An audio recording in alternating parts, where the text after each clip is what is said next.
Welcome to the NLC. You've heard the talk, watched the scrims and seen the tweets.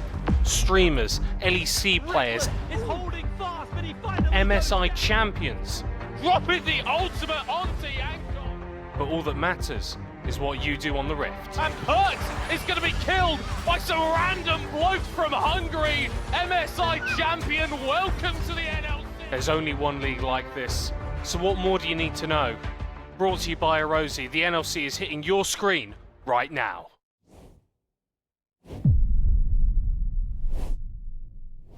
Happy Valentine's, lovely people from the other side. My name is Alexandre Ashanomaya. I will be your host for the day. I do hope you're having a wonderful day.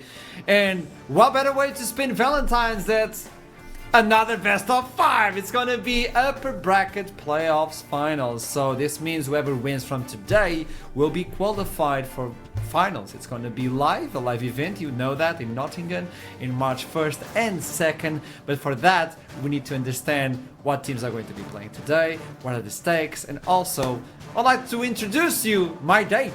Well, Foxdrop and Gemana, join in. I'm so honoured to be your date today for Valentine's Day. What better way to spend it? Like you said, some good old League of Legends. It's Valentine's Day. You're welcome. I'm here for you, Archer. We get our all three of us. We get our bromance date together. I'm excited. I love it how both of you are like, hey, you got me, okay? Don't worry, Asha. Like I'm a charity case. So with that in mind, thank you so much for joining us. It's gonna be a lovely one. It's gonna be a best of 5, and it's gonna be how we started the league as well. We had both teams starting this one, and we have both teams ending the upper bracket run. With that in mind, let's show you the bracket and where do we stand right now. As you may look into the upper bracket, Los Ratones will be facing off NORD on this February 14th. On the next week, we'll have the lower bracket and the teams that were relegated from yesterday, and whoever loses from today will still have an opportunity to fight back on the 21st. And then we go on to live event. With that in mind though, let's start this show because we have a lot of surprises for you back at home. And in order to do that, a quick word from our sponsors. Don't go anywhere, I'll see you soon. Welcome to the NLC. You've heard the talk, watched the scrims and seen the tweets. Streamers, LEC players, MSI champions. Dropping the ultimate onto Yanko. But all that matters is what you do on the Rift. And Kurt is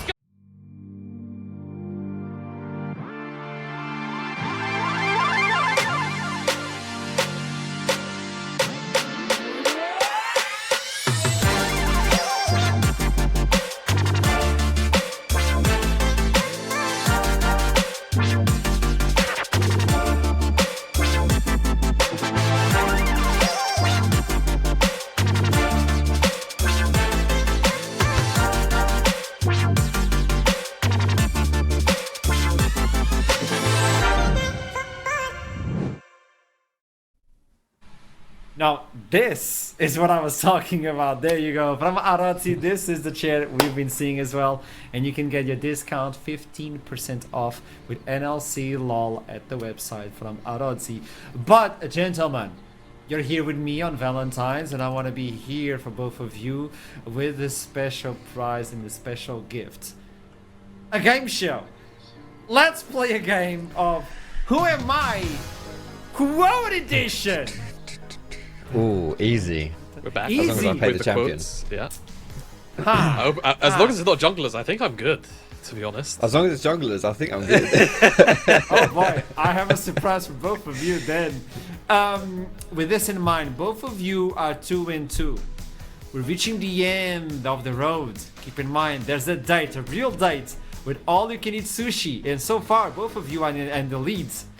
So this be the tiebreaker. Oh, this is a tiebreaker. Okay. Oh, sick. So this how is is the this- Lost of yeah. Jonas Nord of the town. Okay, sure. For sushi.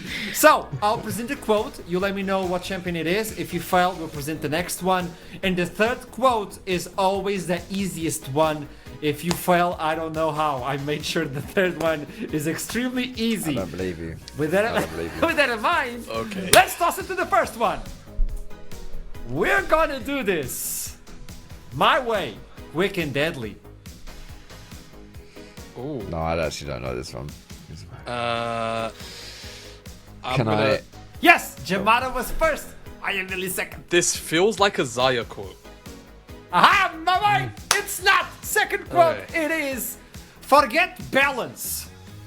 This is a reckoning. Oh, Jesus. Yes. Oh. Yes. Akali. Akali, that's a point Yeah. from Jamada, starting off with the right foot. Alright. And the third one would be Fear the Assassin with no master, which is the when you pick Akali. So yeah. you know the third one is always how you pick it. Second one, Okay. the moment Justice bends, it breaks. Yes, Jamada. KO. Wow! He's hot. He's hot. That It is is jungle Kyle. champions, bro. I can't play Akali or Cow jungle. Don't worry, don't worry. I got your I'm in jungler. I got trouble. your jungler. 2-0 You're in trouble. so You're in far. trouble, Foxy, man. Come on. I'm in trouble. Chopping. Lock in. Lock I'm in. sweating. Lock in. Let's go. So, Third one, it's gonna be if the enemy asks, I am the answer.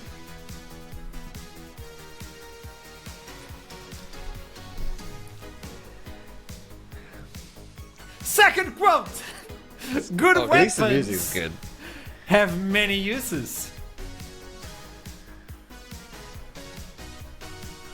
I don't know if you see this chat, but it's a rose, by the way. This is a rose. I'm just letting you. Okay, keep that in mind. Don't worry. Okay? I got Good you. weapons have many didn't uses. say. Good weapons have many uses.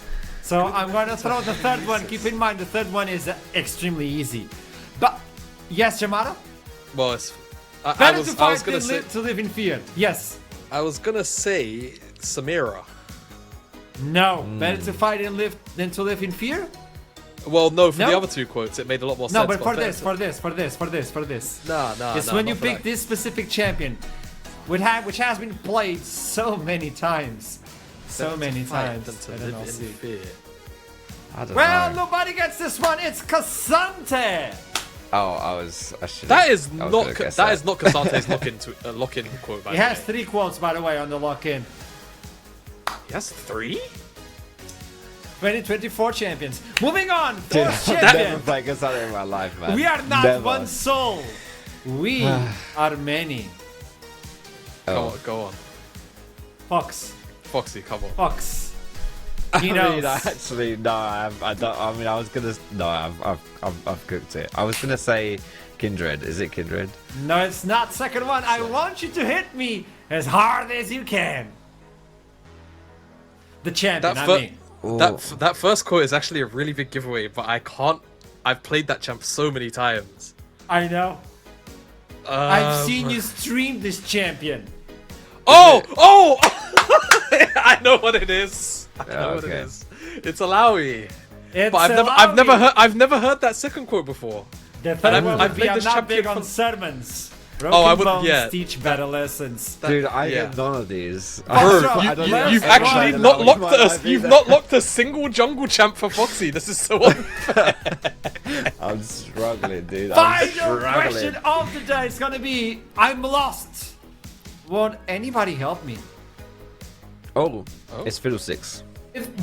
Wow. Yeah, W guess. He's it's for he's sure. like quoting. He quotes someone like he's Quotes yeah, people yeah, that he's yeah. been haunting. It is Fiddlesticks. It is. I didn't even get to do impersonation on the third one. Good job, Foxtrot. That was big. There you go. You put a jungle champion in, bro. I'm He I'm was- there. he's right on top of You it. got rigged. 1 point. Fuck. Well, Jamada has 3 points. This means Jamada is now currently in the lead for the game show. Bro. I need It's a it. sushi I date. need it. Provided in Nottingham, by the way. I need somebody gives me directions to a good sushi place. I'm from Portugal. I have no idea, so help me. Okay. No kebabs, Jamada. It's sushi. It's sushi. Steak. Good. Moving on with the show. This means it's Valentine's. I was just enjoying this music, by the way. I really okay. like this music. It's a banger. It's Valentine's. And what better way to start Valentine's matchup than with our sponsor, Arozzi? Because you know they have chairs, but do you know they have desks? I got one! And I wanted to showcase what you can do with a table. On Valentine's?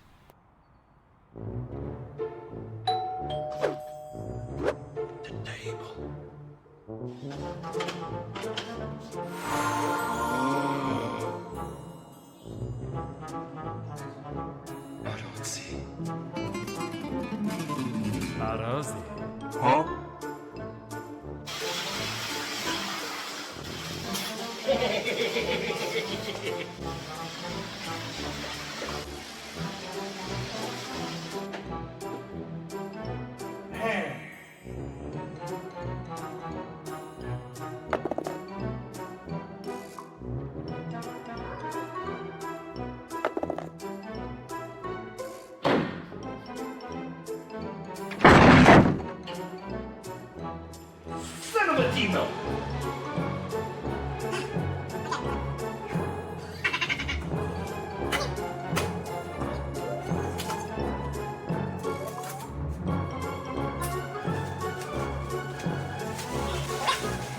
Hello there.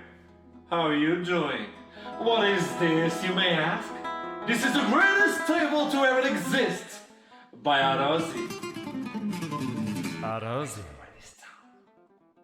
Well, you want to know more about this table? Then raise an individual of 84 kilos like an angel. Stick around, I'll let you know more. But until then, I'll go downstairs. It is actually the right button.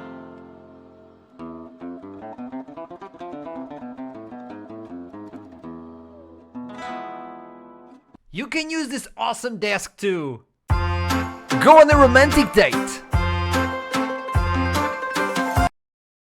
with yourself, because you're single. That photo is actually me when I was a kid. Yeah. Play Dungeons and Dragons. I would like to attack. Damn it! Die on Dungeons and Dragons. Work out.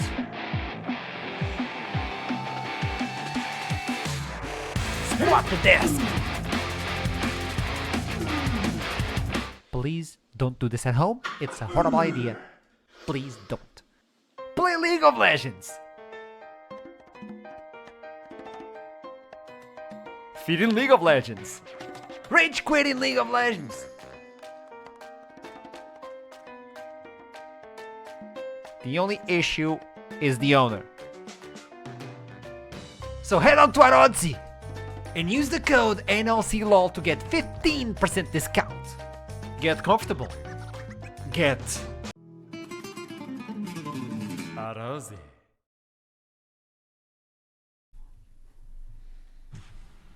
No, I'm not kidding, because I do have the desk. I'm using the desk. Oh, he's not lying. It's actually, I'm not lying, and that was actually me. That photo was me. We need more kid pics of We you, need more Archer. kid pics of you. I agree. We do. Okay, as I we can't go imagine you forward without a with the beard, day, so. I'll Right? show more pictures. I have more pictures. I'll And you, Jumada, as well, without a beard. What's going on there? Yeah. What are you hiding? You guys don't need to know what's under here. the lack of a chin. But with that in mind, let's talk about the matchup for today. It is Los Ratones versus NORD Esports. We started the split with this actual matchup. It was the best of one. It was Group A, the blessed one, obviously, and Los Ratones run away with the score. And so far, no single L. 100% win rate professionally for Baus at least. The other members of the team may have lost in the past, but ever since Baus joined the team, they got a clean record, so keep that in mind. Let's talk about both teams. I would like to actually have a head-to-head between these two, and this is NORD Esports. Yes, that is NORD Esports. Yeah. Bang on, mate. Yeah, this letting you squad know. has been arguably these are the two best teams in the NLC up until this point. NORD were phenomenal outside of the game that they played versus Los Ratones in the seeding stage. And yesterday, to be honest, though, I'm not going to lie, it was a pretty close series. Well, somewhat close series, I guess you could say, versus Verdant here. So, yeah, it's still got a little... To me, that's the question mark, right? The question mark is what we saw yesterday. Is that going to be the team we see today? Because if so, I don't think it's good enough to beat Los Ratones. But at their best, NORD can definitely challenge. Yeah, look, yesterday's series was not a very convincing one to me, to be frank, right? NORD definitely... You know, they took a big chunk out of Verdant, don't get me wrong. But Verdant pushed them to their limit time and time again throughout that series, whether it was macro, whether it was team fighting.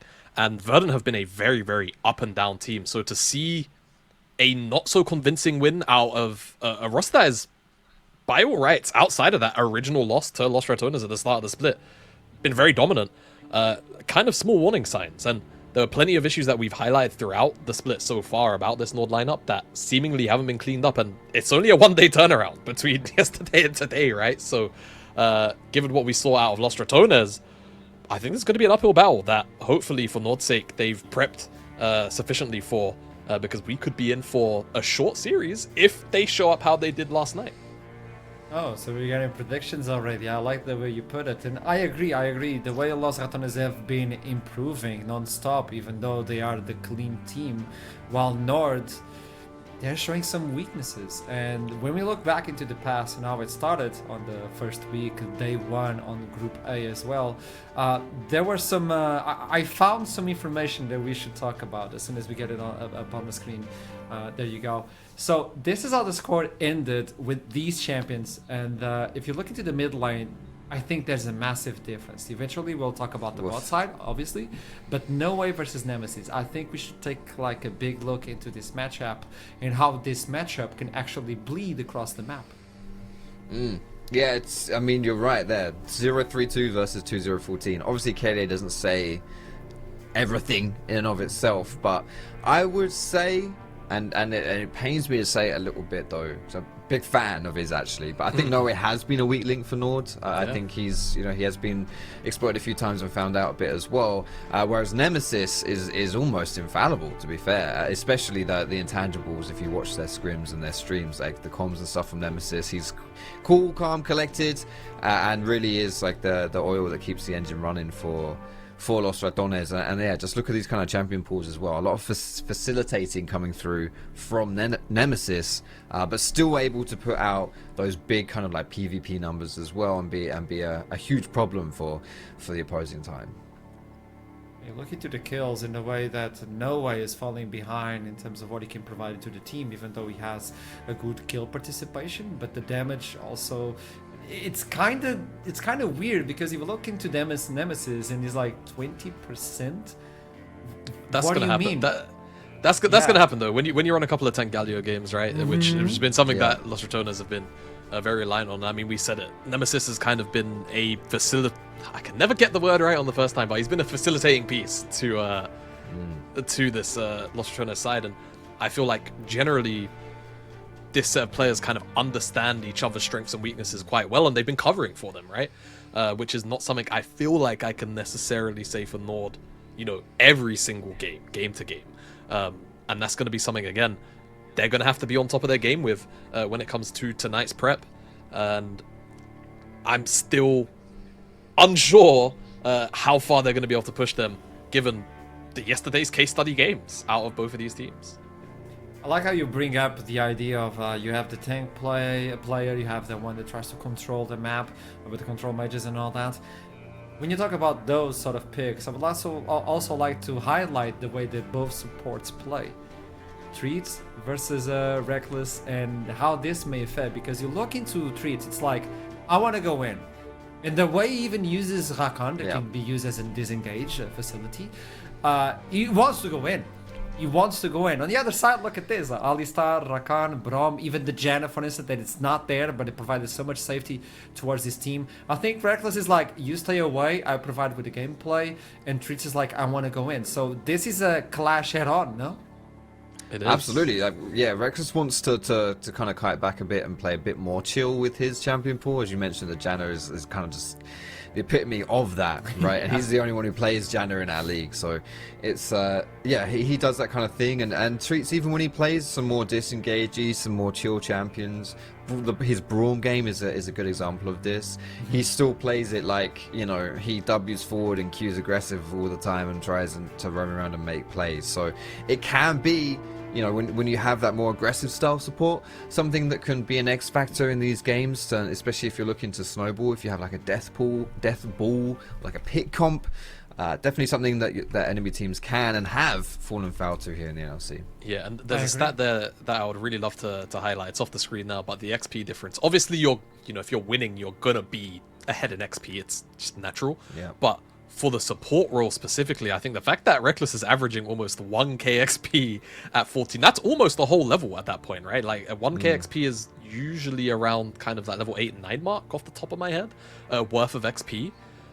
That means that Reckless is not only finding successful roam timers, but he's also making it back to where he needs to be to occasionally catch XP when he needs it for those critical level breakpoints, especially early on. So again, this kind of lends into not only Reckless having a pretty good understanding of when he needs to roam, and on those peeling champions actually kind of important, weirdly, to roam a lot of the time. It's not just about engaging. You have to be there to help your team's plays. He's getting back to where he needs to be to catch XP additionally, which I think it's a very rare skill to find in roaming supports, or such heavily roaming style supports. I'm glad you brought that up, because I was studying Reckless and the way he plays, and that scares me a lot. The fact that he can find the perfect timing to go away and help. And when you look into the vision score and the way it works, Reckless is not at the top, because eventually the team buy wards, not Bows, because Bows doesn't believe wards will do damage, so he doesn't care. But the way that Reckless provides those wards and the engages and the rotation, and still is ahead, so far ahead in terms of experience, this is a really good reading on the map, and I believe this is extremely scary. But when you look into Los Ratones and the way they've reached this position right now, completely undefeated on the league, we had some ups and downs, and we were able to communicate with Velja about that on the post-game interview, but it feels comfortable. And yesterday, well, everybody was like, hey, Bulldogs have been rising, but it's not at the same level.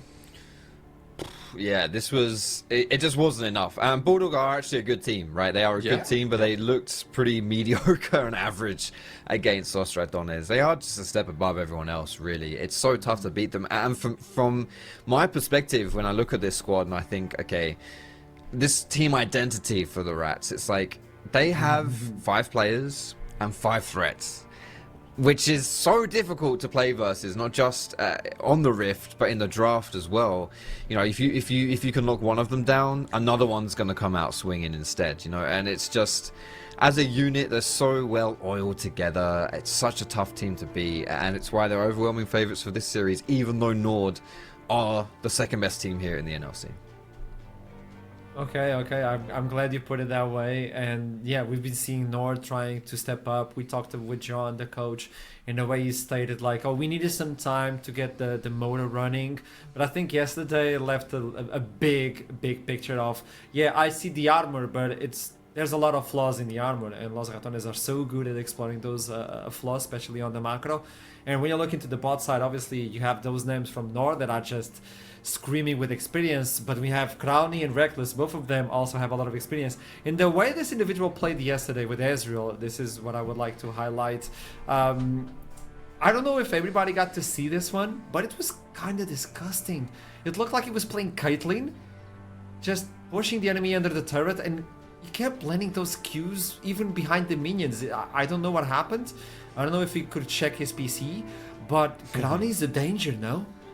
Crowny's been a danger since day one, right? But he existed, yesterday he was trying to get himself on that list of the prohibited Ezreal players of either being Chinese, Korean, or your name is Dragdar. Like, that is it. That is like the collective groups of people. That's the kind of performance and shift that Crowny put in yesterday. And I mean, granted, I will say Bulldog kind of let it happen, right? When you really kind of look and break down that game, they did leave Exofeng on a bit of an island, and it did mean that Crowny got a very free lane. But just because Crowny gets a free lane doesn't mean that the game then becomes free. Crowny has to use that lead, and he did, like, throughout.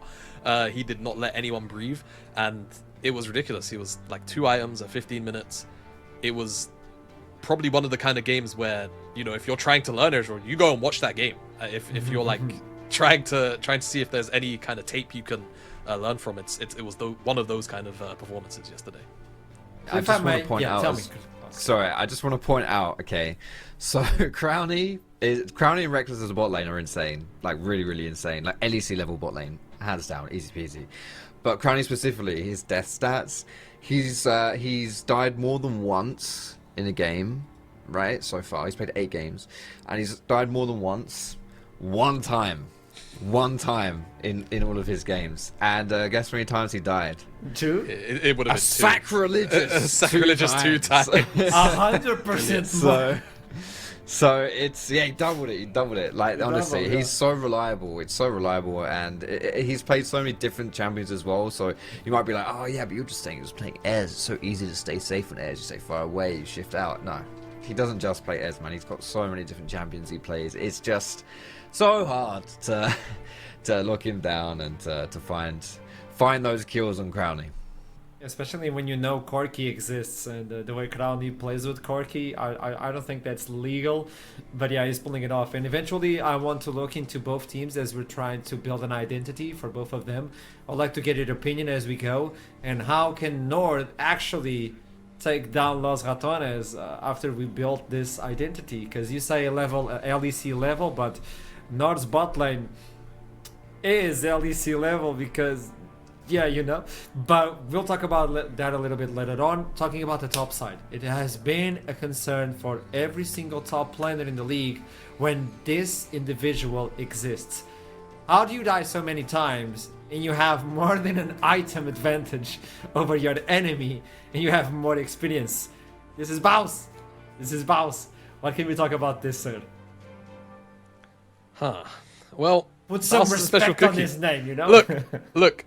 See, the problem for me is I'm always going to have a bit of personal bias against Baus because what he has done to the Sion player base in solo queue is irredeemable.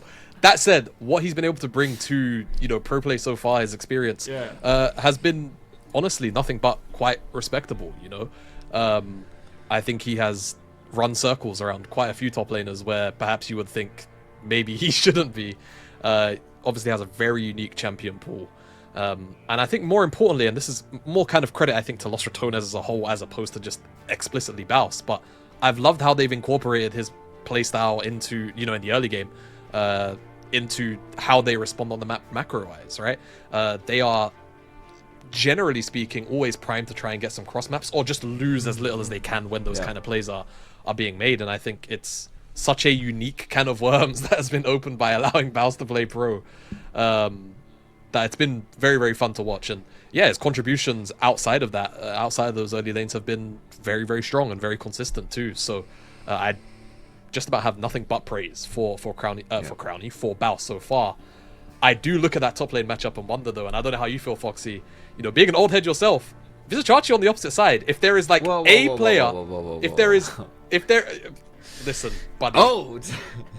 I could say something that's gonna make you feel old. Don't make me do it. But you used to watch my videos when you were 10 years old. When I used to come home and watch your videos after school, so yeah, you're gonna get called the old head now, unfortunately.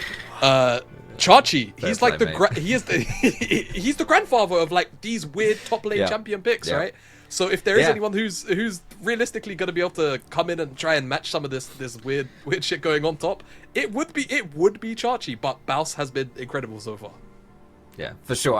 I want to echo your sentiment about Baus's his playstyle and how specifically Los Ratones play around it, because you're right. They get the cross maps, they make the macro plays happen. It's like there just doesn't seem to be a good answer against Baus. No one's found the answer, at least, right? Like you either attack him directly, in which case you lose the rest of the map, or you ignore him and he does loads of other things anyway. I just, we haven't quite found the solution. It must exist out there, there is a solution to it, but yeah, not found it yet. And Vizichachi, I think this is the kind of guy that absolutely could bring it to Baus, and to have, I think he understands the game well enough. Let's not forget, this is a real weird, this might be a weird thing to say, but this was like, he was the faker of Age of Empires 2, right? Whenever someone can be so good at multiple esports titles, you just know they have a way of thinking about the game that is, that's going to be one of their strong points, right? Obviously, you have those certain transferable skills. So I think he's shown that throughout his whole career. One of the reasons why he has had such a long career and why he's still playing now, and he was on like Unicorns Alive in like 2013 or whatever it was, right? Yeah. You have to have a good brain for the game to do that. With Zachachi, definitely. Fox, it's going to be a fun one to watch. I'm sold. So with that in mind, I want to see predictions because it looks like NORD has a shot. And why did you vote against him? 3-0. Well, 3-0. I mean, I did say I said it would be fun to watch. Now you come here, bring a TED talk about how Mrs. Chachi can actually change the thing, and he was the faker of Age of Empires, and you put a 3-0. Yeah, well, if we were playing Age of Empires 2, then maybe I'd change my prediction. But we are not. This is League of Legends, baby, and I still don't think Los Ratones have shown us anything for us to say, oh, these guys are, maybe a little bit shaky, and that unfortunately it's the opposite of what I saw yesterday from NORD, right? I think they do have some weaknesses, and Los Ratones, if we saw the NORD we saw yesterday, I don't think it's going to be particularly pretty. That's what I agree. If we see the same team from NORD, I think NORD might not be enough to take a game away from Los Ratones. But maybe if we get to see the NORD, I don't know if you saw it on scrims before the season started. They scrimmed versus Los Ratones, and it was a different story, by the way. Maybe it was that irreverence, or maybe the shot calling in the game was a little bit more aggressive. Los Ratones maybe were not in sync 100%. But obviously scrims and officials are completely different. And meanwhile, on officials, well, Los Ratones are Los Ratones. We are about to jump into Champion Select as soon as we can. We'll let you know. It's not on us. Don't worry. We're trying our best to jump into the first game of this best of 5. Everything is according, and as soon as we can, we jump into that one. So now we may talk about picks. Priority picks, and where are they going to land? Because I know 80 carry pool might be pinched on this series. Yeah, and that's definitely a place where I'm kind of I hate so far that I feel like I've only been negative for NORD, but I think that I kind of have to. I wish I could be. Again, I think there are places where there can be positivity, but you speak about the AD pool. I think for Matty, that could potentially be a problem. Not because I think Matty has a small champion pool, but I think that Crownies and Los Ratones' general draft kind of, what's the word I'm looking for, like inspirations have come very much from, you can tell a lot of the time, like Korea. Like yesterday they were B1ing Ezreal. Like no other region, LPL doesn't do it, none of the Western regions do it. It's only really the LCK where you'll occasionally see a B1 Ezreal. And other things like that. They tend to be a very creative team. We've seen them give freedom to Reckless, we've seen them give freedom to Baus. So I think the AD pool, if we get past a game 3, I worry, because most ADs in the world, unless they have those mages in their back pocket, tend to struggle. They have to dig really deep into their pool to kind of remain consistently valid in a lot of these later game Fearless series. Yeah, and for me, I think, Corki is going to have high priority. Corki, San, and Poppy are 3 champions I expect to have, we might just see them banned. I'm not sure if we would. Maybe, yeah. I don't think it's worth trading something like a Poppy or a Sion. I would expect to see that. Galio obviously should have been mentioned too, because where's the Rumble? It's a flex as well, isn't it? But it's been Nemesis's best champion. Has got some kind of standard bans right here coming through. Skarner, no surprise, and this Vi has been Santorin's most played by a wide margin. So just take that away as well. And yeah, a lot of jungle bans so far. Yeah, Alyssa out. But I think Rumble should be a high priority as well. Jamada, hit it. I think so. We've seen a couple of teams start to kind of stop banning Skarner now that we're on 15-3 on red side, and they'll kind of maybe let it go through for game 2, or sometimes teams will still pick it outright if it's up. But it's curious to see Los Ratones ban it now. There's that Corki ban gone. You said the Rumble. Volibear ban makes me wonder if NORD were considering some kind of Ambessa like blind, but Ambessa still has a lot of answers, right? Rumble is kind of one of them. Jace is another. Seems like NORD hovering over the Ezreal, kind of taking a page-ish out of Los Ratones and the Korean draft styles book, and trying to steal that one away from Crownie for the time being. Yeah, and for the rest of the series, it's gone. Yeah. Oh, I love it. All right, we're already digging deep, dude. We're already digging deep. It's game 1 of the Fearless draft, and we've gone into a Tristana, which is unique. I mean, do we expect this to be, is mid-Trist still a thing? It's a flex. It's certainly still playable mid, right? Yeah. It did definitely Crownie get a lot has been weaker. piloting this. Yeah, it definitely got a little bit weaker after the last pass of changes got at the end of Season 14. But I would imagine, given how quickly it was locked in against this Ezreal slam, that it's probably the answer for Crowny. Maokai, of course, is still very flexible. 3 lanes, top jungle and support. There's the Leona for treats. We've spoke about how he's been very proactive on the map and almost unanimously has been playing engaged champions. NORD, I suppose their next best option is probably to go towards the jungle if I had to wager. I guess something like a Sejuani maybe, or one of those other aggressive skirmishes like a Wukong. I kind of feel like this Maokai is probably just going to go into Velia's hands. Like, I don't think it's a reckless style champion, really.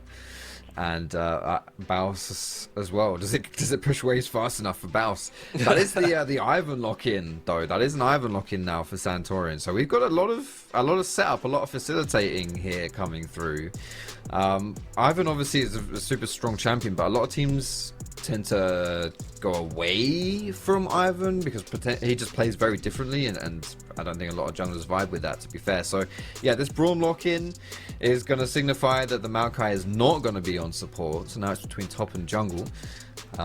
Yeah, as we do see, probably now at least, like with there are some flexes available, but just looking towards, I would imagine the top lane champion pools are going to get shut down a little bit. Yeah. Probably Cassante, Poppy from Los Ratones, and then maybe some of the other kind of stranger picks that Baus likes to pilot, right? Sion might even just catch a ban for the love of the game. Though he's obviously got a lot of weird kind of off-meta things. The AP Jacks was something that he pulled out once. Kind of depends on what NORD are feeling. Cho'Gath as well. I think that was the game 1, right? He's done that, Baus yeah. picked that out. So yeah, expect some pretty unorthodox bans here, but expect them to mostly be aimed towards the top side to try and shut down each respective top laner's pools. What else do you take away coming in from Los Ratones? Are you going to take Poppy, another surely. shot? The Poppy would be a good one. Vizicachi with the Poppy. I know Trouble is listening. That Trinity Force is available, but actually, going for No Way.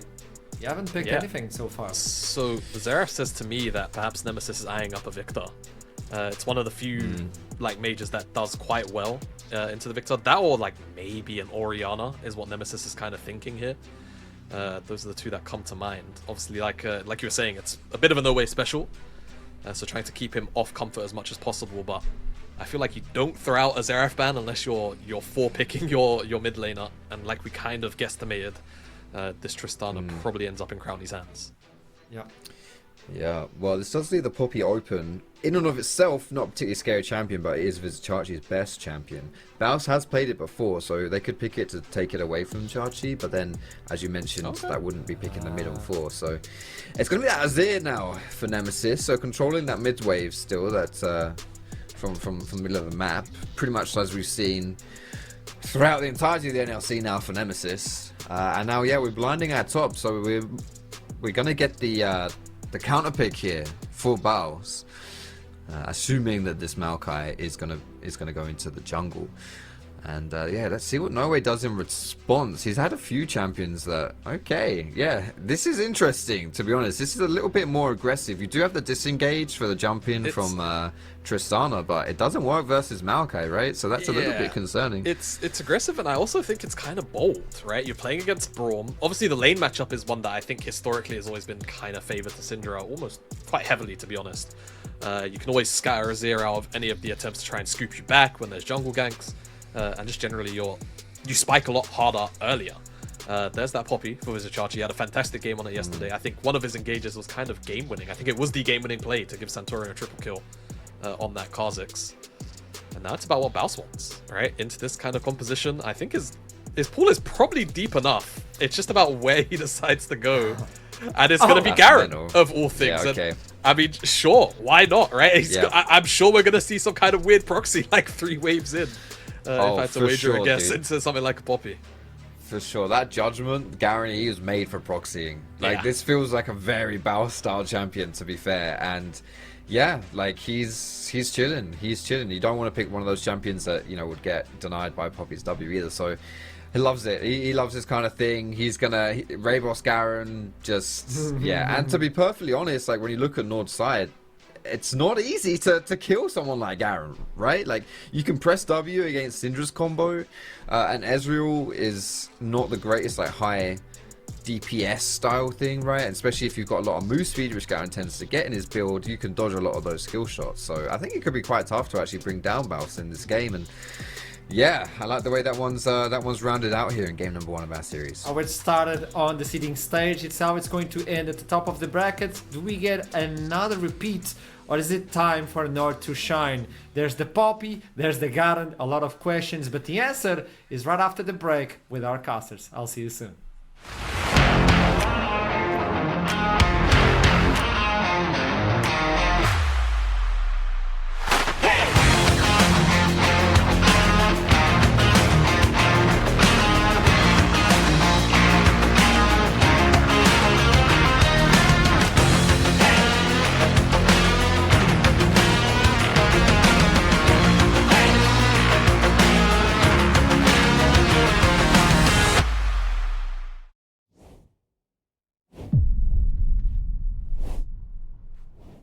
Hello everybody and welcome to the first game of this series between NORD and Los Ratones. I'm HitBrain and I'm joined by Trouble for this first of this best of 5. And this is a very anticipated game, isn't it, Trouble? Absolutely. I feel like in everyone's mind, this is pretty much the grand final, quote unquote. We first off get a glimpse of what it could be at the LAN event. NORD is coming to everyone's papers as the second strongest team, and Los Ratones have come so far without necessarily being challenged. Los Ratones, we haven't seen them play a game from behind yet. This is probably the biggest thing about them is they've been playing incredibly fast and effective games. The desk actually talked about it. It seems like if you go to do something to Los Ratones on one side of the map, they'll take two things on the bottom side or on the other side of the map. Like, they're very good and very effective at using resources around the map well. And I feel like if there is a team who's going to be able to challenge them, if there is a team who's going to be able to go toe-to-toe them, it is going to be NORD. So I'd be interested to see if NORD can put Los Ratones behind this game and how Los Ratones, well, this series in general, how Los Ratones then responds to that pressure being applied to them. I feel like I saw an interview, I think it was from Santorin. I'm really sorry if anyone knows, you can just post it in the chat, guys, in the Twitch chat. But it was Santorin saying, I feel like in terms of skill level, we are even with Los Ratones. It's just who's going to show up on the day. So far, Los Ratones have been showing up every single match day. There's been a few troubles with the team behind the scenes. Some people are actually ill as well. Sometimes they couldn't all scream. So there's been a lot of things behind the scenes. But when it comes to the gameplay, it actually has not showed yet. Now, walking into that game, number 1, the first thing that really struck me as weird was the ex-Mati B1 Ezreal. We saw Crowny do it yesterday, absolutely demolished lane with that Ezreal. It was some LPL, LCK type of shish down in the bot lane. And I actually want to have my eyes on ex-Mati in this particular game to see what he can do, what that B1 that was snatched away from Los Ratones can actually do in the hands of NORD. I have a lot of faith in ex-Maddie, but I'm also a bit of a fanboy, so it's a little biased. But I've also casted this guy for a very long time. I know he's a very capable Ezreal. Is actually quite a hard champion to make work really, really well. Crowny, like you said, yes, they had an amazing performance on it. And yeah, ex-Maddie, he gets himself a nice reset off, gets that tier started up already. And it is interesting to have a look at what's going on with the Vizichachi Baus lane, because right now, Chachi is controlling that lane. He's up in farm. He's forced Baus to go for a reset. He's now going to have to teleport back into the wave. And Chachi, he can just shove this wave and then look for a recall without having to burn that at all as Baus. Just going to full in with the judgment, spinning around on top of him. And Chachi, he's just going to have to walk away from it. There's not much he can do. Arozzi, go back to base, bought his call, is going to play a very patient game, very CS focused, if you will. Santori now heading towards the top side of the map, covering right there for Chachi to push in that lane. And the first thing that also strikes me here is that Ivern, we don't necessarily see a lot of Ivern unless one, you've got a bunch of melee champions, and 2, you've got at least some like bruiser, more aggro type of champions. But saying this, they could potentially be picking up a kill on the top. Oh, that's going to be Baus forced to flash already. No level 6 available on anyone, but the red buff from Santorin burning Baus down. Chachi slowly whistling him down. He's quite tanky, but there it is. First blood to visit Chachi. I feel like the flash was a little bit too much right there from Baus. I don't think he could actually get away. But right here, this is great game going on for NORD so far. No Way is pushing in Nemesis on that Syndra. Xmati and Treats are having lots of power down the bot lane. And the kill solidified on the top side of the map. Now, again, yesterday, it was a whole different game. Because you had a Kha'Zix together with the Poppy. So Santorin could benefit from this. I wonder how much a Poppy being fed in this game is going to influence that mid to late game transition. I feel like the tankiness is going to be good enough because until the Aziris on the 2-item power spike, until we've got 1.5 items onto the Tristana, Chachi can really dictate how these fights are being played. Noah is just locking Nemesis in this lane. Every time he goes for a reset, he plays the interrupt. There isn't much mana on No Way, though, so it does definitely make this a little bit harder. But Santorin coming in, looking to go on Baus once again.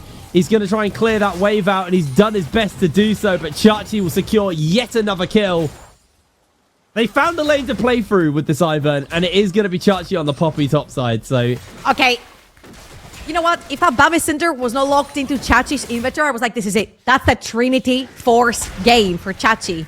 Obviously, if you guys weren't watching yesterday, I was on the desk. I'm actually joking. I just feel like Chachi has played great Poppy carries in the past. And when he does get gifted kills early that much, it's kind of cool to reminisce and want to see him back onto these carry days. It's going to be more towards a Sunfire Cape from what I'm seeing here for Chachi. And again, I feel like the tankier this Poppy gets before any aggressive items come through for Nemesis and Crowny, the harder it's going to become, not only to sort of contain him on a side lane, because it's not necessarily a split push champion, but with the Bami Cinder, with the Q, you actually clear waves pretty fast, and you can actually force Bausey to actually, for once, maybe play under his tower. yeah, or he could just go looking for a proxy, which is, from the way he's positioning on the map, that might just be the game plan here for Baus. But the problem is there's Peter Crouch is in the area. Santorin on the Ivern. Going to be a complete menace. He's actually going to turn his attention towards the grubs, and they're going to seed these minion waves and the potential for tower plates, just because they want to secure themselves an objective trade. Baus is going to make sure that he knows what's going on with that ward drop. Just checking. Goes and catches another wave. I think he knows he's going to have to at the least execute here, but he's going to try and just grab as many waves as he can. And this is something we haven't seen a lot of teams do versus Los Ratones, is they're not really good at kind of trading blow for blow. So if Los Ratones go and take something, they don't take something else on the other side of the map because they're bundling too much to try and shut Los Ratones down. NORD are happy to say, okay, you can take that dragon. We're going to take another neutral objective for ourselves, and we'll be quite happy with that trade. And really smart play not to just greed and try and kill Baus again and actually get something off the map on return, including a jungle camp, which Santorin was able to steal away and secure his level 6. Yeah, I feel like it was kind of impossible right there to also chase Bausey because there was a huge wave coming through from the top side of the map, and Chachi was helping with the void grubs as well. So I feel like clearing the jungle, pushing out the waves, just let Bausey do his thing. I feel like this is a lot of teams falling into the trap of trying to dissuade the situation, trying to stop Bausey from proxying. Right here, just let him do his thing. You've got plenty of scaling. Well, Treats is in danger. He's going to look to try and break away, but Crowny with a buster shot secures the kill. It is a 2 versus 2 solo, well, not solo, but, solo lane kill for Los Ratones. What happened there? I'd like to see a replay on that. Treats a little bit too far up. Obviously, we do say that the Brom lanes are usually a neutralizer to any melee support lanes down the bot lane. And this is the case here as well. And Crowny locked in that Tristana super quickly when that Ezreal got B1 from the side of NORD. Tristana traditionally a champion that is really good at pushing in the lane really fast and actually creating situations of priority down the bot lane. And let's watch this one more time. What's just happened here? Treats walks up.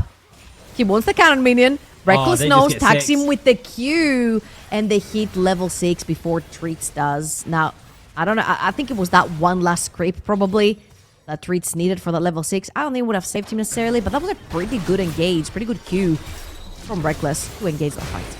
Well, they were looking for him again there, but Treats was able to move away nice and safely. Smanny's going to continue to catch the wave as Chachi and Baus continue to go toe-to-toe. Is a brutal lane versus the Poppy, especially when she's got those 2 kills. Got the recall boots, which I can never remember the name of these boots, but they've got the recall boots here on the Poppy. So they're called souls, something souls. Something souls. Yeah. I can't remember the name. Mouse is actually looking for it. I mean, he's got ultimate. He's looking for the all-in. Visit Chachi, though, able to trade back very effectively there. As he flashes forwards, comes in with a passive, and I think Chachi just maybe misplayed there a little bit as Nemesis was looking for a play on No Way. There was just a whole bunch that was breaking out there. Nothing really caught either side, though, as Santorin does find the opening. Reckless is going to get locked down as Daisy gets summoned up. Solar Flare lands onto Reckless. He actually avoids Daisy's knock-up as he throws down the Glacial Pusher to break away. And meanwhile, in the mid lane, No Way is in danger. No flash, no way to go. He's secured. Down he goes. Nemesis picks the kill up as Chachi. Let me rest my voice, guys. There's so much fighting in the last few moments. Yeah, we had the 1v1 over in the top lane, then the attempted gank over in the mid lane onto No Way. Then No Way ends up overextending, trying to join the bot lane skirmish. Reckless just about gets away by blowing his flash, and No Way getting caught. No man's land ends up going down. That's going to cost him quite a lot. You see Nemesis grabs a plate right there, that he grabs the first kill as well. And when you see champions like Azir, who are one of the very few AP mages that can dish out consistent damage into tanks and into shields like the Ivern, you have to get kind of worried. I feel like Nemesis put on a show yesterday on lane dominance, and right here getting the first kill early in the game, about 10 minutes in, getting quickly to that first item is sort of going to unlock Los Ratones playing around those neutral objectives. Yeah, absolutely. Well, looks like X-Matty maybe getting his back slowed down. We'll still get back to base nice and safely. Los Ratones able to find something on the map there. They were down a kill, answered back with that one on to No Way. As Santorin heads back to base, picks up his redemption. Got the Blackfire onto No Way finished up here. So items are starting to come in across the board. As Velia will be looking to secure themselves the grubs. If they can get at least one, they will deny that stack. And honestly, next kill is actually the next major stack as well. So No Way looking for it. They're going in for the Solar Flare in. The lockdown, the redemption. They're throwing everything in, but the wall is big enough as it crumbles, and so does the kill. Chachi jumps into the pocket of Nemesis, but now he's got Reckless to deal with as he gets caught out by the stun. Crowley's going to continue to chase forward. W comes out. The scout of the week is too slow. They don't get it. Bal spinning around in the middle of everyone as he gets locked down by Santorin. Nemesis is just continuing to fire away on No Way with the Sand Soldiers. And it looks like the heat has died off. 4 grubs were picked up, so NORD were able to deny 1. Don't know if they're going to be able to get more, though. I was a little bit chaotic. I felt like somehow both teams were super late for this. X-Matty was down in the bot lane when NORD were engaging as a 4-man. Bowsy was proxying between tier 1 and tier 2 while his team was trying to approach from river and from jungle. I feel like Crowny was a little bit late on the reset as well. So it was a little bit scrappy and a little bit back and forth, but this is where Ivern shines. And let's see, Bowsy having a little bit of trouble treats across the wall. They might look possibly put some pressure down onto Bows. 1 and 2, he's got his Tiamat, he's got his Phage. I don't think this Garen goes down easily. He's 2 levels up.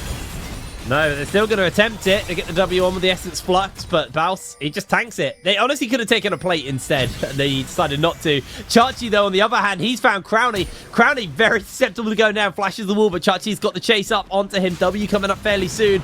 Ease him into the wall. Down with the hammer, and down with Crowny. Great angle right there from Chachi on the Poppy, and again the kills coming into fruition right here for NORD. All that attention that Santorin put over the top side of the map for Chachi, the Sunfire Cape, has come through, being able to just threaten Crowny. Just one item to stun a pretty squishy, you cannot kill that Poppy. And that was a little bit my worry in the early game. I'm like, if Poppy starts bundling up all that armor and all these resistances in her kit through items, before you have any aggro items or penetration, it's going to become really difficult to sort of contain Chachi, at least in the early to mid stages of the game. And let's have a look at this one more time. Chachi's 2 levels up on this Tristana. Very clutch E interrupt on the back as well, and caught him on the jump. Crowny, both his jump and cleanse and flash blown, and in the end, Chachi ends up getting the kill too. Kind of a disastrous turn of events for the AD carry of Los Ratones. And Yiprin, we're talking in the early game, when we first got into this game. If Los Ratones are finally going to get skill checked so far, I believe this is one of the closest games we have seen, at least in the early to mid stages. Yeah, they're not massively far ahead in gold. The gold is a 500 gold lead to Los Ratones. That's not a massive one at all. This is definitely the first time we've seen them getting somewhat skill check. The question is, it comes down to the decision making here at NORD. Are they going to make the right moves? As they are looking to collapse in onto this fight. X-Maddie, Santorin, everyone's made their way over. Good solar flare lands onto everyone. They bop one back. The numbers advantage is theirs. The redemption to heal everybody up. Los Ratones lose 2. They will lose. They don't lose the dragon though. Velia secured it on the way out. But 2 kills going over to NORD.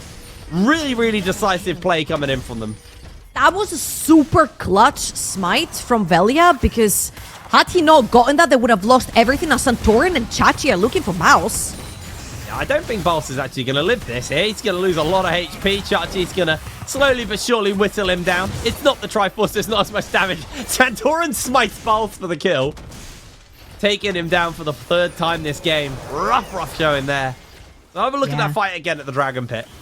On me, guys, on me. Let's have a look at this one more time. You have an extra body with the Daisy right there, and very clutch ultimate by Chachi right there, throwing the Brom out, which means no defensives were used by Reckless in this particular fight. And again, it becomes very difficult to navigate around Ivern. You've got an extra body, you've got the redemptions, you've got the heals, the shields coming through the champion.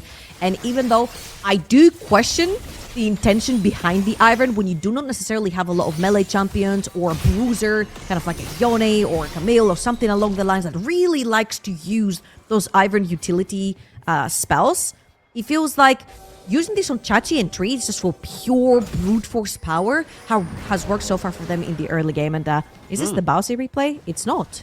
I think it was going to be, but I think from the collection of people topside, we might be expecting some action.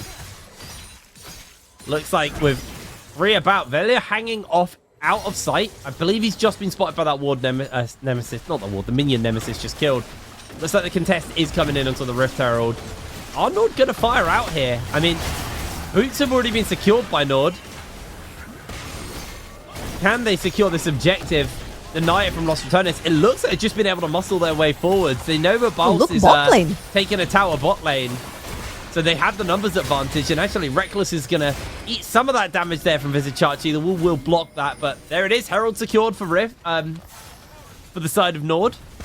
And they will get a tower in response. On the side of Los Ratones, Baus should be able to finish this tower up.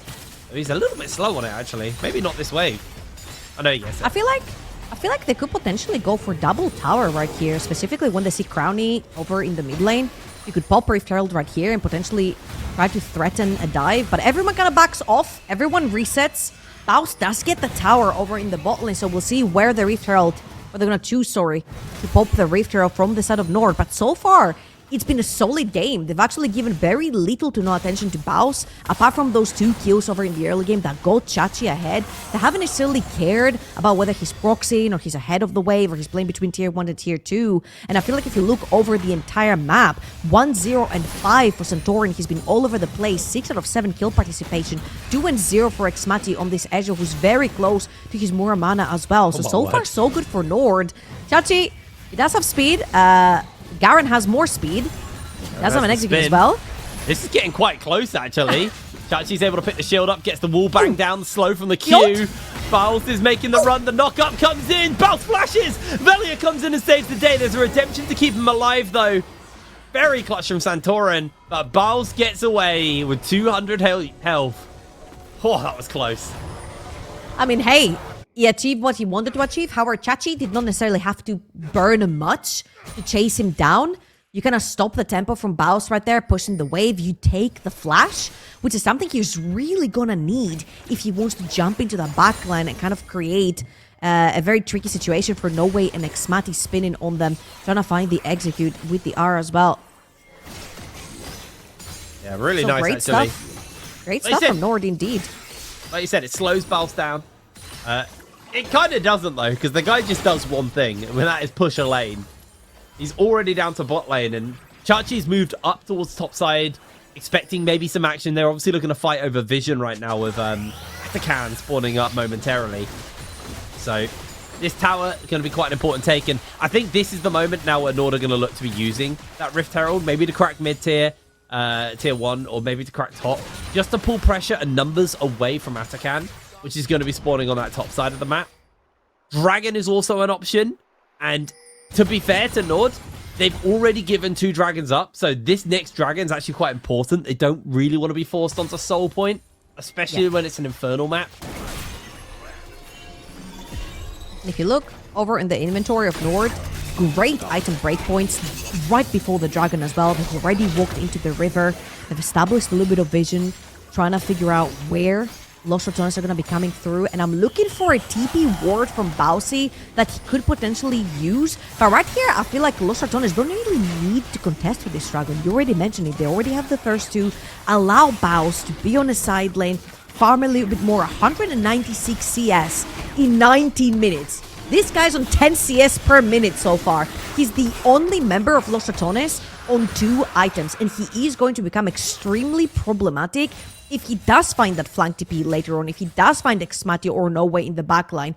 Reminder that NORD only have 2 damage sources, and one is a burst, which is Syndra, the other one is a poke champ. So they don't necessarily have that consistent damage profile that we're looking for on ADC and APC. So you take one of the 2 out of the fight, it's going to be very little damage remaining for NORD. We're kind of getting to that point where NORD, they actually answered Bals really effectively early, but it looks like they're starting to get a little bit worried about him. So they're going to throw down the Herald, crack open this mid tower. I'd like to see them go for another charge, try and commit for this second, but I think the wave was trimmed too much, so they're just going to get the damage done to it. Half health on tier 2.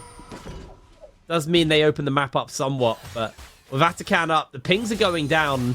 Vizichachi swapping out to the bottom side of the map, knowing that he has teleport, while the rest of his team are now going to look to try and move their team around, do a bit of a shuffle for the Atakan buff. And I think Atakan probably blows this game open, to be honest. I think, you know, if NORD get it, they can just full commit for like a tower dive fight and then use the revives effectively off that. I don't think we have seen a full-blown team fight yet. We saw a little bit of a scrap around the Void Grabs, I think it was, or the Herald. Can't remember which one or the other, but it was a 1-for-2. It wasn't necessarily like a full-blown, everyone commits in kind of team fight. And if you look over on the side of NORD, again, the 2-item breakpoint has come through every single one of their champions. You've got the Moonstone as well onto this Ivern. And even though I did mention the sort of lower damage profile, if you will, the survivability allows for more damage to go through. Chachi's found 3, but I don't think he wants to find those 3. Yeah, I don't think this goes quite as well as he wanted. He gets hit by the Glacial Fissure, being absolutely melted. The redemption from Santorin's big. I mean, it got the Glacial Fissure out, but Chachi's having to reset. Sure, he had a teleport, but he has to now reset, move back, and Baus has been able to hard shove this bot side. Someone has to go catch that wave. Los Ratones definitely have the tempo now to put some pressure down onto Atakan, as Xmati not really going to do too much damage to a Garen at this point. A little bit of pain onto Baus right there from Xmati. Gold dead even. About 700 gold between those 2 teams. And the funny thing is that the later you take Atakan into the game, the closer it is to a Baron. So you can very easily leverage the buff to then take a fight for a Baron as well. That's what a lot of teams are doing. Obviously, the buff, well, the revive has been nerfed. You cannot instantly revive and then TP back in, but it's still faster than if you were to die that late into the game. Yeah. And then spawn back up. Now, Chachi and No Way, they're hovering down the bot lane. They both have TP, so they could potentially pull a play onto Baus. Oh, Baus! Baus flash forwards. He didn't realize Chachi was in the area.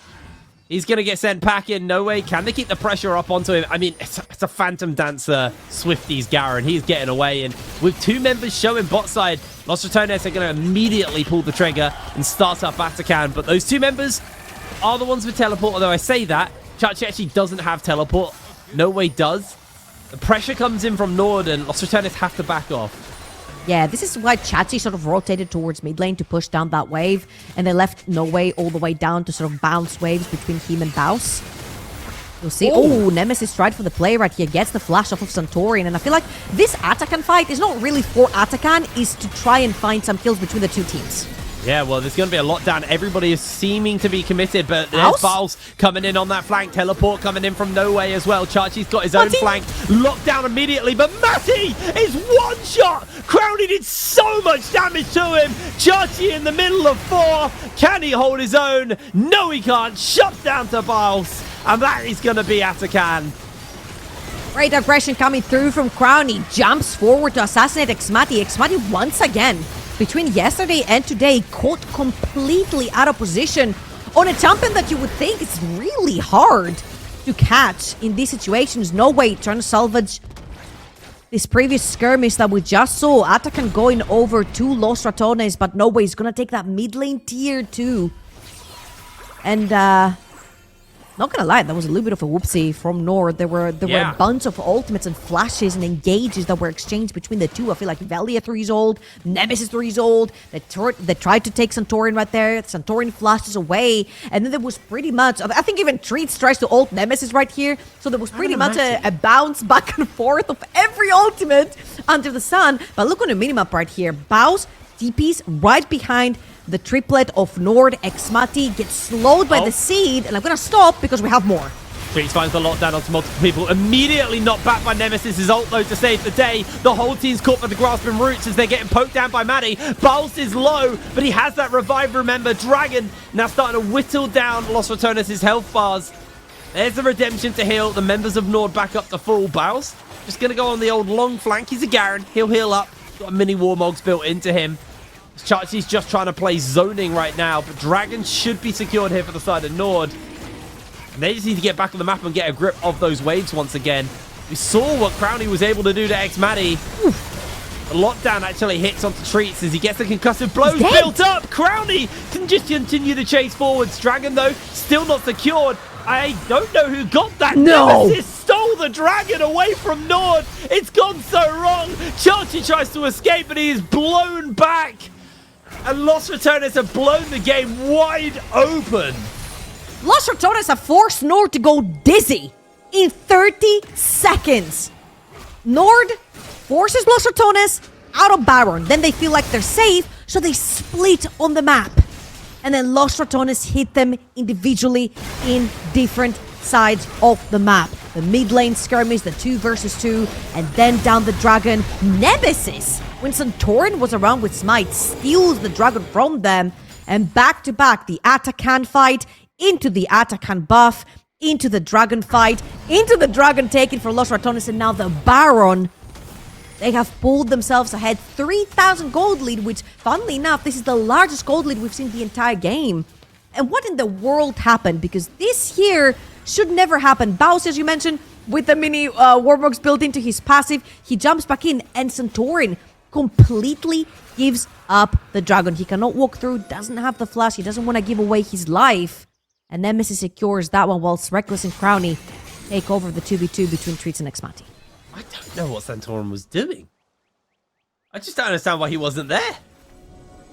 Regardless, mistake made, and that now leans Los Ratones onto Soul Point. They've got Baron as well off the back of this, so a very, very effective time during the replay. They're able to take lots off the map, and NORD, they seemed to have a good early game plan, but the problem was as soon as it went wrong, they got lost, they got confused, the script fell apart, and their guide to beating Los Ratones suddenly just crumbled away from them. They are throwing everything onto Viles. He will go down here as the Unleashed Power from No Way secures the kill, but that comes at the cost of a inhibitor tower bot side. Nemesis and Reckless were able to secure that one.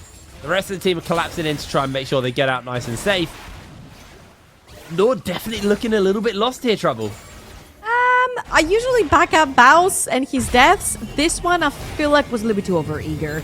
You have 5 members, full Barons. I feel like just getting one inhibitor tower with an entire Baron buff is not quite what you were looking for. Right here, NORD are flanking around. Nemesis getting his face interrupted there was absolutely catastrophic for them. Looks like he's going to get away, but everyone else had to protect him on the way out. And Visit Chachi should be able to run him down. Velia gets the blast cone to safety. There's no way he gets away there. Shot? True shot? True shots? No, not even close. Not even close. He's outie. They blew 2 flashes. Leona flash. Chachi on the Poppy flash to kill the tree. The Zaza leaves another day. And Velia gets to go back to base and regen his HP, while Crownie taking another outer tower. Only one in mid lane remaining for the side of NORD. And even though you said it felt like NORD were doing great in the early game, I feel like Los Ratones are pulling them apart on the map. And this is where teams excel in the chaos, in the panic, in the fast macro, way too many skirmishes around the map. What is your decision making? And Los Ratones have always been taking some sort of objective with whatever fight breaks through. Now, of course, the Baron buff is not going to stay onto them for much longer. It's going to be expiring very, very soon. But we already have both teams wanting to set up for the next Dragon. It's going to be Soul for Los Ratones, and an Infernal Soul, it's going to hurt a lot if it gets acquired. Yeah, especially with someone like an Azir who's got all that range and can quite easily land those Qs and poke your health bar down. Empowered a little bit more by the Infernal Soul.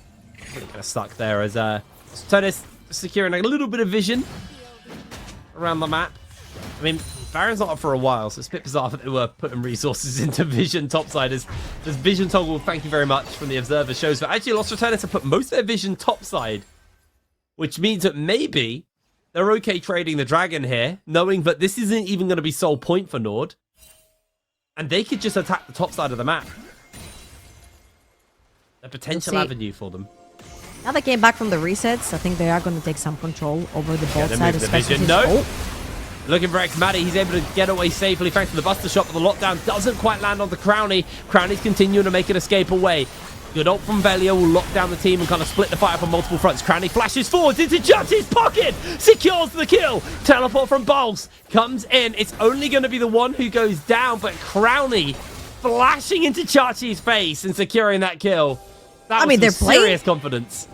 They're playing so heavily for the kills right here from Los Ratones, and I'm just sitting here scratching my head because Mati, again, the most slippery member of NORD, playing super far forward and aggressive, getting instantly punished in 2 iterations. And yes, here, he did not die, but he was completely out of the picture. Again, NORD have a very low damage profile. They play to play as a death ball, they play for the protection, they play for to have the Iron and the shields and the utility and the heals. So the longer you survive, the more damage you can do as you're chipping away with Syndra and the Ezreal. However, if you take one of the 2 pieces out of the equation breaks. There is not enough damage to take down Los Ratones, and you feel like every time NORD splits, you see the Crown or Nemesis chasing someone off and taking the kills. Yeah, it's a little bit of a bizarre playstyle. The gold lead right now, I'm starting to get to the point where it gets a little bit less relevant, but it is 5,000 gold. Actually, we're not full items, so we're only 30 minutes in. It feels like the game's later than it is, but then I just forget how fast Los Ratones games are. So already, teams starting to stack up on items. I mean, Crownie's almost full build. He's just got to finish his QSS. I can't remember the name of the item it turns into. Scimitar. No. Mercurial Scimitar? Yeah. It is Mercurial. Yeah. I honestly forgot the name of that item because it's been a while since I've seen it, but he's almost got that finished up for himself. Almost full build. So it looks like NORD still continuing to kind of, like you said, death all around, looking for these picks. I mean, Bals is not the one they want to commit resources onto. Crownie definitely a more worthy target for them. Crownie or Nemesis. The bushes go up. How comes the ultimate from Chachi? I mean, who's he going to hit? Cancels it. Look for the lockdown onto Reckless. But yeah, Bals is just going for a flank angle. I mean, he's got Stride Breaker. He doesn't even actually need to get the angle. Just the fact that they know Baus is behind them and he's threatening them and he shows every time they need to be careful. There we go. Here we go. This dude said he's gone. Baus takes out Santora and throws the oldie onto Xmatty. Not enough to finish him up, but Treats will go down regardless. In comes Nemesis. The shuffle doesn't hit. No Way gets some damage down and is followed up with the kill. Velia trying to lock Maddie down. Maddie healing himself up as much as possible, but that one Vampiric Scepter may not be enough. Reckless sends the Winter's Bite in and secures the kill. NORD lose everyone but No Way. They've got their DPS. They can secure this Baron. Yeah, NORD tried to stay together as a death ball, but again, the threat of being flanked, of being split apart, and the Ivern dying first in the fight was huge. No more shields, no more bushes, no more hiding, no more Daisy, no nothing of that. Your utility is absolutely gone. Again, NORD have created an equation of a composition. You take a member out, and it just doesn't function anymore. And Los Ratones with their second Baron of the game. They're waiting for Velia and Nemesis. I mean, Bal, sorry, more importantly. I'm just going to get it nice and low. Nice play here, actually. They're waiting for everyone to come up, make sure the whole team gets that Baron buff. There's the secure. Oh, Nemesis didn't get it. But he'll be grouped with the team. It was more important that Bal's got it because he's a side lane menace. Let's watch this one more time. Here comes Baus from the back, and they straight up go onto Santorin. He melted away. Doesn't matter if Baus gives his life away from this, because now NORD are all over the place. You see Chachi over on the left. Everyone is scattered. They're trying to run away. And there's just so much movement ability on the side of Los Ratones to chase those kind of fights away. And again, NORD want to fight as a one-man unit, a death ball to play around the utility. And it has not been allowed from Los Ratones so far.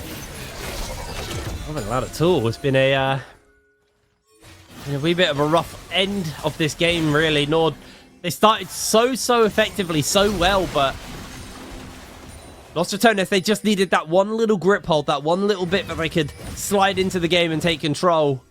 They have done so effectively here. Pulling the gold lead into their favor, pulling the map control into their favor, more importantly, is they're just going to look to finish up this final tower outside the base. As Baus actually may just have a solo kill onto Chachi. He just pops him! What? He's gone. Chachi is gone. Same as the inhibitor in the mid lane. They're heading towards the inhibitor on the bot side. Baus still pressuring. And it's a 4 versus 5 without your frontliner or NORD. The only frontliner they have remaining is Daisy. And there she is. She's coming in. For that last fight, that last defense for NORD. I think this is it here. Los Ratones, we wanted to see what they're like from behind. They didn't get massively behind, but they were still able to pull this game back from NORD control. Crowny just securing himself a couple of extra kills. A triple kill onto the Tristana is finished up by No Way on the way out, but the Nexus goes down. 35 minutes on the clock. That's a relatively lengthy Los Ratones game. This team have been closing games very fast so far. So it was nice to see from NORD them actually challenge them. Now they just got to take the next couple of steps towards actually closing a game out versus them. I feel like, okay, the experience coming through from Los Ratones, they sort of figured out how to break the code. And again, the Ivern that doesn't necessarily have the key pieces to use that utility. You know, the Yones, the Yasuo, something a little bit more bruisery and aggressive that does damage in melee form. There was none of that. And the damage that NORD had was more for chipping damage than consistent damage that would benefit a lot from all the stalling that Ivern does. And I feel like Los Ratones, every single fight, they were just pulling them apart. They were making them scatter, not play as a death ball, and they were just picking them apart one by one. Again, I just want to point out, because I know it was talked about on the desk, but Reckless has not died again. I don't think he died at all yesterday. He was on 0 deaths today, and he was literally on the front of every team fight. He was the front line for this team this game. Excellent game. Excellent game. An absolutely killer game coming in from Los Ratones. I mean, they're showing us why they're strong. There's definitely starting to be a book placed together on how to beat them. But, I mean, it's not long left in the season, really. Like, finals are in 2 weeks' time, so someone's got to put that book together. And realistically, everyone expects it to be a NORD Los Ratones final, unless Roddy can pull that miracle out and take it. But someone has to figure this one out, because this team is looking unstoppable. We're going to pass it over to Des, though, to break that game down, and then we'll be back for game 2, so we'll see you in a bit. Nobody knows. Nobody knows. I went to ChatGPT. He doesn't know, so keep that in mind. Also, before you start talking, Jamada, I would like to give a good shout out to the legendary Star Guardian Triple Link skin. I never saw that one. Like, looking good, by the way. Jamada, tell me, so what's the secret sauce? How do you know? It's still their early game. Los Ratones' early game is still a little bit shaky. If there is a place to be critical about LR, it is there, right? NORD found a couple of good skirmishes. I think this is one of them, right? The only thing really that goes bad here for NORD is they don't get this dragon, which really kind of sets the game state in a bit of an awkward position where there's no longer kind of a soft threat of, at the very least, we can get, you know, a snowball of dragons stacking after we lost the first one. And yeah, that's really, I think, to me, where Los Ratones still kind of lack. Some of their early game objective setup isn't always fantastic, but yeah, NORD had a lead in the early game. I'm not going to say 3,000, but it was around 2,000 gold for our majority of the first 15-ish minutes. Couldn't make anything of it, and I mean, the majority of the reason is because a lot of that gold fell into Poppy's hands on kind of the not relevant side of the map. That's, yeah, it's problematic. It's difficult because, like, teams seem to get early leads by killing Baus, right? And yeah, you know, he always has his death's always worth it, whatever, blah blah blah. But you know, he dies, he gives gold to the enemy team, right? And so and teams do get a lead that way, and then they kind of use it to like you saw in that replay, to set up good team fights. But the thing is, it just never seems to matter, right? We don't get enough from this early game to then push it into anything sizable in the mid game. And then Baus is always going to be relevant because of the playstyle he has, right? Like we saw, it was relatively quickly after that team fight, maybe like 5 or 10 minutes later, then Los Ratones started taking over the game once again, you know, and with these team fights again happening in Los Ratones' favor, it was just... It's too difficult, man. It's too difficult to actually keep them down. Like, you can get these early advantages, and that is, I agree, maybe a weak point for the Rats, where they could be exploited, but yeah, never amounts to anything. But I want to bring this question up because, yeah, the early game might be a small dent in the armor of Los Ratones, but you brought something up, Jamar. We were talking in the green room, the idea that their macro mid-game is absurd.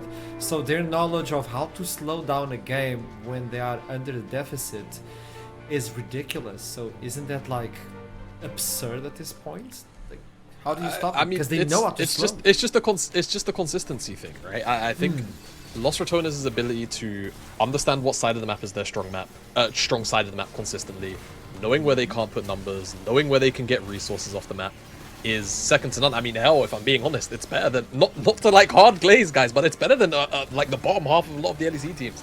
This specific aspect of their macro, like specifically, because teams even in the LEC struggle with this.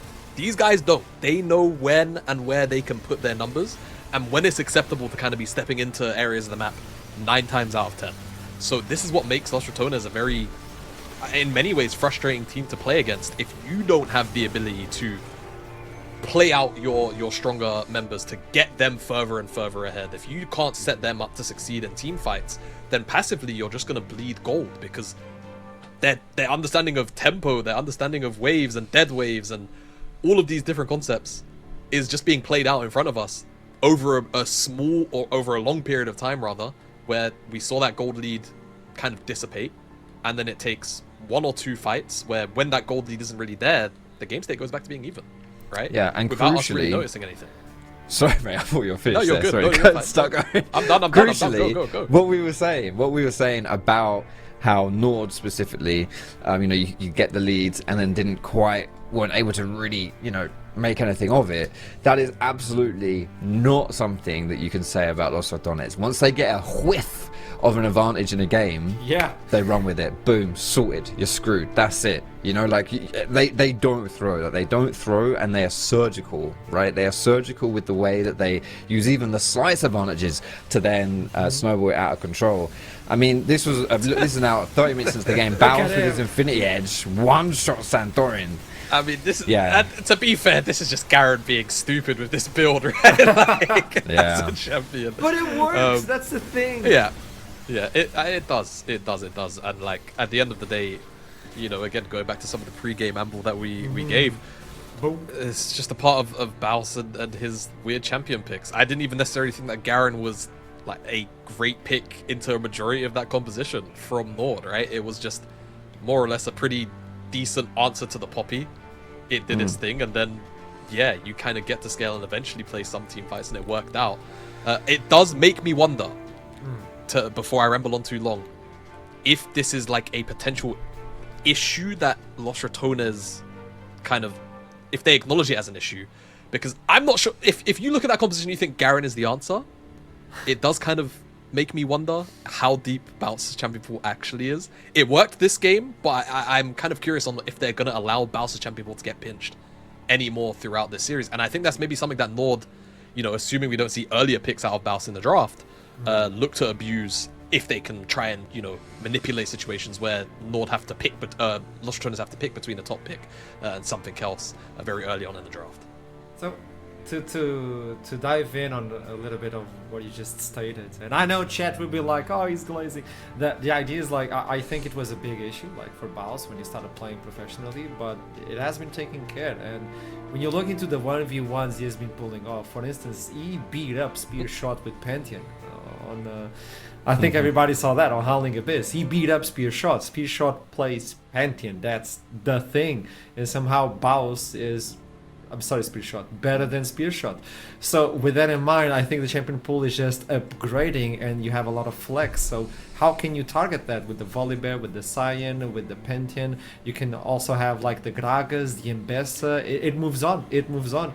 You get to a point where you're like, it's concerning. Also Reckless, Trouble stated that out. Reckless hasn't died in a long time. I don't think the monitor from Reckless has picked any gray recently. Like, it doesn't exist. So all of those things piled up. So with this in mind, what I want to translate into is, how can NORD pull it off? Because yeah, Los Ratones, yada yada, blah blah blah. How can NORD pull it off? Because you just lost the Poppy, for instance. Yeah. That's a big pick. I personally, I think it's kind of simple. You just do what you did this game and don't mess it up. 5 games. And just don't, then play the objectives, get those snowballing, and then we saw the big turnaround was the Atakan fight, which we saw the replay of, and that was kind of poor setup. Like, Centaur was a little bit caught. We weren't all together. The TP from Norway wasn't all there, and the flank from Baus wasn't respected. If that fight goes well and you take Atakan, especially at that point, maybe you can actually move from it there. So I honestly feel like the blueprint of what NORD did wasn't terrible. It wasn't terrible. Yeah, so it's just an execution thing, which is very difficult to do against the best team in NLC. I'm gonna ask a question for you and Jamada that much. often is disregarded in broadcasts. It's always about like trying to build up the story. I want honesty, and yeah, Trouble just told me 5 games without dying for Reckless. By the way, 5 games in a row. Yeah, 5 games in a row. Yeah, as a support. Okay, so Jamada and Foxtrot, blank. Is that a way for NORD to pull it off? No, I want honesty. Is that a way for NORD? Yeah. To win. You asked for like a 100% honest. I don't want. No, you asked for a blueprint or a plan. I think what Foxy is saying is close to on point. I think where I would maybe not disagree, but I would argue the more efficient plan is actually not to target Baus, because I think Baus has shown a tendency to not only just die on, not to fall into the meme, but like he has enough good deaths in these settings where it's fine. I think you target Velia. I think in-game, not through draft per se. Velia's the least experienced player, I suppose, in terms of, like... Well, no, he's not, because Baus is there, but I think that Velia, out of that lineup, is maybe the only player where I would look at and I would say, if Velia's in a position where he can't facilitate the rest of his team, if he doesn't have tools to start fights or just generally be useful, I wonder if the wheels kind of fall off in a game for Los Ratones. Even if their macro looks good, even if, lane assignments, all of these different things look fine, is that an opportunity for NORD to try and snowball our game if they just kind of play Velia out of it entirely? Because I think we've seen a game or two where that's happened, and that's when Los Ratones have looked the shakiest, but I don't think teams have necessarily looked at that and gone, yeah, that's a strategy. I think they go into a lot of these games, they go, let's try and get an early lead off Baus and snowball it off that, and it never works, because then they don't have to play that afterwards. I'll buy that, because on the interview with Bulldog, they said the same thing. It has to be through the jungle. Through Velja. There you go. They didn't pull it off. They were not able to pull it off yesterday. Not even close. But I buy that. Second time I hear that, will there be a third? I don't know. But a second game will definitely happen after this quick break. And we'll be right back. Don't go anywhere. It's Valentine's. I'm waiting for you. I'll see you soon.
Arozzi.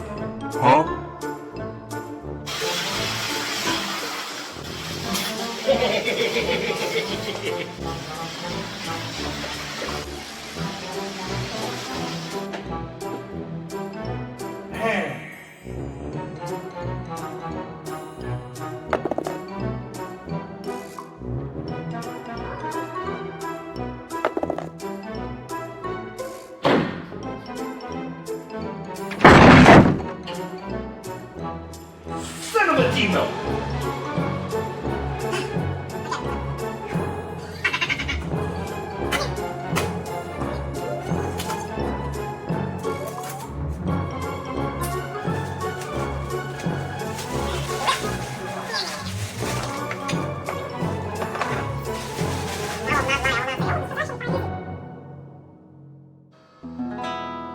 Hello there.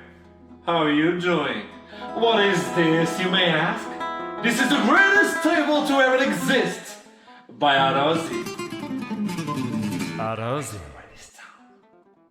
Well, you want to know more about this table? Then raise an individual of 84 kilos like an angel. Stick around, I'll let you know more. But until then, I'll go downstairs. It is actually the right button.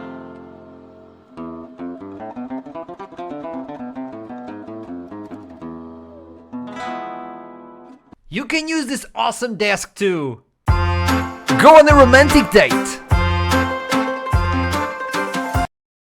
with yourself, because you're single. That photo is actually me when I was a kid. Yeah. Play Dungeons and Dragons. I would like to attack. Damn it! Die on Dungeons and Dragons. Work out.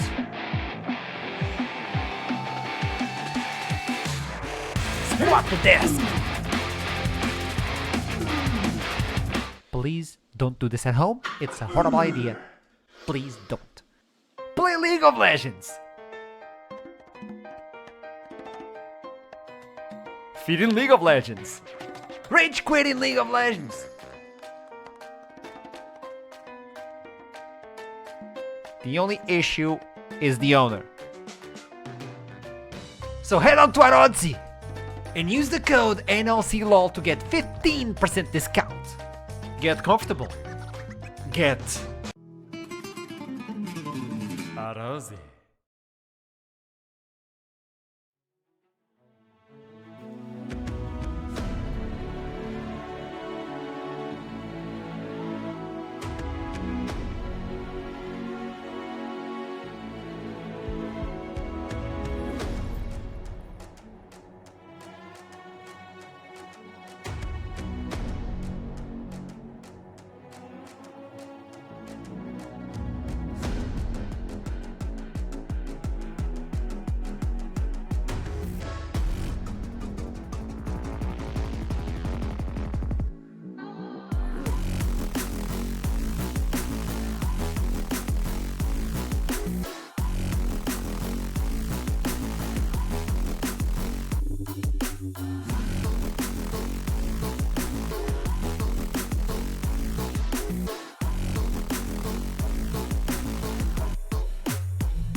Welcome back. We're about to jump into the second game of the day on this best of 5.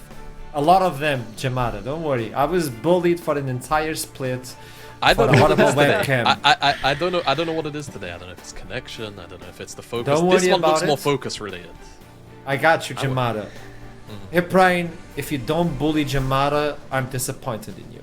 Before we jump into the second game, what do we talk about? Because we talked about how NORD can come back into this one, attacking the jungle, for instance. So what can they bring into the jungle? Because we're on to Fearless Draft, and there you go, there's the draft! Those on the top, like over there, are no longer allowed to be picked, you know the drill. And also, NORD are going for the blue side as Los Ratones.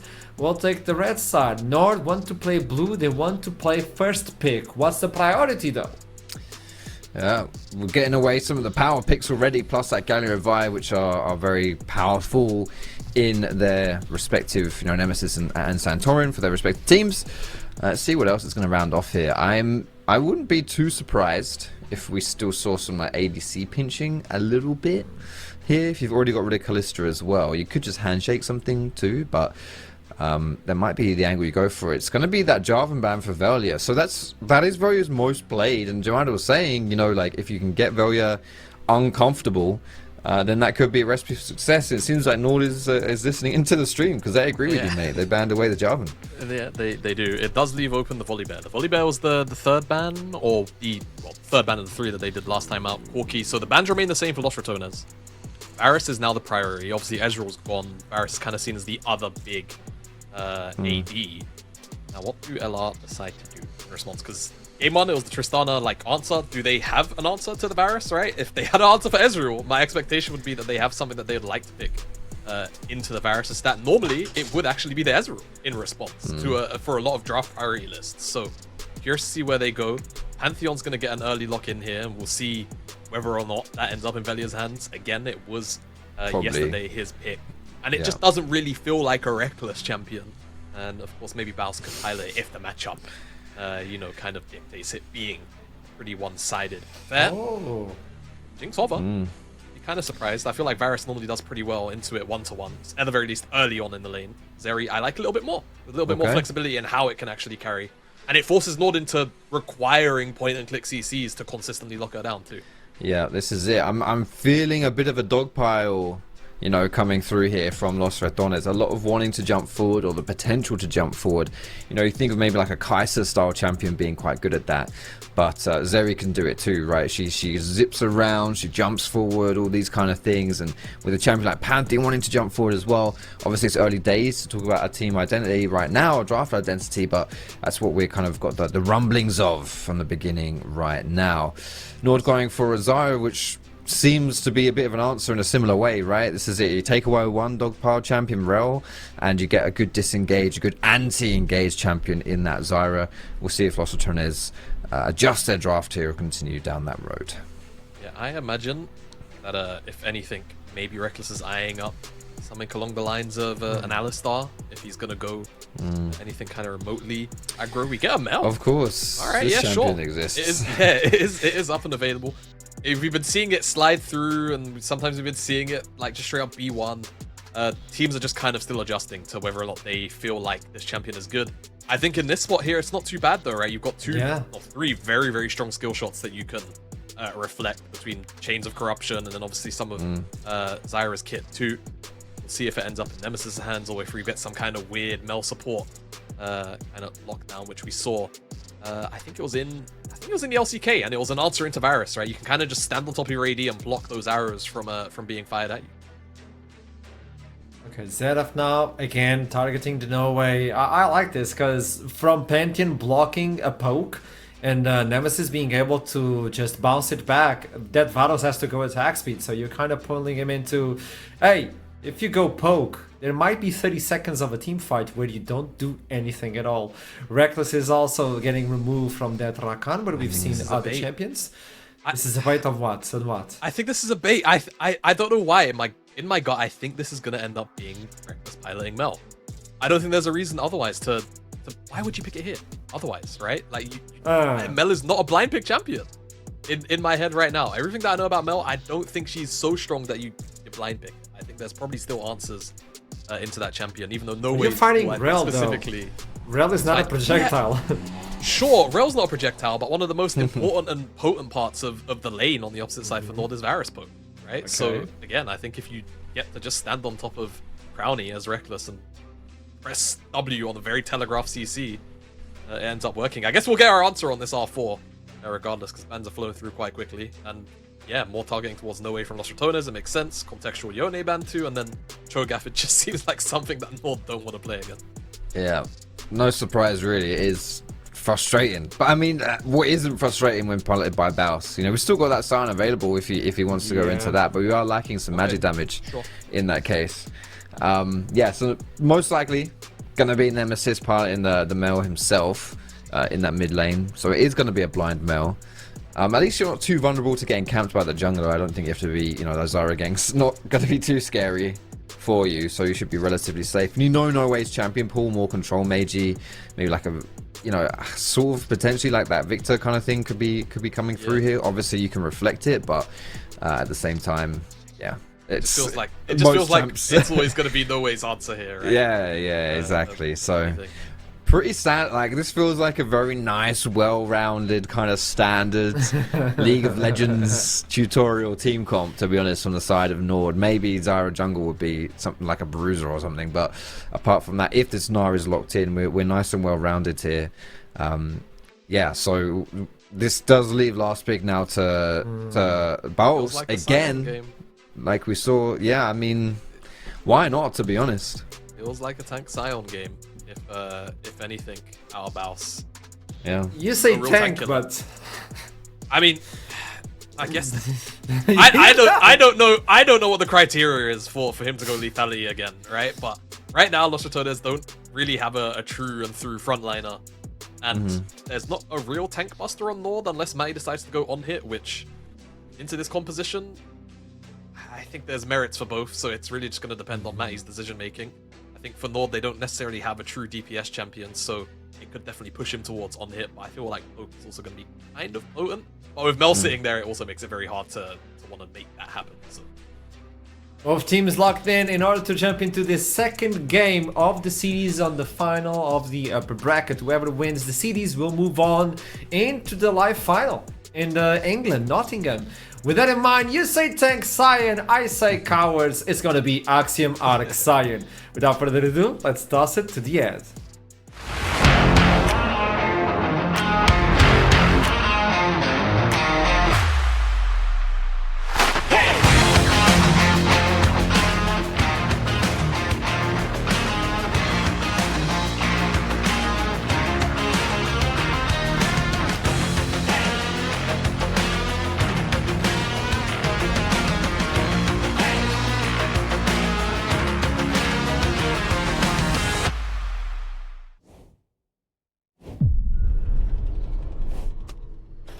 And we are on to the Rift for our second game of this best of 5 between NORD and Los Ratones.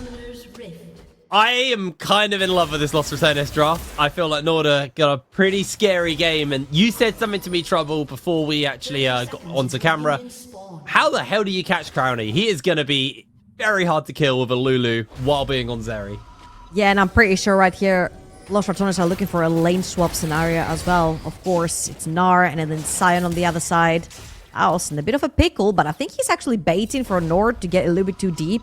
As you can see, there was a 3-man of Los Ratones in the bottom lane, on the bottom bush.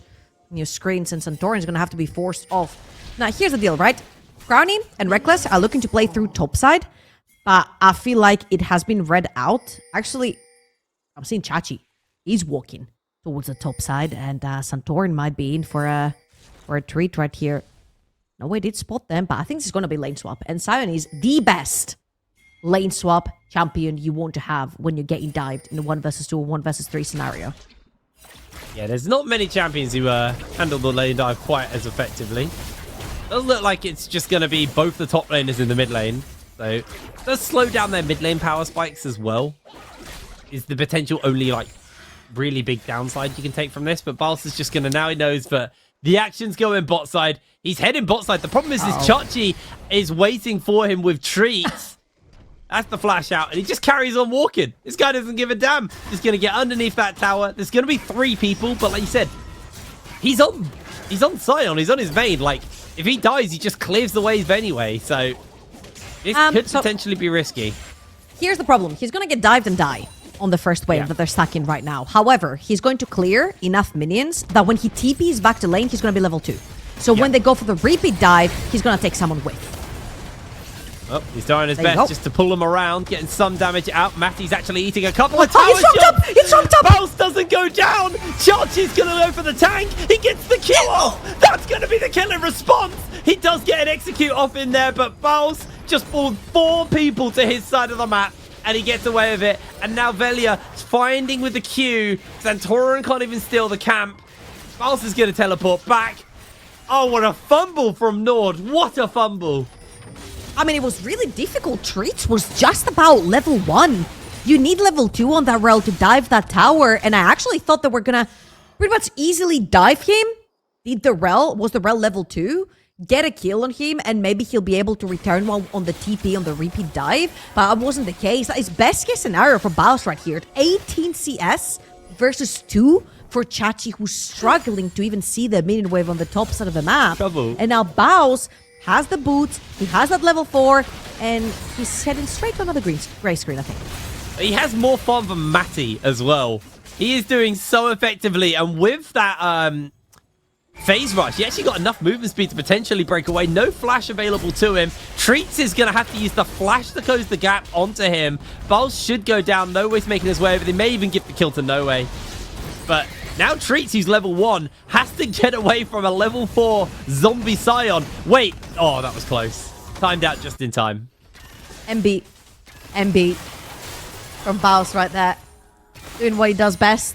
2 deaths in less than 4 minutes. That's pretty good. He's keeping up with the Kardashians for sure.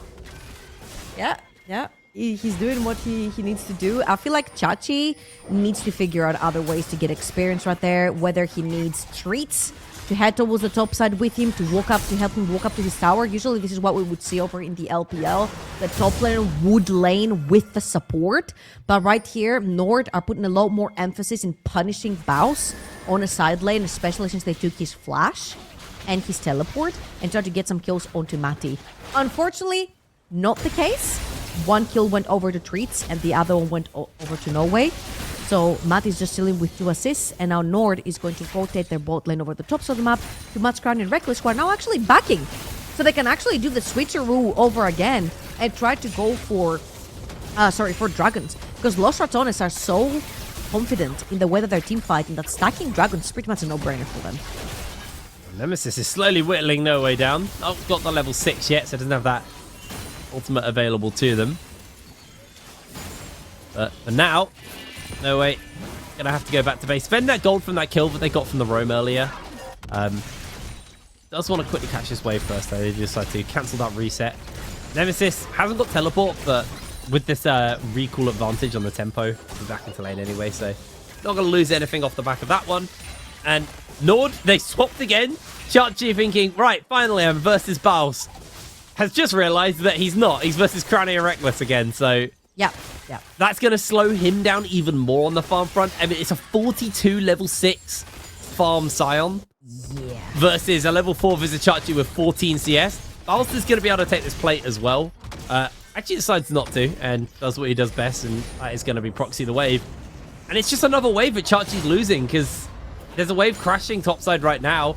Baus has 6. He has phase rush. He's going to be very hard to pin down. Chachi positions himself very effectively here. They find the route onto Baus, but he's going to try and clear the wave out. That may just be the opportunity for Chachi to get back into the game as he secures himself the kill. Baus should be able to pick up the cannon minion. But Chachi wasted a lot of time. He may even get a plate. Okay. Wait, I think he still gets it. It's been nerfed. He just about loses it, actually, I think, right there. Because his ghost times out. His zombie, rather, times out.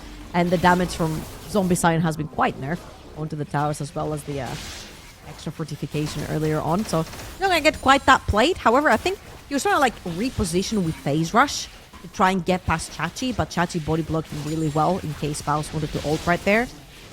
And this is where Chachi can actually start getting closer to the experience and the CS of Baus right here. One thing that's really worrying me for Baus is that I'm seeing a crystal in his inventory. I'm sorry, but I don't think crystal builds into Youmuu's Ghostblade. So, I'm confused. It's supposed to be a Ghostblade into item. Axiom Arc. It might have been like an early buy just for like the potential dives that were getting thrown off at him. No way, that's Tank Scion, right? No way. I'd be surprised if it's Tank Scion from Baus, but I feel like that was just like a 400 gold investment to make sure that if they try and dive him continuously, he'll have that little bit of extra health to kind of make that harder for them. That's what that screams to me. I feel like this Ruby Crystal may just stay a Ruby Crystal for a while. There's Velia looking for the invade. Baus has actually found Chachi here. Connects onto him with the ultimate and the tail end of that Q. Chachi getting heavily chunked out. I mean, he's a 2-level disadvantage, but Velia is going to be looking to try and break away from Santorin, but Chachi's coming into the area. Baus has no ultimate to really keep him alive. Velia just flashes forward, collects his kill on the way out. And now with the numbers advantage, they're out of there. Starfall to safety. That was beautiful from Velia. Wow, NORD are really scrapping right here, trying to find any play on the map. Baus answers his odds on a 1v2. Yeah, I'm not sure if he's going to pull that one off. That may have been a little greedy from him. Has to flash away, but does get caught by the roots. Santorin gets hit by the knockup from the Q. Baus should be able to walk away from this one. But did have to burn his flash. Definitely a little bit of a light mistake on his half, unless Velia wants to cook something up. Baus isn't going. There's no mana on No Way, to be fair. This is potentially doable. This is a land of minions slow. No Way. He has the flash. Gonna get hit by the knockup from the Q, but Velia decides not to go for it. I think they saw Chachi moving over and they realized this is potentially just gonna be a free double kill. Yeah, there's also Lost Chapter onto No Way, so he's regenerating mana quite quickly. Chachi now on the flank right there. He's gonna force Velia out of the bush, chasing him as well. Misses the Q very crucially, doesn't get the initial slow from the boomerang, and Baus just about makes it out as well. Daylight robbery right there from Los Ratones and NORD. He's got no way. He's got a Cinder. They've changed him. They have changed him. They could fix him. Hashtag not my Bausi. I am surprised. It's the Valentine's Day special. He changed for them. He changed for them. It's the commitment. So the one game they get. This is the one time they're going to play Tank Scion for you. All right. Let's see then how Bausi frontlines for them with the Tank Scion. Crowny? Crowny. Ooh, You said he's hard to catch. They did not catch him. 42 HP. Crowny gets outie. Absolutely beautiful. Yeah, they just find him just about as Reckless had reset and was walking towards the lane. Found him all alone. They did commit Flash over from Treats and Ignite, but that's huge because they burn both summoners from Crowny. Unfortunate event from NORD, but they don't actually get the kill right there. And Chachi has to flash away from Baus's Tank Scion. So far, so good. NORD have been trying to play really aggressively in the early game, trying to get Chachi a little bit ahead. And how far behind he fell. And we mentioned it over in the very early game that champions like Ezreal and like Zeri are very hard to catch. You usually want a point-click CC follow-up, like Vi, Nautilus, Maokai. And none of that was available for the side of NORD. And Nemesis taking trades here versus No Way, but being a full item to a lost chapter makes that fight incredibly hard for Nemesis. As heading off back to base after getting his torch finished up. Velia ulted in. That's because the grubs are up, not because he was going for a kill, I see. I thought that was a very optimistic ult there from Velia, but no, it's going to be towards these grubs. They want to play the denial game. 3 were already picked up by NORD.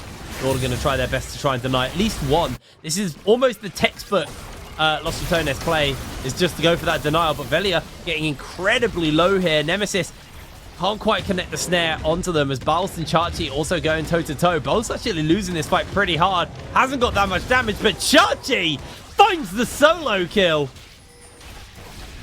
Great news. If you're a NORD fan right here, good solo kill from Chachi zoning Baus. from entering the pit. And honestly, Santorin and No Way doing a fantastic job. Those two champions, the Zyra plus the Victor, are known for creating zoning control and controlling areas around the map. And that's exactly what they did.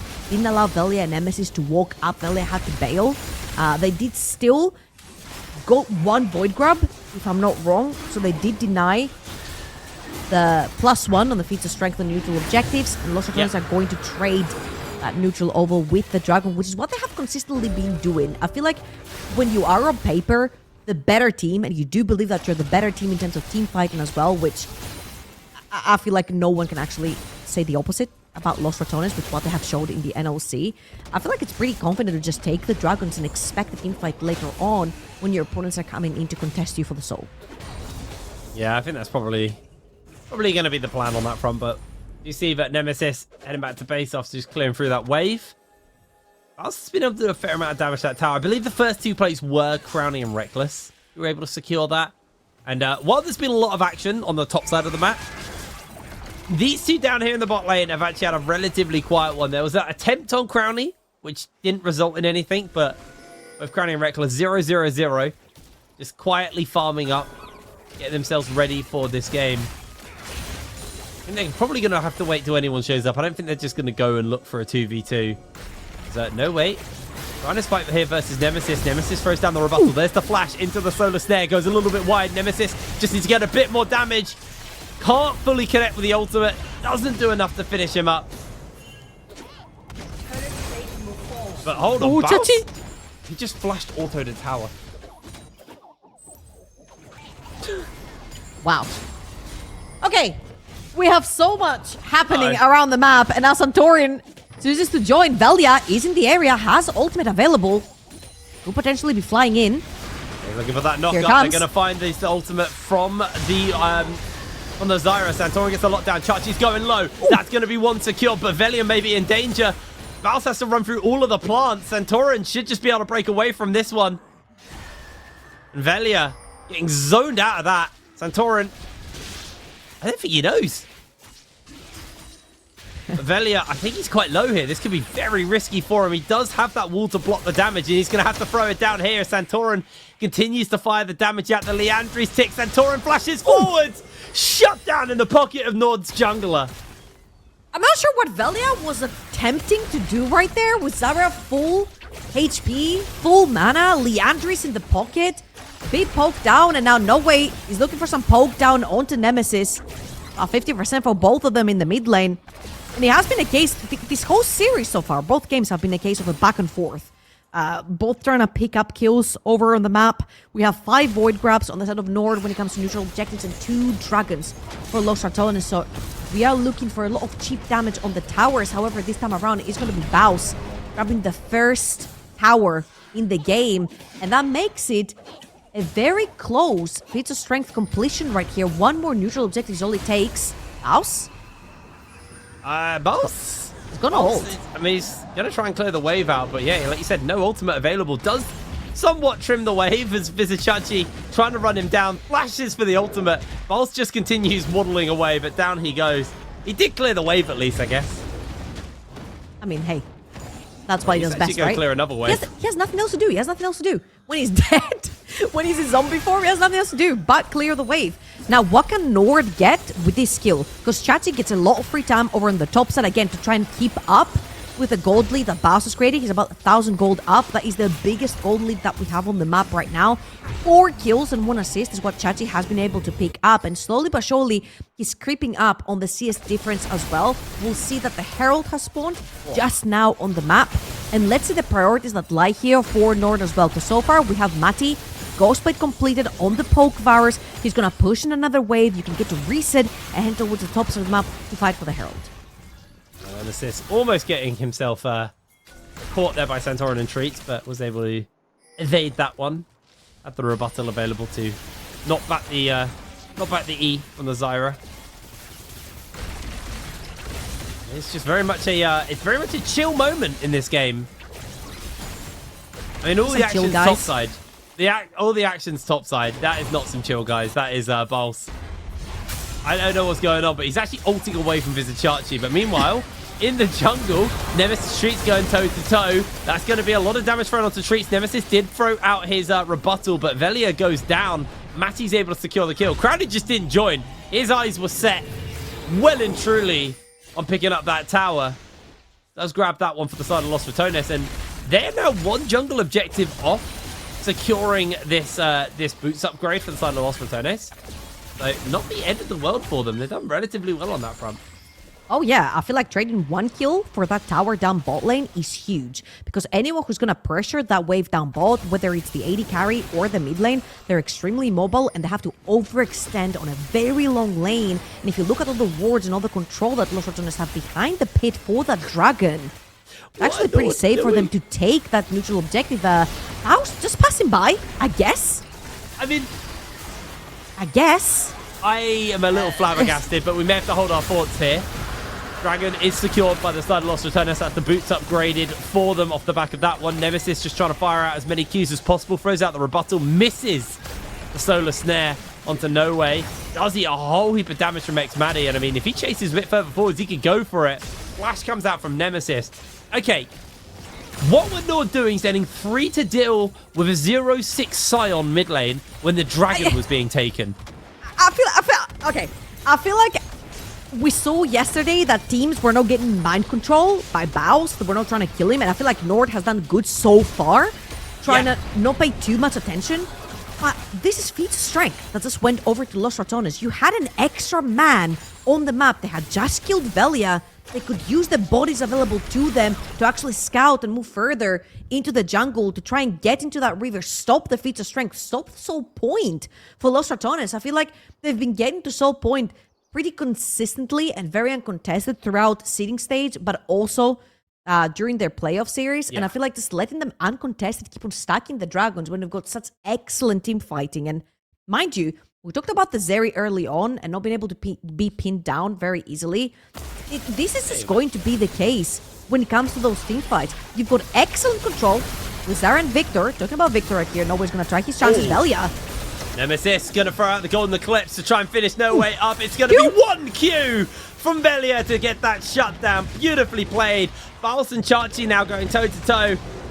We've seen this tale 1,000 times. Chachi started behind, but he has just been collecting kills on Baus, who is able to walk away this time. He's slowly but surely getting tankier and tankier. But Los Ratones are going to be able to do a whole heap of damage to this tower down here on the bottom side. Maddie and Treats are in the area. Maddie is absolutely massive. There's the Magnet Storm into the lockdown from the chains, waiting out that E from Maddie. Gets the slowdown onto Vela. They're slowly whittling him down. Another Q comes in.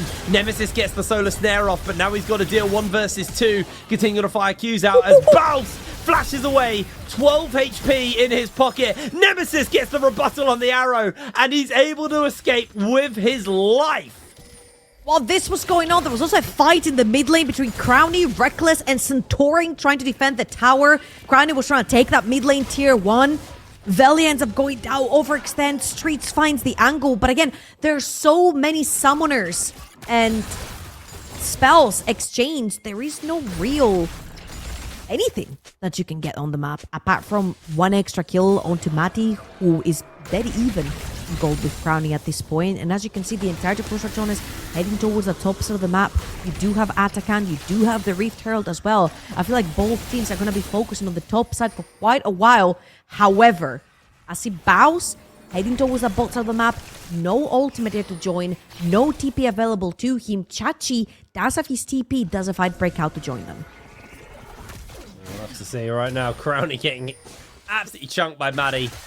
Maddie's got the Serpent's Fang as well, which is obviously very nice when you're playing into the likes of a Lulu and all the shielding that can bring. NORD are first on the punch for this Rift Herald.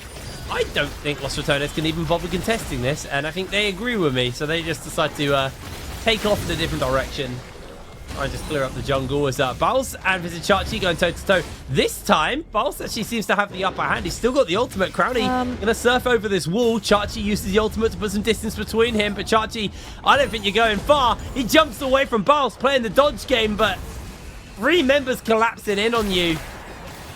That should just be the end of Chachi, and that'll be the first kill over to Crowny. The problem is they just use 3 in the bot side.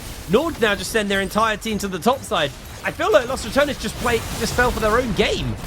Absolutely. I feel like that was a little bit questionable with Rift Herald in the pocket as well. Oh, come on. You get a charge in the mid lane. Now you possibly can get the first tower on the second tower on the top lane as well. Oh, treats.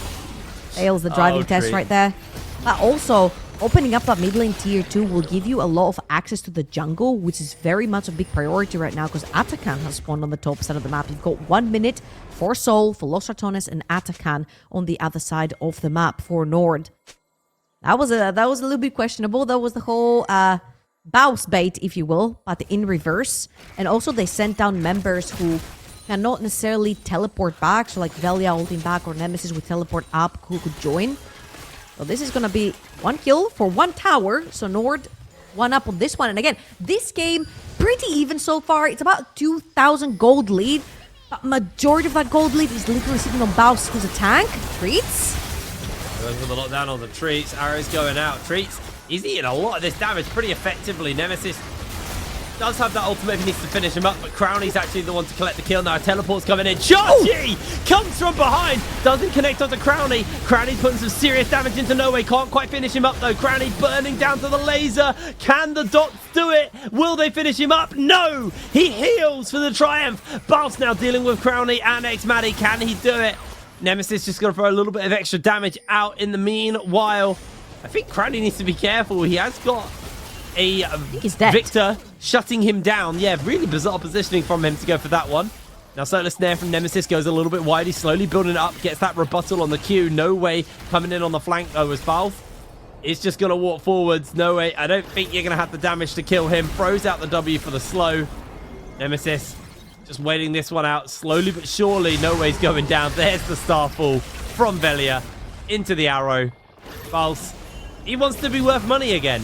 He's given up too many kills. That is 2 deaths on the side of NORD right here, which will give a pretty easy dragon over to Los Ratones. Chachi does have the ultimate available, and there are quite a few 50% HP bars. Nemesis Velia on that 50% mark. Chachi, though, no Gnar bar. Charged up. Santorin in the area. Does have the flash or potential still. Is he going to go for it? Just throws out some roots, but... Oh. It's Soul, but I don't think it's worth your flash and then dying for. Especially when it would only be your first dragon of the game. So Los Ratones going to take that one as we get ourselves a little replay.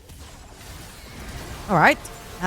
Engage from Treats onto Reckless. Great flash right there from Reckless. And the Treats kind of too deep. Doesn't really have backup. Only had X-Maddie. Crowley coming in from the mid lane. Kind of pushed X-Maddie out. You don't want to be overextended. Really great flank by Chachi right here. They do catch Reckless.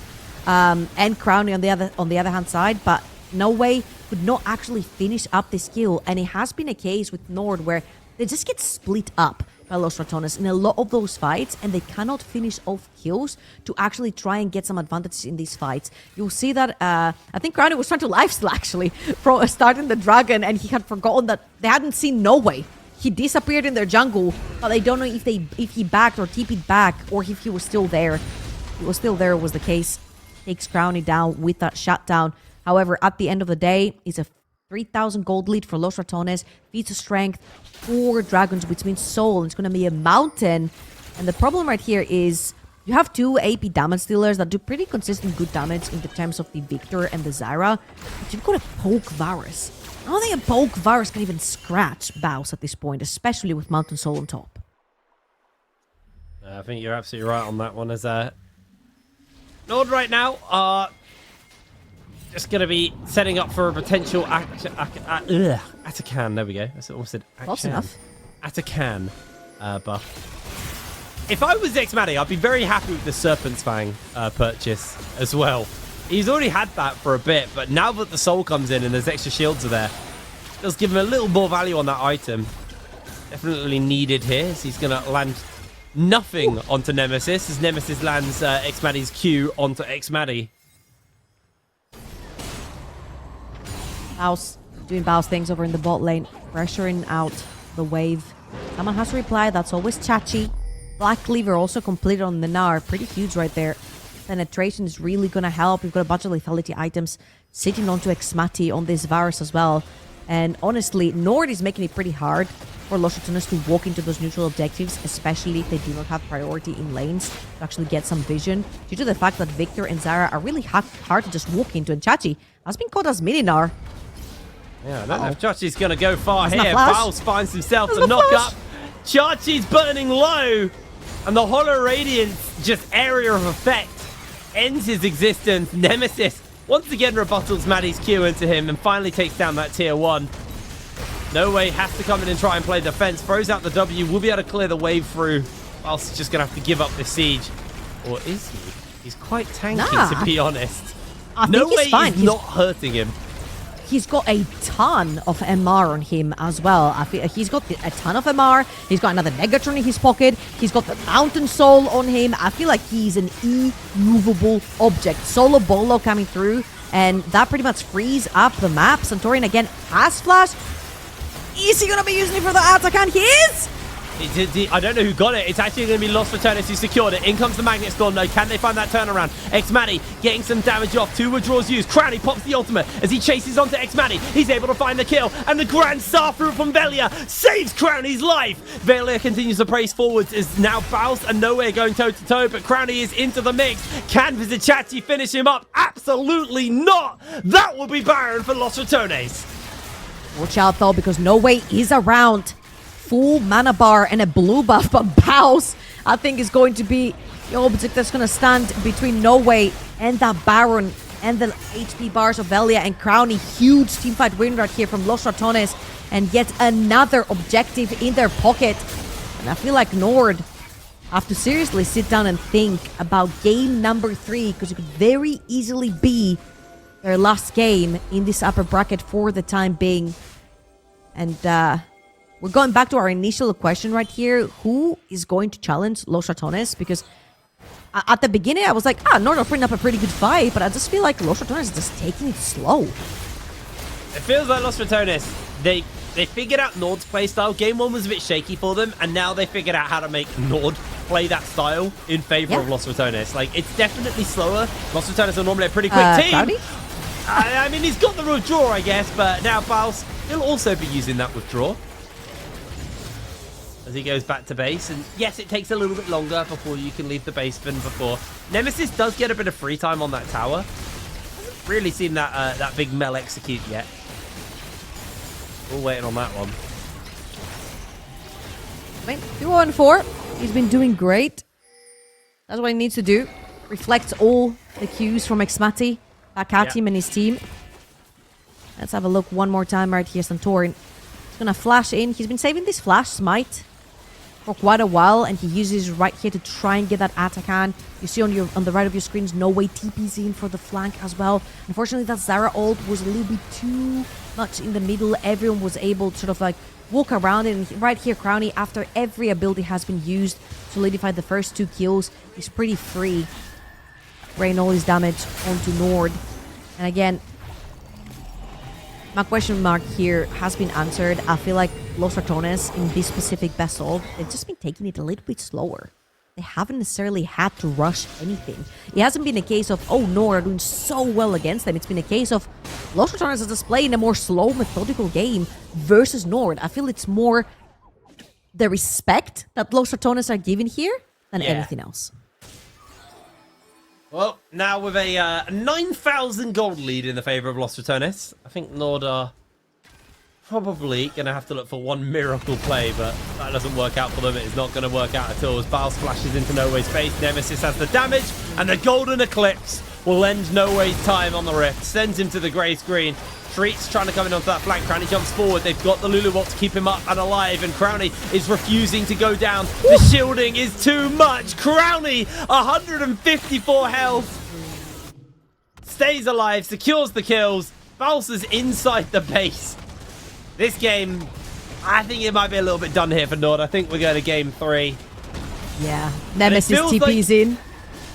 It just feels like NORD have the playbook, but it doesn't come assembled, and they just need to figure it out. Well, they're going to have at least one more game, keep praying, because Los Ratones, 5 man strong in the base, taking down the Nexus turrets, hopefully taking down Chachi for them as well. Baus, one more for the road. One more for the road. Did Nemesis rebuttal the Nara? I've never seen that interaction, but I swear that's what that looked like happened there. But anyway, huge game there for the side of Los Ratones. They continue their undefeated streak. They're looking very strong. I think the big thing to take away from this game is Los Ratones definitely look more in control. Game 1, I actually think NORD stood a really solid chance, and then the game plan fell apart and they just got a little bit lost in what to do. But this time, it was like Los Ratones had realized NORD's game plan, adapted to it, and just played it out really well. That was a dominating performance from Los Ratones. I just feel like a lot of it is kind of like a shot in the wind. You're trying to throw a bait and see if the fish will actually bite from the side of NORD. And that's not necessarily like a dig at NORD. I just feel teams have not necessarily encrypted the code that will beat Los Ratones, because I feel like individually they're just good at pulling you apart on the map. The way they pulled apart Chachi in the early game on those lane swaps, the way they were able to figure out every single wave got touched, got taken, and NORD were trying to scramble about to figure out who's taking which wave. Don't put the Nari into the 1v2. Reckless and Crowny were too fast, so they had already swapped. So then Chachi had to back and reset and head top lane, but that wave was already pushed. So I feel like there was so much precious time that was missed by NORD, and I feel like they just have to be quicker on the map if they want to be competitive in this series. No, absolutely. I think it was definitely a rough game 2 here for NORD, but they've still got another game to go, so we'll see if they can bring it back. But for now, we're going to pass it over to Desk to break that game number 2 down. So over to you, Archer. With this in mind, Reckless finally fell on a match after 5 unbeatable games, and I think that is a win. At this point, you have to celebrate everything. Los Ratones are 1 game away from LAN finals, and we have to talk about the early game. I think it was mandatory, since we were talking about how you could actually pinch Los Ratones at the beginning of the game. I see your face, German. I see your face. Yeah. It seems I mean, yeah. Los Ratones' early game was entirely based around putting Centaur behind. Comically, we made the call. Hey, maybe if there's one potential space you can look to maybe exploit, it's try and see if you can make Velia a little bit uncomfortable in the early game and see what that does to, a mid-game transition for Los Ratones. LR get the late invade off in the top side. They force Santorin into basically only being allowed to take 4 camps. And they even managed to steal some of the respawn camps off the back of that too, just because Crowny and Reckless were still kind of left unattended on that side of the map.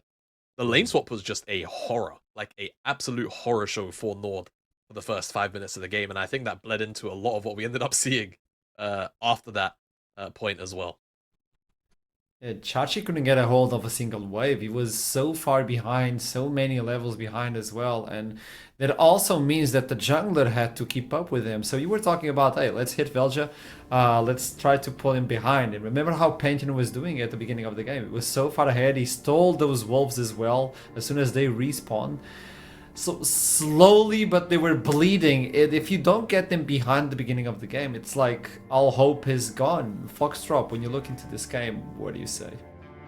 Yeah, I think like Jamar was saying, from right from the get-go, it was pretty tragic, to be honest. And the thing is, like, NORD were able to get some kills and were able to attack Los Ratones, but this is why I think it's just so hard to bring them down, and why I predicted 3-0, because they never stay down. Like, they were down like 7 kills to 2 or something and up almost 2,000 gold. It was tough, and the map plays from Los Ratones were simply superior. Yeah, and I think this is kind of like a big part of it, right? The lane swap is already going horribly. Great, we're killing Baus, we're losing Dragon on the opposite side of the map, right?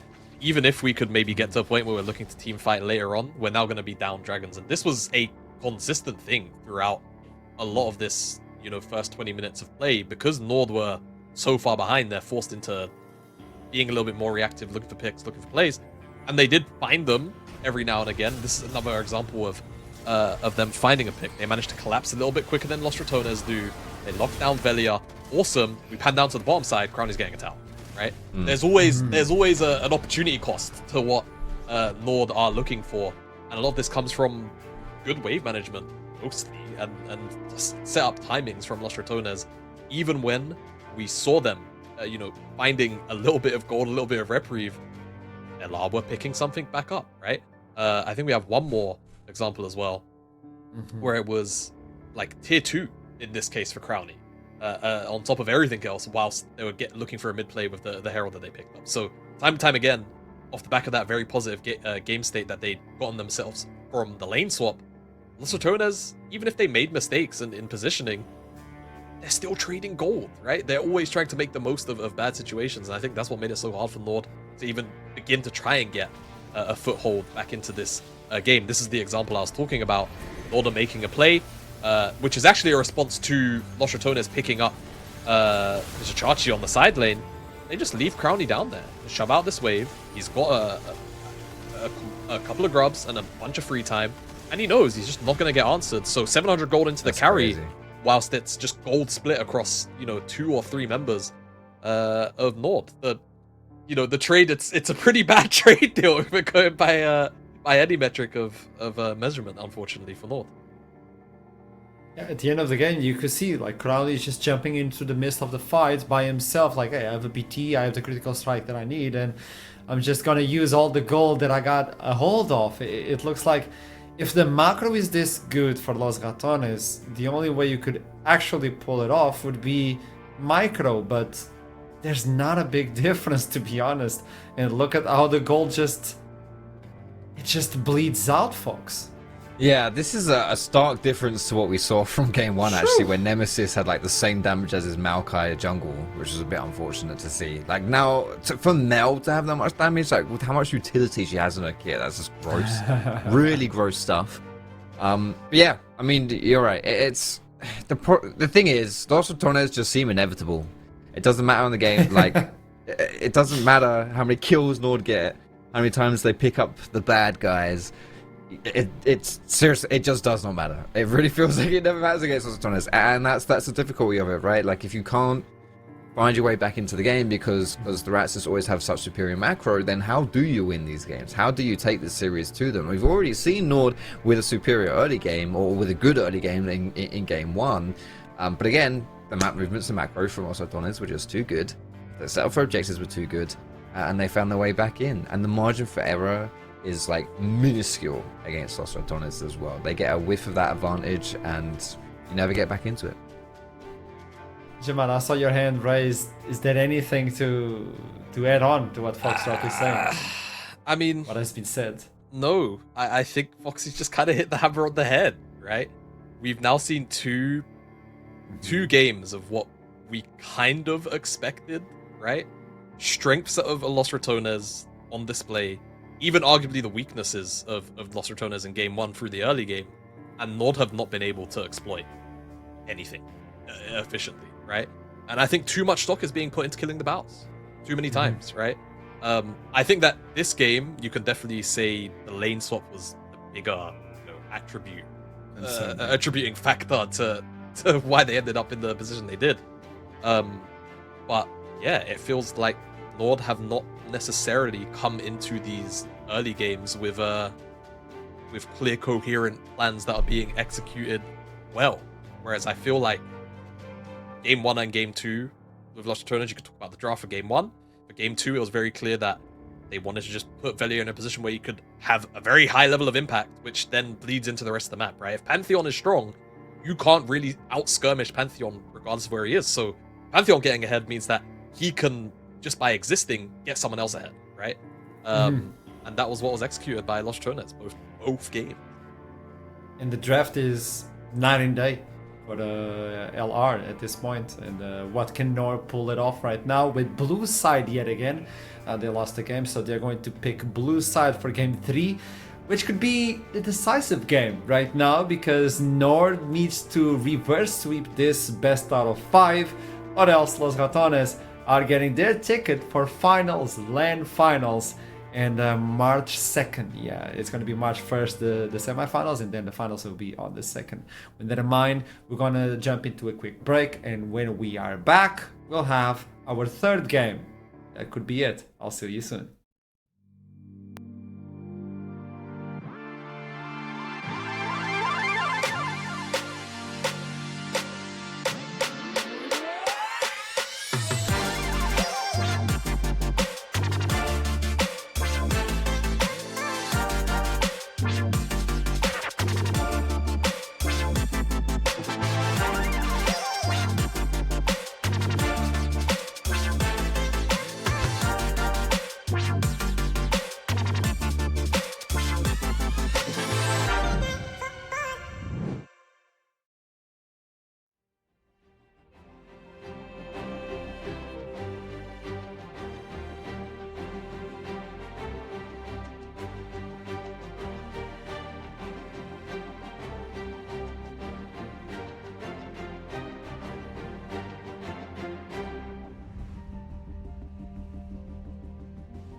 Up around, and this is game 2 in favor of Los Ratones. 1 game away from getting their ticket for finals.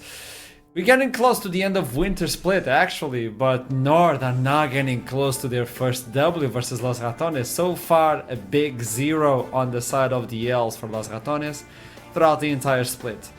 I've heard a lot of proposals on how you can beat them, but so far, I don't think there's a way right now. And with Fearless Draft, what else can we expect right now? I think a lot of champions are still open to bring something new, but you have to cook, even if it burns, you have to cook. Yeah. We often see this, right? In an elimination game, teams bring out comfort, you know. And if we're going to see a wacky draft, I would say this might be it for NORD. Unfortunately, we've already seen quite a few comfort champions come out for NORD, right? The Poppy for Vizicachi is one of them. We've seen Rel and Leona on the side of Treats, and the Ezreal for Xmati. So, yeah, I don't know, dude. I don't know. It's going to be tough. Yeah, you're really digging deep here. Jamada, you're fighting the voices. I saw you. Like, you were scratching your head like, I'm fighting the voices. There's nothing. They're silent. Are we just going to keep the same bands? If we're NORD, we're not going to try and shake anything up. To me, I don't know. Yeah. I don't know what they could necessarily even do in draft. I think that a lot of their final products have been very lacking, right? I think that game 1 was maybe the only game that had a little bit of merit to it, but game 2, I think they really put themselves in a hard position. I think going towards Rel instead of Nautilus was probably a bit of a mistake in terms of having an answer to try and kill Crowny at any point in that game. On the Zeri when it was already showing. So yeah, I think that NORD are just in a really, really tough spot. Sejuani is probably the premier jungle still left up and available in the tank side of things, but this does leave room for, you know, LR to probably answer with a Wukong or a Viego and kind of just take the skirmishing mantle a little bit more seriously, which is something they've been very happy to do. They don't even necessarily have to do it in 1 or 2 either, right? If they want to keep their or if they want to prioritize other stronger champions, they can do that. They can even go down a more carry route, like this Lilia Hover as well. Like, the options really are super wide for Los Ratones. They do go towards the Jarvan because it was left up. It was banned in game number 2. And yeah, now if I'm NORD, if I see an immobile AD, I'm going to be kind of vexed. But even then, there's only really immobile ADs left in the pool, right? Outside of the really kind of obscure-ish ones, like maybe a Caitlyn or a Lucian. Yeah, there we go. We've seen the Jenks for Crowny. He has gone to this one before. We've already got the makings of a pretty sick kind of front to back, good old-fashioned teamfight comp for Los Ratones here as well. The Cho'Gath is open for Baus too. That's been a permaban so far for NORD. They swapped that for the Gragas ban here in game number 3. I think honestly, I was gonna say, are you just going Jax if you're Vizicachi here? Because like it's a pretty common ban, the Gragas, to if you want to play Jax. Like, Gragas is good into Jax, and I think if you're gonna throw in a curveball in the draft, then I feel like topside is where you do it, right? Because I think Vizicachi has shown us that I think he's been their best performing player throughout NLC so far. And Noe's also getting a little bit of comfort there as well with that Xerath, which has been banned against him in all games so far as well. So yeah, full comfort right now for NORD. Okay, I like this. I think if I'm LR, I'm probably still kind of happy to maybe slam a support and get 2 bans in. We'll see though what they go for. Quinn! It was buffed, by the way. Oh my goodness. Obviously a very big like solo queue answer. The Quinn here. Gonna be fine in terms of finding lane priority, assuming we don't see a lane swap, and this is where my big question comes in for this pick. Quinn, 1v1 into Jax, awesome in the early game, you're gonna set him really, really far behind. Lane swap Quinn though, how much, economy does she end up landing? You're not gonna really see a shenanigan dive like what we got out of that last game where Baus is able to effectively trade a kill and then some. So we'll see how that plays out as we hit ban phase number 2. You gotta believe. This is the Queen from Baus. This is the famous one. Now pinching on the support one. Coming in from Los Ratones, taking away the Nautilus, and those supports, you can actually save the Alistar, for instance, and try to protect. You have 2 carries that you can protect moving on. with the Jinx and the Quinn if she doesn't fall that far behind, as you told us. No way is comfortable. This is the thing that I'm looking into NORD. I'm like, hey, you got your comfort pick, so you have to shine on it. For the mid lane, though, for Nemesis, do you go for something like the Orianna? So you have the Jarvan, another protection tool if you need to. Like, Yeah, Wei is I sort of think they're looking well. at Wei. Yeah, Yeah. if I had to wager big. a guess, if there's anything they're looking to pick up here, Wei is like the one thing that can definitely kind of go range for range. We've seen Xerath as an answer to Wei occasionally. I think normally, if you're a skilled Wei player, you can still play the matchup out, right? And I think of all the mages left up and available, it's probably best case. Maybe they still want Orianna, despite the matchup in the lane being a little bit rough. Zilean, wow, okay, I mean, bro. that Quinn is gonna be fast! It's not only is Quinn going to be fast, it now puts a lot of pressure on NORD because a lot of their engage is front-loaded into Sejuani. If it's all single target burst, Zilean just completely negates that. And what's pretty nice about this is it remains a flex, right? This really puts Treats in a bit of an awkward position because he can't necessarily go a lot of enchanters into this one-to-one. Even something like a Rakan is going to kind of struggle here. And then we could still end up seeing Nemesis on a different mage, right? So I love the Zilean pick. It really puts a spanner in the works of what NORD wants to do. Yeah, and if you don't have gap closers on champions like Jinx, you may as well make them really fast and try and keep them safe that way, right? With the speed ups from Zilean. Yeah, this is a Quinn Zilean pick here for 3 and 4 is not something I was expecting to see. And yeah, now we're getting the answer to the flex here. Is it support? I think it's. I would put my money on being support. I actually think it's Nemesis's. Okay, This don't is know Nemesis, why. yeah. Okay. I think Milio. Now, the one concern with this is that there's not really a real front line. You know, Jarvan. Yeah. Jarvan's going to be a bruiser. He's not going to be a full tank, unless Velia does something really, really special here. But they've again, Los Ratones is very standard, responding to what the enemy team's draft plan is. What's come out. They might lack a little bit of damage later on at most because of how powerful the front line might be from NORD. But otherwise, I think the lanes are going to suck if we end up seeing standard lanes. So lane swap shenanigans is going to be really important. Hey, we got the draft. This could be it for Los Ratones. The 3-0 versus NORD on the upper bracket. Not a single L before finals. I want to know, Jamada Foxtrot, where your hope resides for this one. I mean, look at these champions, dude. What can I say? I actually, yeah, I kind of like what NORD's done here. I feel, yeah, I do. I prefer NORD's draft for sure. Okay. It's just the caliber of Los Ratones is. It's been so hard to beat, but we've not really seen a draft quite like this one out of them yet so far. They've won 10 games in a row in the NLC here, right? So, is this going to be 11 or? Yeah. Jamada, just a name. Just a name.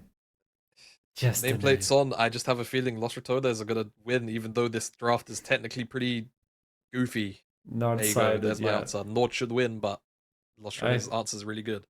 One game away from perfect run towards finals. Will NORD finally be able to put a dent on the armor of Los Ratones? We don't know. But after the break, we'll surely get the answer. I'll see you soon.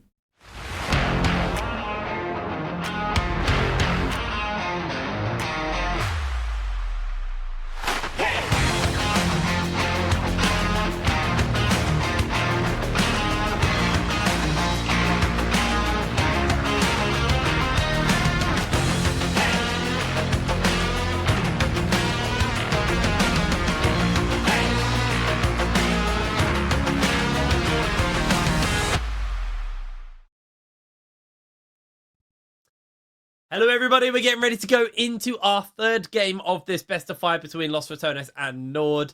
NORD have definitely struggled in this series so far. Game 1, a little bit closer. Game 2, not so tight for them. Now, NORD are playing into a very explosive Los Ratones team this time around. It's a team with a lot of damage, not a lot of front line. Trouble, what can NORD do here? Oh, they can start by killing Nemesis. That's an option for them. Nemesis ignited. I think he's down. He's dead. He's gone. First blood to Xmaddie. That's a good start. That's a huge start right there. They take the flash off of Nemesis as well. Pretty good start right here from... I'm not gonna lie. Bounce. I feel like from Los Ratones, this is a Mickey Mouse comp right here. Everyone's playing whatever they feel like playing. Another very BLG-esque flair on the side of Los Ratones, where everyone is pretty much having ways to fight. They've got a lot of consistent damage coming through, specifically AD through the Jinx and the Queen. They've got split push, Velia. they've got team fight, they've got revives. They'll be fine. They're not gonna get spotted yet. No, it's just a really And a lot smart of- ward. Yeah, He's and a lot right of in the agency corner. Yeah. in a lot of their champions. So I feel like with how we've seen Los Ratones execute the team fights, there is a lot of trust in the players from Cadril as well, I'm assuming, to pick this draft. However, no. do they fall behind? Like, you can't do that. Like, you can't do that. You can't do that. You cannot die. If you die in the early game, you're screwed. Well, this is what we were talking about before we got into game, was some of the win conditions, and I believe that a lane swap really favors Nord. You put Pulse behind on the Quinn, it's not like a Scion, it's not like a Garen. It just falls off. If this champion falls behind, it just falls off, and denying him now access to this wave, this experience, and Nord going to be able to keep him at arm's length. They're just going to catch the wave in between the towers. It's Maddie. He's on a Xayah. Xayah's very good and effective at clearing the waves. How do you walk up? Faust is... I mean, this is so risky for him. He's going to lose so much HP. Goes in for the E, but Treats can just keep the pressure in. There's going to be the kill for that! Maddie. A massive mistake there from Baus. You can't do that. Velia was on his way around. All you had to do was wait just a little bit. Now Velia is gonna lose very precious room in his own jungle as well. Nemesis has no flash from that level 1, so he can't walk up. He's a little bit screwed in terms of wave clear, because the wave clear is a little bit better in the early game than Zillion, and he gets to poke him with that. Oh, Nemesis just flashes over the Q and secures himself the solo kill. Really, really nice. And yes, Chachi obviously only has 4 farm, but, you know, he's got a Doran shield. He's on that Jax. He can just kind of catch the wave with his E when it comes in. And Baus, he has a Jarvan, but I don't know if he's going to survive long enough. They find the knock-up. They find the kill. Velia's trying to put some damage in, but Santorin doesn't tank the tower till the very last moment. A perfectly executed dive from Nord. And Velia's just left scratching the head. They don't know what to do. Oh boy, this is absolutely disastrous. 3-0 on Xmati's Xayah right here. And it's not going to get better. Again, teams that are extremely squishy and they've got a lot of damage to offer, falling behind is really difficult. Because the biggest problem that you face with that is that you lose access to your jungle very easily. You can basically just pivot around the Xayah wherever you want to invade on the map and pin down Velia everywhere. The Jarvan will eventually fall off. And the only thing you're going to have to pretty much rely on is that Jinx from the utility from the Zillion and the Milio. If you fall behind enough that the Jarvan will not even survive an initial engage, this will become actually very problematic. Yeah, it's going to be very hard there. By the way, Baus just died for the 3rd time. We're 4.5 minutes in. He's having a bad go on the old Quinn this time around. Okay, Hiprin.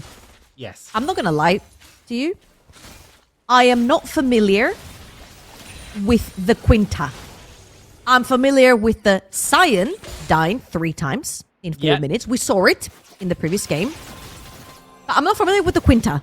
I'm not familiar with how well it does at proxying. I'm not familiar with, hey, you die a lot, but you're still so strong in the late game because the champion needs to farm. Quite frankly, you need to have access to experience. You need to have access to gold. And, let's see that mid lane one. 1E onto no way, but the range. He's range level is 2. brutal. He's not going to do anything. He hasn't even got all his spells yet. I mean, like, his W is only vision, but still. Okay, you don't need the W. It's fine.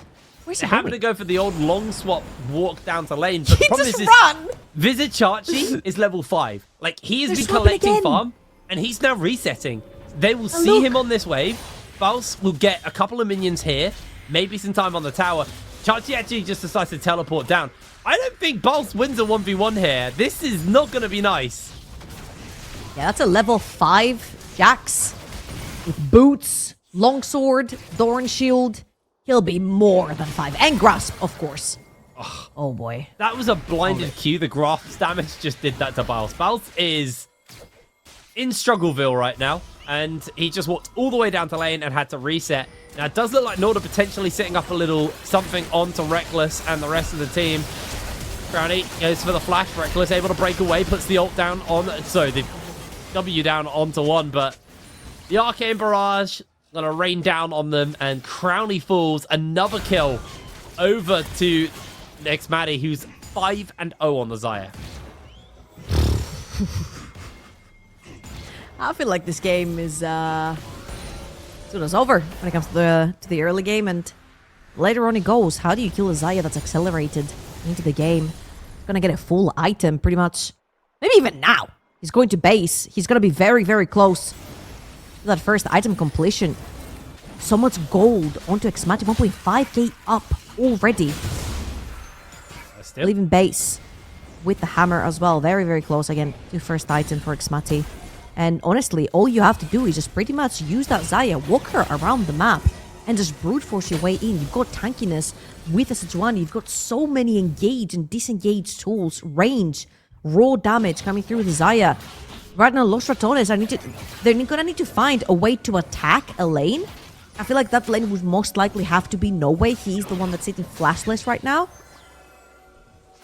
But their lanes are being pushed so hard that Velia just doesn't quite have an opening for a gank. No, and I mean, like, you're not really going to be ganking Bals, who's 14 CS on the Quinn. Oh boy. Very, very far behind. I mean, that Cole feels optimistic. Like, that feels so optimistic for him. Eventually, some point.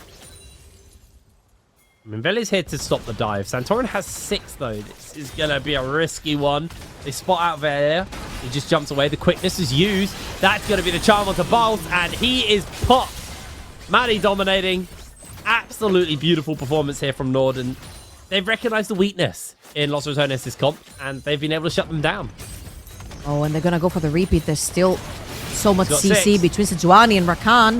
Nice flag, nice drag, comes in, gets the lockdown in. The rocket comes onto Santorin, who's low. Crowny looking for the kill, but I don't think he can even get close enough. Santorin able to flash away to safety.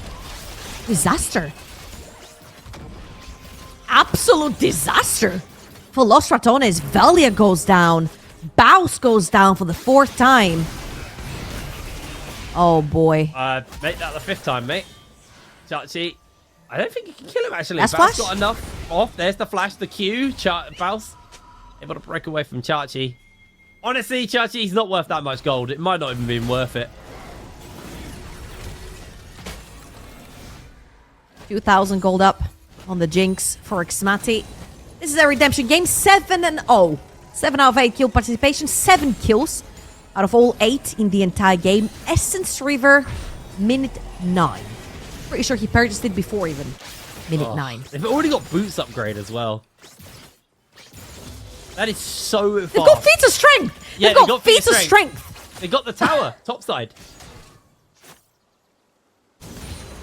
They are in a very, very dominant position right now. Bals finally getting to play the matchup as he wanted to, but it feels like it's too late. Like, the damage should have been done the other way around just from him laning into Vizicachi, but he was just such a victim to the lane swap from NORD, and NORD played it really, really well.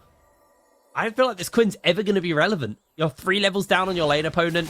You struggle to catch the waves. You know, it's not like Quinn is famed for lots of wave clear, like a Garen is, or a Sion. Like, you're not that quick on the old wave clear game, so Chachi's going to be able to consistently keep him shoved underneath the tower.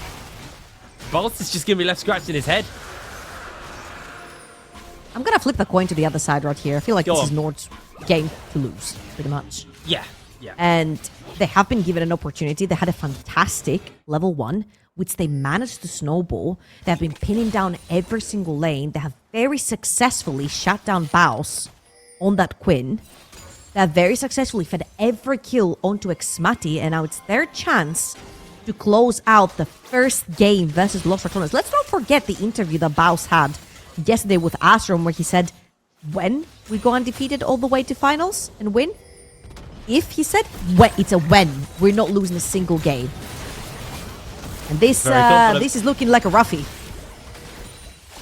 Let's see if they can play that, because at the beginning of the day, we did ask, you know, what do Los Ratones look like when they're behind? They are 5k down at 10 minutes. This is about as behind as it gets. Crowny's getting jumped onto. He's able to dodge with the move speed, though, to break away from Treats engaged with that grand entrance. And another plate shall fall to Nord. X-Maddie has been gifted so much. He's 2,000 gold up over Crownie right now. Yeah, this is only going to get worse with every single tower plate that keeps falling. Again, X-Maddie is pretty much the artillery right now. He's the cannon. Keep moving him around the map, wherever they want to contest, wherever they want to push. X-Maddie has to be there very, very early. Versus 3, we're only 8 and something minutes into the game. I'm going to take that tower, pivot over to the top side, I'm assuming, where Rift Trail has already been started, I believe, by Santorin over in the top side. He has pushed with the Jax. I don't even need the Zaya at this point. I feel like every lane is pretty much thriving. 1,000 gold up in the mid lane, 1.2, sorry, K up on the Jax. Very, very close. That Trinity Force, the Zaya. I'm not even going to mention that. Georgia. And, honestly, Los Ratones, you're going to need a miracle, keep writing. X-Maddie's had 10 plates. They've had so much money. If they go mid lane and get the last 3 plates, 13 plates onto Azaya, who's 2,300 gold up at 12 minutes. And honestly, this is just... Like, Nord played very well to get to here, but, like, ultimately, it just comes down to... Los Ratones kind of made their graves here. And Baus jumped straight in. Like, really, really good lane swap from Nord, and they just shut him down time and time again. 12 minutes on the clock. A 5,000 gold lead separates these teams. Actually closing in on that 6,000 gold as well.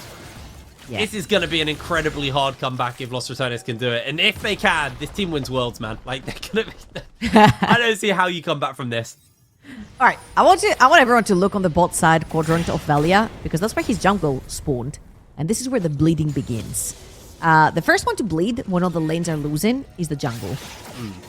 You end up getting invaded, a lot of vision goes down, and for a jungler that wants to be active like Jarvan, Velia has not had the chance to actually gank any lane, to actually have some action on the map. He's been playing very reactive as Baus here. Another one for the road, 0 and 5. Actually, maybe looking for nowhere. I don't think he's going to be able to close that gap. Did have the ultimate. He's just going to go get some jungle camps. So this is the alternative. When you're the one getting invaded and they're stealing your jungle camps, it means they're not doing their own jungle camps at that moment. So you can run in and just grab a couple of theirs. So finding a way to stay relevant. But the problem is he's a long way away from where the action is about to go down. Crownie. Oh no, Crownie. About to get caught by Santorin. Instantly gets freed out by Reckless there. Beautiful catch. Keep him alive. But there's another plate. It's another heap of pressure. And this time Crownie flashless. Does need to be a little bit more careful. And X-Maddie just going to casually collect his 12th plate of the game. Yep. Terrifying. That was what? A Sejuani ultimate for a flash, tower, potentially a second tower? Nemesis is tipping onto this, but he's tipping into 4 members. He's immediately charmed. He's immediately taken down. He doesn't even get the ult off in time. Velia can't do anything. Los Ratones, for the first time this split, looks so lost. Wow, and Nord will be looking to do what no other team has actually done. And again, this is props to Nord. It's not like Los Ratones are giving them the game away for fun.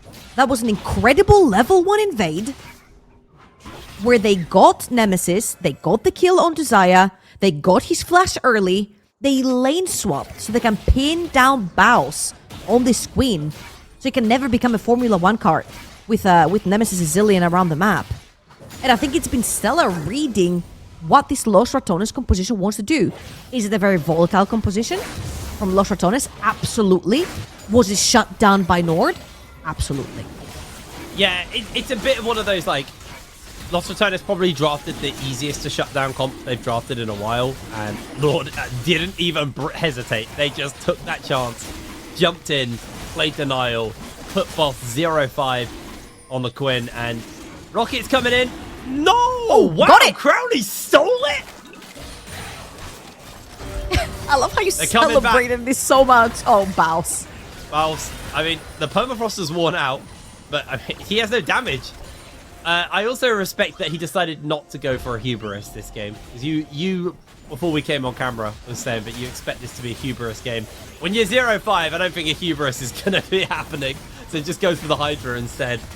As Velia going to get locked down by Santorin's permafrost. Reckless just going to do his best to keep him alive. Throws the football out whilst not going to get in range. But Velia flags, drags, flashes away from the arcane barrage. Oh. No way secures the kill. Easy pickup. Nice little pickup from there from Norway. And Baus, I think you're going to have to get on your bird, mate, and get away. Fancy feet, but not fancy enough. And now, I think Baus, they're looking towards the top side. They do have the ultimate onto Zilean. They want to go for it. Second bomb. Uber driver's on the way. Here comes Baus. He's going to deliver himself up a kill. Chachi! Not going to take him down. The chrono break saved his life. Oh, that was close. He survived the bomb. He survived the bomb. I think it was single digits. I didn't get to quite see how low Chachi got from that last bomb he ran away with. But it was very, very low. Everything blown away there. Not quite enough to take the Jacks down. Honestly, props to Velia. Considering like how bad the state of the game is, the fact that he is down, he's actually up 100 gold is impressive. Because like you said, junglers are normally the first to bleed. They're the ones who get invaded and lose objectives. A little bit early that time, Crowny. But Velia doing a fairly solid job of keeping himself somewhat relevant in this game. Herald, though, secured for NORD. So ultimately, with the pressure that NORD have been able to get, sitting pretty nice there. Bals loses half his health to an auto attack and a W reset. And this is gonna start becoming very problematic now. You don't have control of any lane. NORD are pushing 3 lanes at once. You lose control inside your jungle. And your engaged tools are not necessarily that great. You've got a Jarvan. Oh, Treats! Oh, what a knock-up! What an engage! Nothing they can do. They're trying to put some damage out, trying to clear the wave as best as possible. But Treats, that was just so smooth. Rift Herald gonna go down as well. And this is pretty much a case of how fast can NORD finish this game? Pretty much a done deal. They're about 10,000 gold up, 18 minutes into this game, and their composition scales so freakishly well into the late game. They've got pretty much everything they want in this compositions kit. Those Ratones are looking to see if they can catch anyone. House fancies his chances right here. On to Chachi. For Chachi. I mean, if Los Ratones make their first loss happen and they get 0 kills, that would be so sad. Chachi, though, still trying to make the runaway. Gets the counter-strike off. He's out. We actually could see Los Ratones losing a game and not even getting a single kill. That'd be devastating for them. I'm telling you, there's going to be a kill. I'm pretty sure Baus is going to get one on the side lane. That was the whole point of the Zilean plus Quinn. And great engage from Treats. A lot of people could say Reckless ulted late. Reckless was taunted. He couldn't ult as fast as he wanted to try and save Nemesis. Ends up going down without even ulting. And 0-4 on the Zilean hasn't had a pretty happy game. Not even from level 1. Profane Hydra completed. First item for Baus. As you're looking on the left side. And NORD are working on the second. And if you're Xmati, third item on the Saya. Well, NORD playing this to try and tidy it up. Chachi, I think you overstayed there a little bit, mate. Vals is looking for the kill. Chachi, no backup nearby. He's going to try and get some damage onto Nemesis, but he's making a run for it. The rocket goes wide. The counter-strike comes out. Nemesis is going low. Chachi's fan is opening, and that is the shutdown for Nemesis. There you go. Little bit of a gold influx in the pockets. Again, still almost a 10,000 gold lead for NORD, but that is at least something. And we get to see the combo that everyone's been talking about. The Zilean Volibear, a lot of people said, but this is now the Zilean Quinn. And you're extremely fast on the side lane. You've got slows, you've got speed, you've got stuns through the bombs. If something goes wrong, you've got the revive as well with the Zilean ultimate. Chachi paid the price on that one. However, it's going to be another neutral objective. Going to the side of NORD. There is no Super Mega Death Rocket on Crowny. We'll try it for a steal right here. So this is going to be second Dragon going over to NORD. Atakan has also spawned on the top side, and Velia, again with a Baus. They're trying to sneak into the jungle, see if they can get anything in advance. Baus throws out the W just to get a bit of scouting off. Just going to try and clear the wave away. He's got that Profane Hydra now, but the problem is the teleports are coming in. Baus has made himself a bit of a target. Treats lands the knockup. Chachi comes for revenge.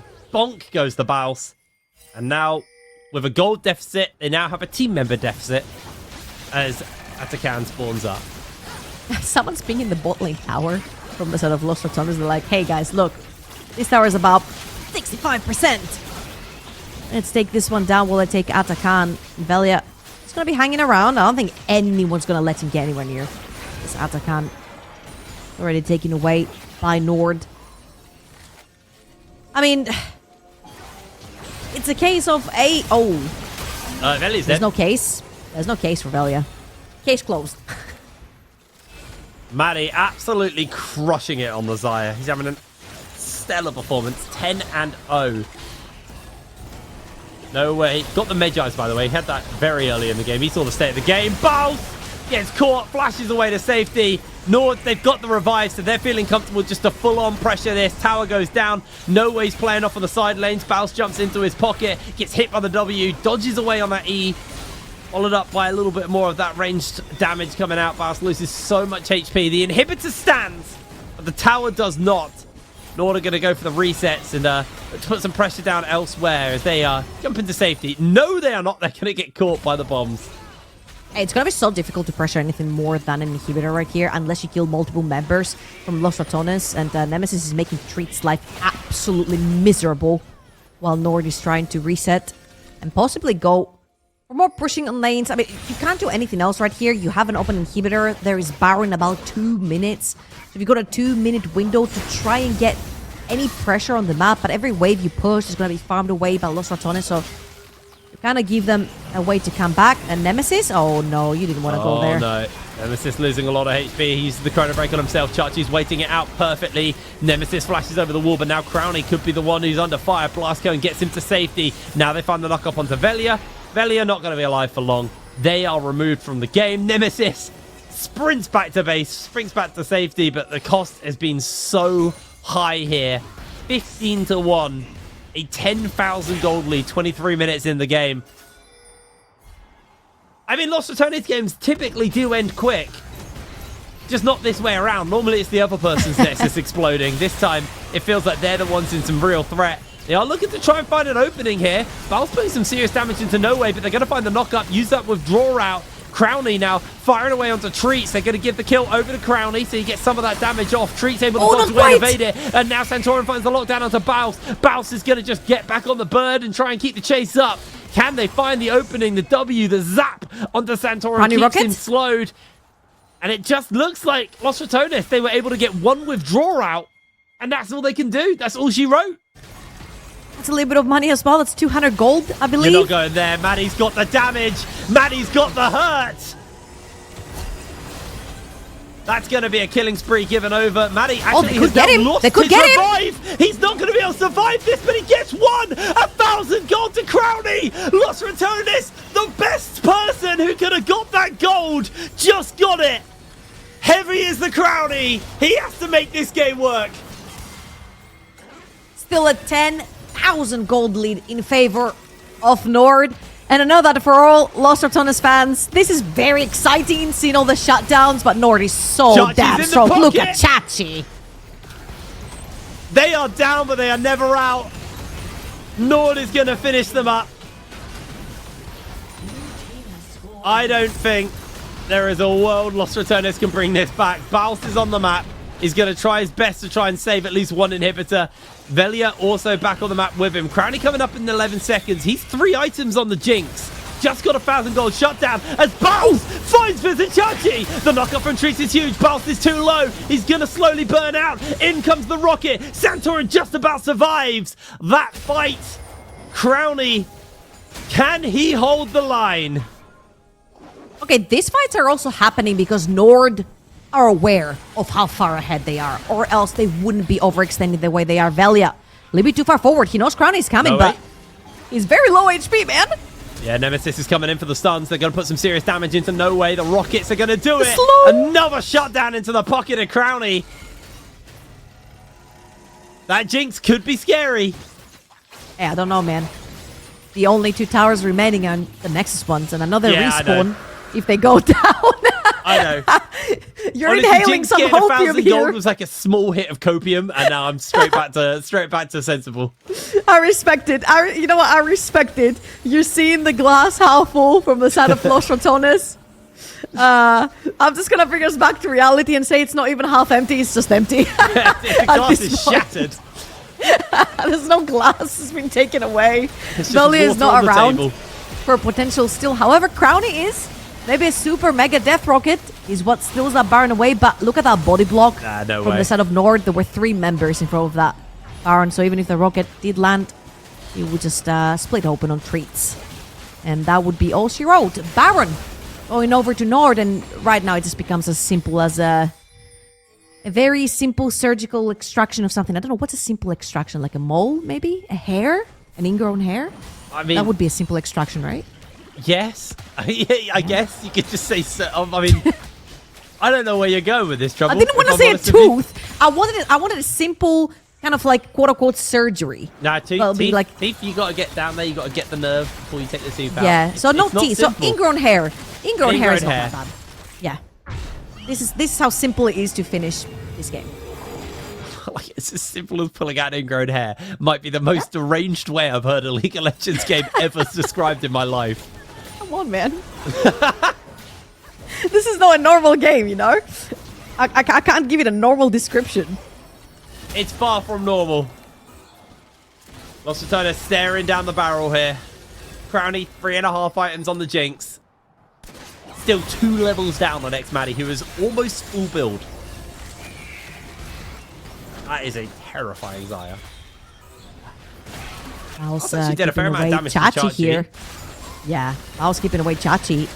He's managed to equalize the levels. However, right here, Santorin, all eyes on him. He's looking for the engage. Everyone is super squishy, so wherever the R lands, I feel like this is a go button for Nord, as they're getting poked Damage, quite though. heavily. Brownie able to evade away on that rocket. He's on the ultimate even, sorry. Chasing forward, Bounce. I don't think you're going to achieve much there, buddy. Treats did lose a lot of damage, a lot of health to Crowny. But all inhibitors down. Bounce just disappears. Performs a quick magic trick. What? What was he doing? He just And for my next walked trick, up, blinked, I will appear in done. game 4. All right, one last try without Baus. 4 versus 5. 4 Can they items do on it? Crowny. Can he make the difference? Crowny doesn't have flash. He only has that barrier. They're going to find the lockdown onto Velia. Velia low. Oh, he's Next dead. Maddie dunks him and finishes him up. Tower number 1 already down. Tower number 2 we next to follow. Treat starts to find his opening. Crowny, he can't even get the damage to kill the support. Nexus will fall. Gods can bleed. Nord demolished Los Ratones in game number 3. Pretty clean game from Nord. Again, I don't want this to go down as in Los Ratones were trolling. Los Ratones draft was weird. were, Los but Ratones just gave them the game for free. Nord read how volatile this composition was. The level 1 invade into taking the flash from Nemesis, killing him. Very importantly, that kill went onto Matty's Xayah, and then they lane swapped onto Baus and pinned him down on the Queen. And the Queen is not a Scion. She cannot very easily build items and just be useful. She needs the damage, she needs the experience, she needs the gold, and they deprived him of all of that. Yeah. All in all, an incredible read from Nord and execution in game to make it come into fruition. It was definitely a bit of a fumble there from Los Ratones. I think they got ahead of themselves, and you know, the lane swap should have been predicted and should have been scouted out. But regardless, it cost them heavily, and that is a loss under the belt of Los Ratones. I think it's time we throw it over to the desk to break that game 3 down. They bleed. They bleed. The 3-0 and the clean run is no longer on the table. They tried to fish something weird, and I think they did. Nord finally capitalizing on those mistakes, and there's still some questions that we're going to be talking through this desk, obviously. But how did it start, and how did we get here? Yeah, it started with Quinn being forced to lane swap, which does not work very well. And Balsi was just, well, he was like level 1, while he was getting dove while he was level 1, and the rest of the map was like level 3, level 4. He was level 2, having to do a peasant's TP from top lane to bot to max checks. Like, just not, yeah, it wasn't good. It wasn't good from top to finish, and I mean, look, we had a Triforce Jarvan in that game. We had some very unique things happening in that game, and yeah, it was. I'm just gonna leave it at that. I think I'll just leave it at that. It was certainly one of the games of League of Legends of all time, for sure. Yeah, for me, I think NORD did everything that they should be doing when they see that kind of draft on the opposite side of the rift, right? Lane swapping should always just be what happens.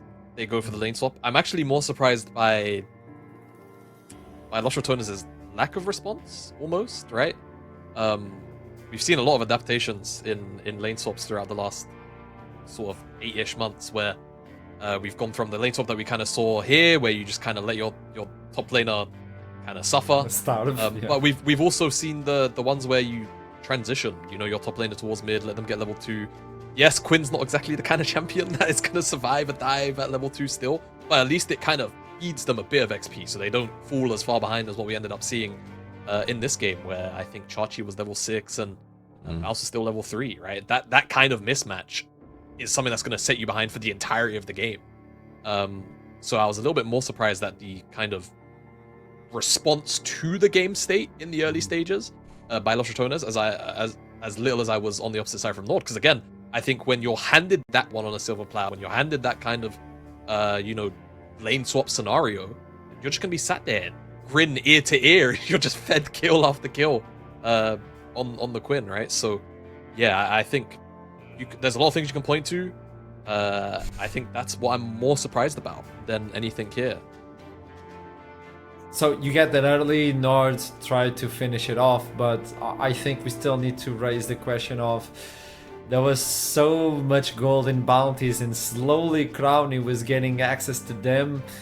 Maybe just a little change on the draft or something of the sort could have... Hey, that's 20,000 damage on the Quinn. No, I was not expecting this. I heard the statement. No. I heard the statement. Caster minion bounce. I heard this during game. Because he was a bloody cannon minion. But that's not a normal cannon minion. He was still allowed to hit Jax expected. on the side lane for a fair portion of this game, man. Like, I don't know what to tell you. Top laners, their damage is going to be inflated a little bit, especially when it's range versus melee. Yeah, I don't know. I think the big... But still, yeah, I like this. Yeah, no, I think for me, just a lot of strange decisions from Los Ratones, and NORD punish and capitalize well. I also think the Zilean pick was smart, but I think not sliding it down to the bottom lane, whilst I understand all of the theory of the Milio lane makes perfect sense, right? Milio is going to do really well at disengaging the 2v2. Milio is going to negate the Sejuani engage as long as he's not the one eating the ultimate. But we live in a lane swap world. I don't know what else to say. If this is, you know, early 2024 or basically any time after 2016, I get it. This is going to be an awesome draft and you've got counter lanes pretty much across the board, but lane swaps throw such a spanner in the works to just giving you a stable mid game if you have what is theoretically a very weak draft. And again, all of the gold and kills that ended up happening for NORD is just kind of the cherry on top of the cake to snowball this one way beyond Los Ratones' capabilities of, you know, mid game that we've praised a lot.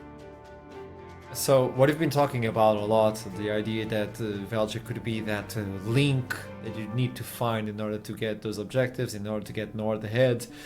We kind of got a glimpse of it, but I also got that reply from you like, hey, there's no lane he could play for at the moment. So obviously he's lost because he is lost. There's no way out.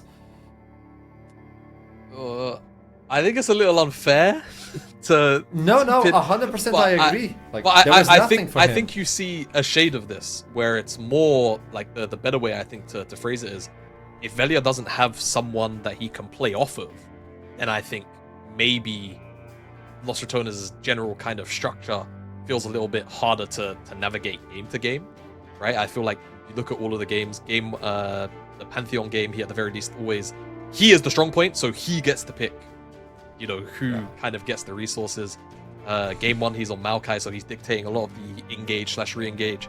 And he gets to play off Reckless, right? So, he gets to play off Reckless on the Braum. So, yeah, there's definitely an air of that. But, again, I think this is one of those weird games that we kind of just have to sit there and go, well, game's kind of over at level 1, right? Yeah, it's okay. it's I it's something see. where if this is a scrim, it probably gets remade after the second bounce death, and you save yourself the trouble of the extra game in the set. Well, information, Los Ratones are going to pick blue side for game 4, which means there's no longer the window for the clean run for Los Ratones, but NORD finally got a win versus Los Ratones. Maybe this victory will push him over the edge and try to get another one to get that reverse sweep. We don't know, but obviously after the quick break, we will jump into Champion Select, and I'll see you soon. Don't go anywhere.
Welcome to Game 4 Champion Select straight out of the pause. Rumble is out. Los Ratones know about this. Kalista as well. Galio not allowed to be played. Give me that Skarner and let's get the same on the drafts. But now those champions up there are not allowed to be played. There's the Corky, Crowny. I'm so sorry. Keep in mind, Quinn is also not allowed to be played again. Yeah, this is going to be a slightly different draft because... Yeah, whoa, okay. Yeah, I was I gonna say mean, because surely NORD will have to ban Skarner now, but That's the gamble you take, right? On red side, I beg your pardon, on red side. You see if Los Ratones are gonna feel pressured to ban out this Skarner. Now the other thing that's on my mind is the Cassante, right? Hasn't been picked so far this series. There's the Vi, so Vi's gone. Rumble's out. Ambessa, Jace also completely untouched so far. Wukong's still there. We get the Orianna first pick. A lot of the mages already have kind of fallen to the wayside in mid lane, so I do also kind of understand this priority here from Los Ratones. Though I wonder if No Way's gonna default now to the Hui. We spoke about it in the last draft as potentially being an option. We'll see if it ends up being one here. And again, all of the skirmishing junglers still up. Things like Wukong, things like Viego, things we know that Centurion is very, very comfortable on. Priority can be there. it's a shame as well for Ratones that they wasted Jarvan on a content game. Because that is Velia's best champion, you know. So, yeah, we're having to dig deep in those champion pools. Obviously, with Zilean not available, we're having to first pick an Orianna instead. So that might hurt Nemesis in the long run. Can't pick his classy OTP there. And yeah, we're getting something a little different here with the Ashe. Got some. Okay, we're getting some engage coming through. We're getting some engage. This Nocturne pick is probably more to deny Velia than it is necessarily for Santorini himself. My big concern is Velia can answer this with a Xin Zhao, and it's one of those champions that 1-to-1 in the early phase. If we don't get the game 3 of Doom, game state repeat, something they could do. Seen a couple of other very abusive lane matchups or jungle matchups hovered there too, like the Viego and like the Kindred.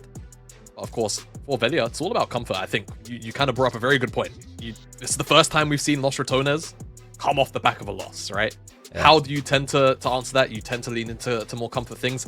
I agree with your sentiment of the face you made. Out of all the picks that Velia hovered, I think Viego is kind of the one that I would have maybe not gone for. But there's also the Gragas, so expect that to be Bowser's nullifying pick into Chachi, and we will see where Chachi decides to go in terms of his answer in the 1v1. Yeah, okay. I think. All right, we're reversing the roles a little bit. Revenge. Yeah, okay. It's gonna be Mr. Chachi on that Cho'Gath. I'm not really sure how the matchup goes, but to be honest, Cho'Gath kind of nullifies a lot of matchups anyway, so this would just be kind of chill from the top side.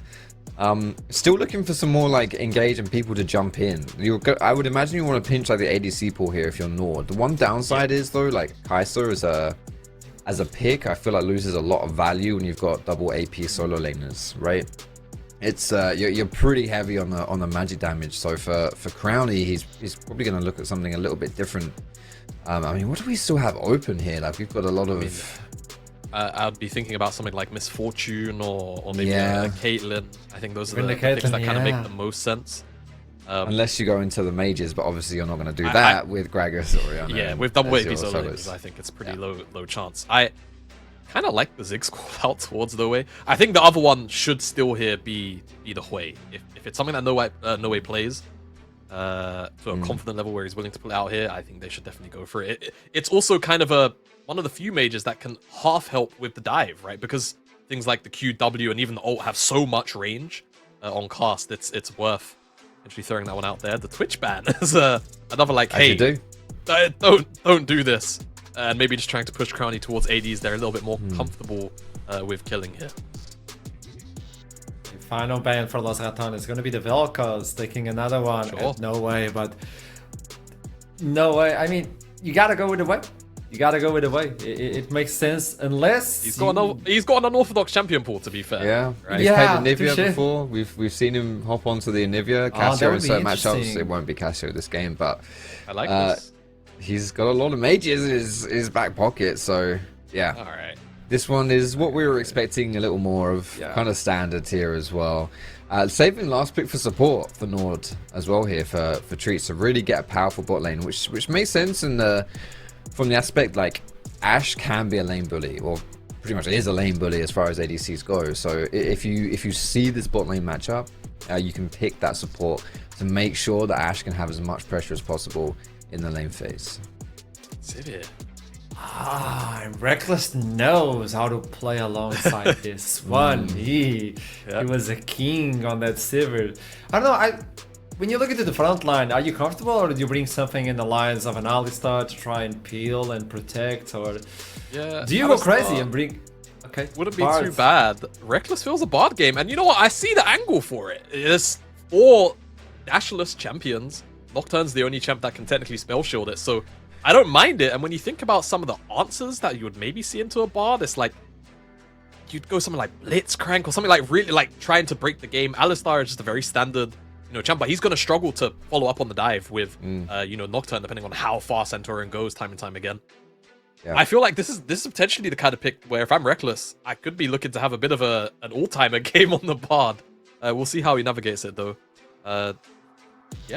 Yeah, I kind of like the group up strat from the Rats, to be honest. Like, I'm just worried if Crowny's going to get yelled at by Reckless if he right clicks a champion before he's got 400 CS. Like, what are you doing? Stop doing that. And but I also honestly, from the side of NORD, I think this is super disjointed for a draft. Like, you got go triggers and like diving in from Nocturne, but what's the follow up? I don't think it's that bad. I don't think it's that bad. They've got enough pick where I feel like they can kind of leverage the Ashe Arrow and they can play off vision. As long as Centurion doesn't go too far in. I think what we're going to see Nocturne function as is kind of more of a follow-up to pick starting, right? Yeah. At the very least. That's my hope. If they don't do that and the Centurion's diving in, then I think there's big worries for how the composition is going to work out.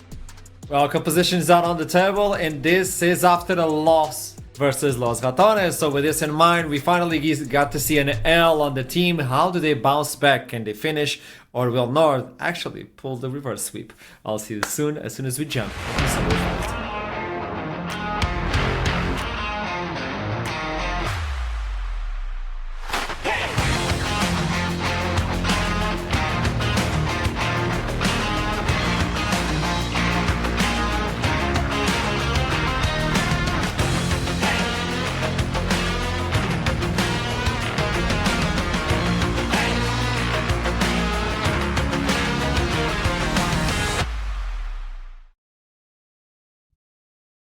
Hello everybody and welcome back. We're getting ready to go into game number 4 between Los Ratones and NORD. NORD finally have showed us a loss for Los Ratones. I do think Los Ratones have got themselves a more comfortable comp this time around.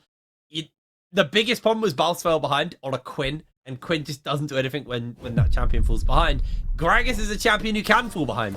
It's not the end of the world, so I much prefer this draft for them.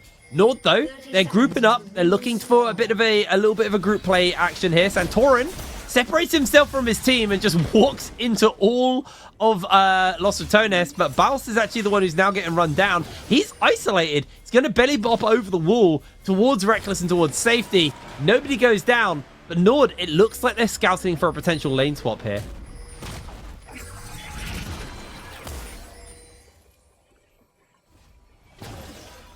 Minions have spawned.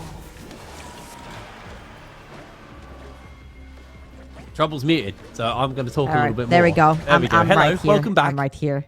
I feel like NORD got kind of sweetened up by getting that level 1 kill in game number 3, which kind of sort of snowballed later on into the game that we saw. However, here, not going to be the case, and I have a few thoughts about both compositions, but I'm going to start with NORD right here, because Nocturne is one of my favorite champions to watch in pro play. It enables a lot of side lane pressure. It enables a lot of fun combos with your Rihanna ult, with the Wombo combos and all that. However, I feel like champions like Vi and Nocturne, when they're the only ones diving into the backline, they're only useful for one thing, and that's the function of their ult. Right here, this Nocturne is just switching the lights off, and I think that's about it. Santorin's gonna have to find some creative ways to sort of, not necessarily quote-unquote be useful in the fights, but just not die by over-diving in the backline when there's no follow-up. Yeah, absolutely. Well, now, that is when level 6 comes in. So, early, what is going to be the game plan? I mean, like, Nocturne's not particularly famed for his 3-6 ganks. And lane swap has broken out. This time, Baus on the Gragas definitely going to be able to handle those lane swaps a little bit better. Actually, it's a refillable pot as well, so it's a little bit more sustained in the lane, while Crowny and Reckless able to get an early shove in. Vizichachi's already eaten a fair amount of poke, but I don't think they're going to go for a tower dive, especially with the fact that Velia is on the other side of the map. Santorin is making his way up towards top side, clearing upwards, so there is an angle available to potentially look for something, but the reset's coming in. Doesn't look like it's going to be the game plan. Chachi's going to be hard to poke and kill out just due to the passive on the Cho'Gath, meaning that he's going to have that sustain, he's going to have that healing. Noah eating a serious amount of poke here versus Nemesis. Nemesis handling this early phase very well on the Orianna. And already the reset coming through for both of these bot lanes. They're going to swap back to, well, I was going to say original lanes, but technically the Los Ratones bot lane is original lane was top lane, so that's where they're headed to right now. Chachi just about TP'd into this lane, and he's about to be... Oh, hold up. Flash comes over from Santorin looking for Baus. Baus has that flash if he can get to the wall in time, but the flash! The silence from Vizichachi secures first blood. Very well played. I actually think it was a bit of an overstep right there from Baus, because he had done a fantastic job getting Chachi super low, and the rotation was already coming through from Crowny and Reckless, so there was a pretty low Cho'Gath that would have to be, unfortunately, in a 1 versus 2. But now dying, you kind of give a little bit of the edge over, because you know Santorin's going to stay towards top side. There was a Scuttle Crab over on the top side as well, so you can't necessarily be as aggressive as you want to on Chachi. Now that Santorin is out of the picture, we're going to see a little bit more pressure towards the top, but again, a little bit of an overstep. My bad, guys. On me. And he's going to head towards that bot side of the map. Oh, clean. No, he just goes down. Nice little tower dive there from Velia, who's actually going to be able to make his way into the jungle and break away. I don't think Santorin's going to catch him. Treats may stop the recall on Nemesis, but not really going to achieve much. Just going to lose a chunk of health. As Velia running into Santorin potentially, but Santorin not going to be able to find him. Reckless makes sure that Velia gets out nice and safe. And there we are. Easy pickup. Yeah, the state of that mid lane is not very healthy for Nemesis, especially if No Way keeps it right there. He's going to need a very quick help, but it's going to be a very quick push, forcing the TP off of Nemesis straight to that mid lane. So good stuff right there on the bounce. And Los Ratones getting their first tower plating over on the top side of the map. I'm not sure if it has been responded with a tower plating yet from Xmati and Treats over on the bot side. Thank you very much, observers. Nowhere near, actually. The wave gets pretty chipped every single time those creeps walk into the barrel. Yeah, it's gonna be able to hold the wave nice and easy here.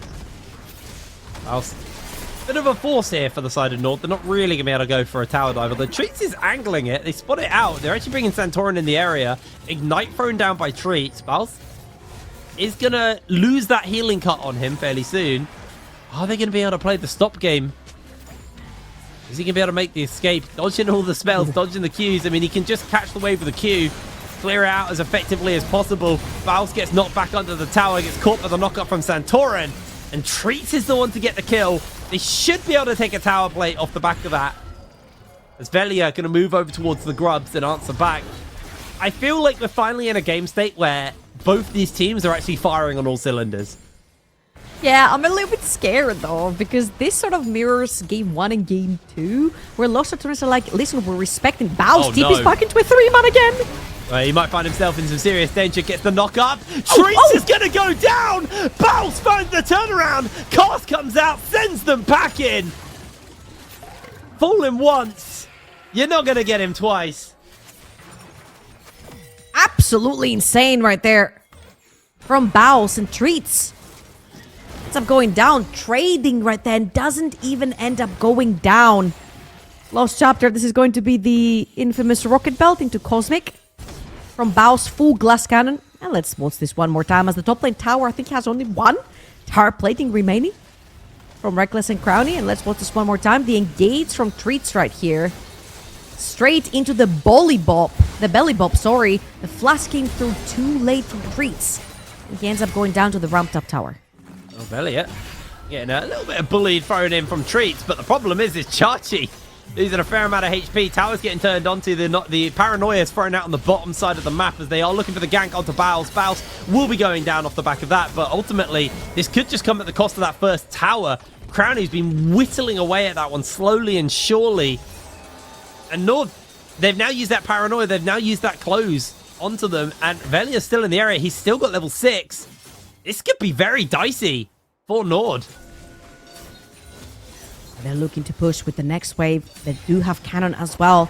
And there's nowhere near to defend. No teleports to come in to defend. Velia pushing them off over to tier 2. Oh, good lockdown. That could be the opportunity. Velia has that ultimate still, but doesn't get enough damage off.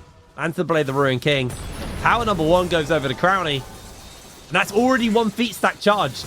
Nord do have the kills, though. So they've denied the kill opportunity. It's going to have to be for objectives for Los Ratones.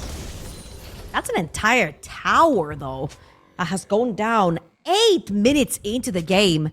We were chatting to each other during the draft, and you're like, oh, this has to be like some sort of Caitlyn lane. Well, it looks like a sort of Caitlyn lane. This is what usually a Caitlyn lane would do to towers. Right here, you're going to swap Crowny over to bot lane and start chipping over that tower as well. Very close to the Dragon Stew, which is something that Los Ratones really like to stack. And nothing to see here, boys. Nothing to see here. Yeah, I mean, Thumbs up. he does take a lot of heat from the enemy team, so... Like you said, he's glass cannon, so he's going to do a lot of damage, but he's also going to take a lot of damage and be very easy to pick up. Nemesis has honestly played really well here versus No Way. Handled this lane very effectively on the Orianna. No Way kind of struggling a little bit in this one. Actually got a pretty significant CS lead over the Nemesis, over No Way. 90 to 73 in 9 minutes. Yeah. I mean, it's a 10 CS per minute so far for Nemesis. A little bit redemption arc for Nemesis for game number 3. Wasn't a great Zillion showing. I don't think the Zillion was the problem in game number 3 trouble. I think Nemesis did as well as he could with what he was given. And what he was given was a 0-8 Quinn top lane. Hey, man. He initiated the dying, okay? Level 1. Come on. Yeah, sure. My bad. Can't always blame Baus. I mean, we can for that last game, but Baus has played very well outside of that. Go. That's a fair and square level 1 right here. Level 8 on both. Ultimate up on both. Baus is doing good. He's juggling around the edge here. Chachi's actually losing a lot of HP. He's got the cask available. Catches him with the Q. Baus flash. Forces the flash out from Chachi. I think Chachi's just been out of mana meant. He knew that he couldn't take that fight anymore. He was losing the fight as it was. He had no spells. That was just donezo. 20 seconds for the next void grabs on the top side of the map. I reckon this could turn the tower off, or you could just put No Way in a terrible position. They're going to line everything up. He's going down. No Way is picked up by Nemesis. Velia stills the form as well, just for a bit of extra health. And with Grubs up, that's probably where the attention's going to be going here for Los Ratones. They got 3 already. They're looking to make it 6. Yeah, great jungle support synergy right there. Both Reckless and Velia focus on that mid lane. That might be one dead robot. There he goes. Shut down for Santorin. That could deny any more grubs going over. Velia was able to get 1, so he denies the feet stack, but not getting 5 and 6 is going to sting a little bit just because Nemesis greeted for a tower plate. Oh, he got great snipe right here from Mati. Okay, he wasn't from that far away, so it was a snipe. It was an insane snipe, but still, it hits Nemesis. Nemesis greeting for the tower plate in mid. It's very easy to sort of forget champions like Nocturne. I mentioned it yesterday. Champions that can dive you from super far away, that can gank you in the heat of the moment, like Pantheon with semi-globals, TF, Nocturne, or things that have invisibility. Sometimes you tend to forget they do exist. And Nemesis got punished right there, whether he forgot or not. Didn't respect the ultimate on that Nocturne being up and available. And I think this is a very great start for Santorin as well. Reminder, what we said earlier on in the game. This is a Nocturne that's going to be diving solo wherever he's diving. There's not enough follow-up from the side of NORD to dive into the backline. So being strong in the early game, Stride Breaker just about completed as he leaves the base, is going to be huge, finding those key targets in the backline to assassinate. Yeah, absolutely. Well, Los Ratones have now rotated all their attention towards this bottom side of the map. Gonna grab himself that Scuttle Crab as a denial pick here. And the fight is on for those boot upgrades. Teleports coming in as Baus got a big, deep shove on the top side and now moves over to join his team. Treats needs to be a little bit careful. Baus hasn't been seen yet. He's on that ward, which is his own. As it will get spotted out by Maddie. They know what's going on. Santorin no ultimate though, so I think Los Ratones is just going to be able to pick up this first dragon for themselves. And their second stack, as No Way is forced to flash from Reckless's Tempered Fate. Does not want to be getting caught by that one. We saw an ult come out from X-Maddie. It went between the goalposts in the bot side. And I think the action is going to simmer off now. I don't know if No Way has had flash for the last 12 minutes and 45 seconds at all. I feel like Los Ratones have done a stellar job at keeping him grounded in the mid lane and now bringing 5 members onto Treats and X-Maddie, waiting for the wave. Santorin hiding in the bush, does have the ultimate. It could be catastrophic if you turn the lights off on a dive. So Los Ratones are just going to take whatever they can, push it in the wave, take some of that jungle away from Santorin, and just back off, come back in for a few more tower platings. Now they're pulling TP, Chachi on the back line. Throwing everything down onto Nemesis, who has flash. He's going to blow it out and try and get the escape. There's going to be the portal to safety, but X-Maddie's able to secure the kill. They get the lockdown onto Maddie. Velia dives in forwards, gets that Blade the Ruin King off, but doesn't go in with the Heartbreaker. Just calls it off. They lose Nemesis. Fantastic lockdown, fantastic flank from Chachi. Really, really well played by NORD. Yeah, but now what? I feel like this is what I've been seeing in games 1 and 2. NORD claps back, and that's great. However, there's nothing to take on the map right here. You're just pushing in that bot lane wave, which is going to get caught one way or another. Baus is pushing over in the top lane. You see the TP coming through from Nemesis, so not much is going to be lost here. That wasn't even tire plating, I don't think, because it just disappeared. No, it disappeared in time. We'll see the fight just again, disappeared, though. so yeah, the ultimate coming through from Nocturne. The safety tunnel, as you called it, wasn't very safe after all. Straight into the gums of Chachi on that Choga. But I feel like Nemesis was pretty much dead anyway in this iteration, and there wasn't much to be earned on the map. That was a TP that was committed for that. That was many ultimates that were committed on that. A kill is a kill. However, again, reminder again in game number 1 and 2, meaningless kills doesn't necessarily mean progress on the map, and NORD have not necessarily progressed much on the map. Yeah, they got a little bit of tower damage. They didn't even get that plate, like we said, because it fell off. So they got a like the most copium win possible off the back of that one. Velia just stole the red buff from Santorin, I believe. I believe he did. They both have red buffs though, so I don't know. That's weird. Anyway, I think that Velia was able to steal that one away. No, he doesn't. Thank you, Observer, for making me look silly, but I appreciate it. Nice steal there from Velia. Honestly, I've been really impressed with Velia this series. Because I feel like when you look at Los Ratones, you look at Baus, you look at Reckless, you look at Granny, you look at Nemesis, like some big names. And Velia kind of maybe slips down that kind of high priority.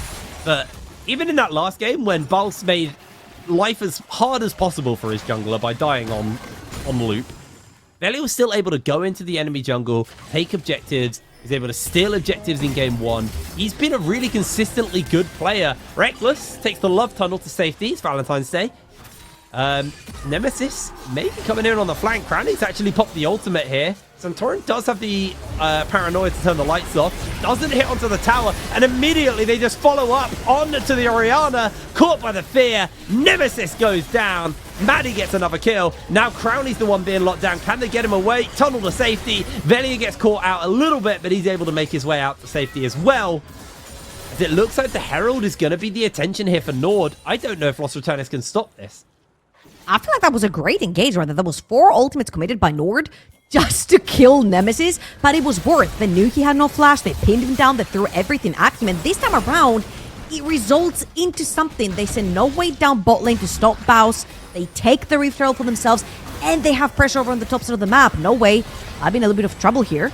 I think he's in some serious danger. No flash. Baus goes forwards, gets the E off onto him. No cask available though, so No Way should be able to get the escape off. Reckless tunnels the way. And Velia actually may just be stopping the recall here from Visit Chachi. I mean, he's got a Kraken Slayer. Chachi hasn't actually got any resistances. He's just got a lot of health, and that's exactly what a Kraken Slayer wants to be doing. Nemesis comes in with the shields, with the lockdown. They're going to secure this kill. Chachi goes down. Shutdown picked up for Velia. Tower does fall in the mid lane. The Cranny should be able to stop a second charge from breaking out here on the Sivir while dealing with that wave. There it is.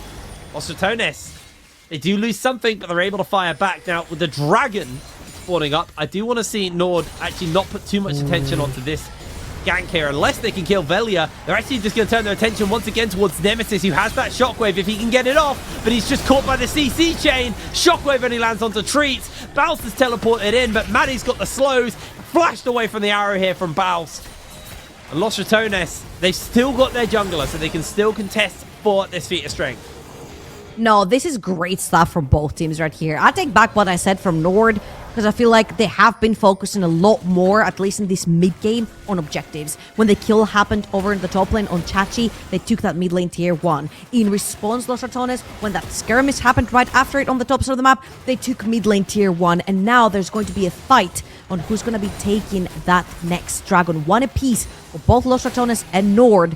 And that next dragon would be the second one for both these teams. If no one can actually stop Baus here, which he actually does. You know that Baus does not have teleport to join the fight. On the other hand, No Way doesn't have his ultimate to join. It's one of the bigger tools on this champion, especially when we're talking about area of effect. Reckless now on the top side. No Way has sniffed it. Oh, Sniffing it out. Nice fear. This is a mistake from Los Ratones, though, because now they don't have their support to stop this dragon. I mean, Velia can try to jump over the wall, that blast cone, and then flash out to safety, but it's going to be a hard one, and I think they're just going to have to give it up. So the feat of strength should go over to the side of NORD. Los Ratones just going to have to forfeit that one. And honestly, I think it was a bit of a mistake from Reckless to make his way out to that top side. Yes, Baus was not getting the reset off because No Way stopped him, but ultimately, sending too many people to the wrong side of the map. NORD kind of making Los Ratones fall for their own playbook here. Sending multiple people away from where they really should be. As now Reckless gets himself caught out. Maybe able to get a love tunnel over the wall to break the fear. Gets the Q in. Flashes the ultimate from Maddie. Gets away to safety. All right, a bit of a few moment from Reckless right there. No more Deathless. Died plenty, I think, in the last game and in the Lulu game before that. However, everything quite even on the map. With just one more tower going over to the side of Los Ratones, and Baus is waiting. He's waiting for the bomba. He's looking to see how much damage he can do to No Way. Not that much. Yeah, not a lot at all. First. Looking for his rocket belt second. Closing in the distance as well. And so far, so good for NORD. And the reason why I'm seeing this game a little bit more from NORD's eyes is because it's very similar, again, to the first two games that we saw, where NORD were fighting back, but with no real context behind the fights. And right here, they've been pinning down a lot of these objectives. They've got 2 dragons for themselves. They stopped the stacking of the Void Grubs. They've got feats of strength. They have managed to take down towers. And every single time a skirmish breaks out on the map, it has intent behind it. So this is a game that, as Santorin said, he sees the two teams as even. This could be anyone's game. Yeah, it really does feel like it's still anyone's game. Gold lead barely in the favor of Los Ratones. 1,000 up. Looks like Reckless once again is looking for a potential gank angle, but Visichachi, he smelt the rat. He's got the extra move speed as well. Does get caught here. However, they get the slow down. The cask is beautifully placed. The lights get turned off, but where are they going to attack? Chachi goes down. No Way's teleported in, and Santorin's ultimate, it just was a deterrent more than anything. That was a 5-man top committed just to kill Chachi from Los Ratones right there. And Santorin pretty much turned the lights off to try and dissuade the situation. Wasn't quite the case. Velia just about getting blast going to safety. If anything, that didn't feel like a dodge. Oh, hold on. Treats has been caught, has to flash the wall and pop the ultimate. Yeah, it felt like that wasn't a dodge from Velia. He just, like, happened to hit the blast cone as everything got thrown at him. Atakan has spawned on the bot side of the map. And NORD are going to somehow try to make their way through that jungle. Getting the push out on bot lane and mid lane is usually key because you get some pretty easy avenues to the river instead of having to, pinch yourself through the jungle. But Crowny might get caught here. Crowny has flash and that barrier available to him. He's able to make a breakaway. The flash over the wall. X-Maddie's keeping the pressure up onto him. There's going to be the barrier, but it's not going to do anything. Oh, that's Shut huge. down for Santorin. Why was Crowny so far up? He may just have lost his team that objective there. Baus is here in the area. About to get that flash back up. Velia also just skulking about within the shadows. But NORD, this unit is going to be very hard to push for, especially without Crowny. Crowny may have just thrown this one away. This is where the series gets interesting. Because if anyone just tuned in for a super simple 3-0, isn't this more fun? This is supposedly the second best team of the NLC, taking it up towards Los Ratones. And it looks good, and it looks competitive. 1,000 gold about is the difference between the two teams, with the tower going down now from Vizichachi. And the members who need to have kills on them and are fed on the side of NORD is the Ashe and the Nocturne. Great early game bridge with the Nocturne. Santorin doing a fantastic job at getting the picks. And now it's Xmati's turn. Put down the damage. He's got enough front line. He's got enough engage, disengage, peel. And even turn the lights off if you want. And it's up to Xmati to actually step up, because a lot of people keep talking about like all these big names that have played on the LEC from Los Ratones. Xmati was on the LEC. Treats was on the LEC. Santorin has played in Tier 1. Chachi, he was playing in the LEC before it was even called the LEC. So there is a lot of experience and talent on both sides of the coin right here. And NORD are showing us that if this is what we're looking forward on the upper bracket final and the actual final, then I'm very excited. I mean, yeah, the predictions really are that this is what the final will be. It'll be NORD versus Los Ratones. And regardless of who wins this series, I think it really sets up for a potentially incredibly exciting finals. I feel like, you know, NORD, if they win this, I mean, it means we get a little bit more Los Ratones because we get knocked into the lower bracket. There's a nice little escape there from Crowny with his spell shield. But if NORD win this and they're forced into that lower bracket, they're going to be so much better prepared by the time they come and meet Los Ratones again. It could be a potentially incredible finals between these two teams if that is what we expect. If that's what we see, because it is what we expect, regardless. But Los Ratones, don't count them out. The gold lead's still in their favor. They have made a couple of positional errors, though. Definitely be getting pulled around the map, which is something we're not used to seeing from Los Ratones. They're a team who typically are the ones that dictate the pace of the game. They're the ones that make you kind of march to the beat of their drum. NORD this time around have been on top of that. And they've got feat of strength. They're about to get this soul. They're 4 minutes off soul. This could be a little bit dicey, this game 4 here for the side of Los Ratones. I feel like the ease of execution is just not on the side of Los Ratones, because even though they have so much damage, a lot of mixed damage as well, they've got some sort of disengage tools. Their engage is very difficult to always land. You've got an ultimate with Bard, you've got maybe a cask with Baus, but usually Baus is on the side lane, so he's looking potentially for a flank to find the backline. Things like this becomes a little bit hard to engage in those fights, and as you mentioned, dictate how the game goes. Usually when you have the tools to catch someone like this one. Love tunnel out. They're just going to put Everyone's Santorin gone. miles away from his team. His spell shield's going to fade out. He gets caught by the slow, but no more follow-up. Beautiful block from Santorin on the spell shield. Now, No Way might find himself in danger. Heartbreaker forward here Baus? from Velia. Baus? They look for the knock-up. There's going to be the shockwave. Baus is on the flank. Cast comes down. That's going to be one. It's traded out, though, to 1-for-1 so far. Nemesis is eating a whole heap of damage. They've taken out Crowny. Xmati's putting the damage in. Bomba! Baus comes forward. Secures the kill. Reckless charges forwards. Velia with the stolen Nocturne. Heartbreaker's in. Lockdowns for the kill. Still in the kill onto Velia. And now Velia going to be run down by his own Alistair. Here's the charge forwards. Vizichachi makes the escape. Los Ratones, they just about pull that team fight victory out. They just about. That was a 4 versus 5. I don't know if No Way got to press any buttons in this fight.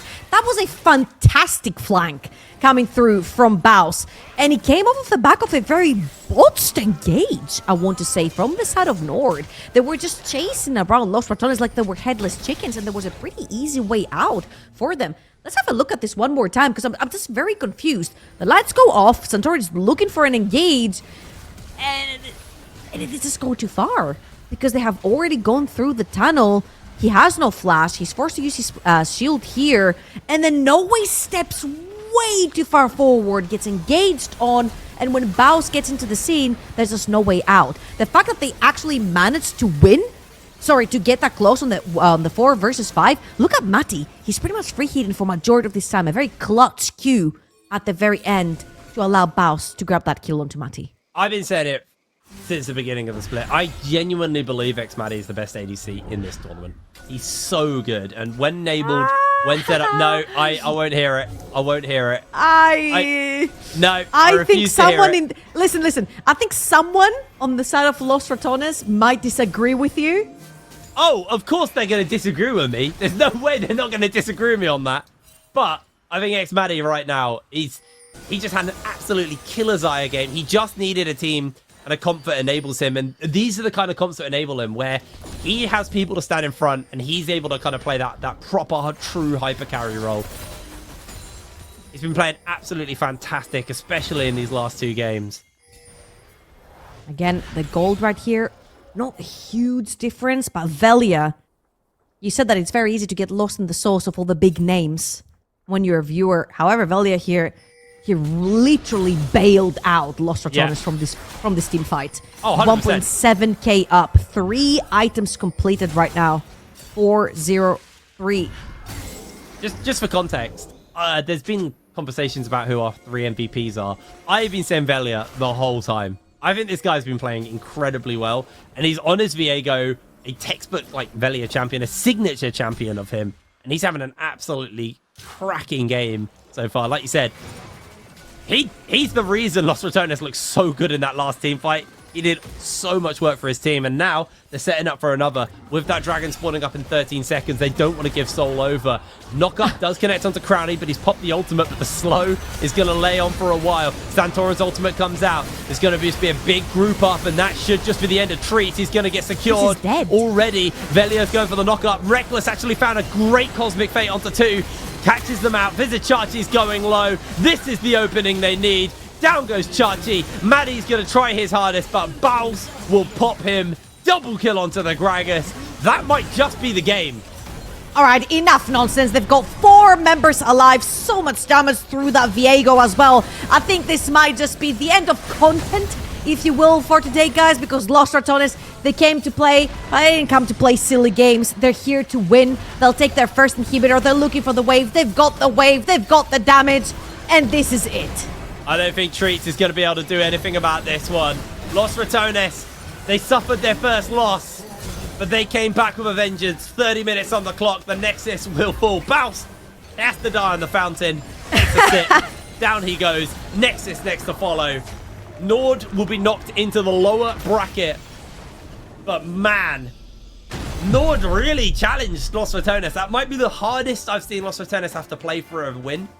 The entire split, and yes, it's a 3-1, and yes, that game towards the end actually looked pretty one-sided, but if that is a teaser, that's like the teaser trailer of the finals.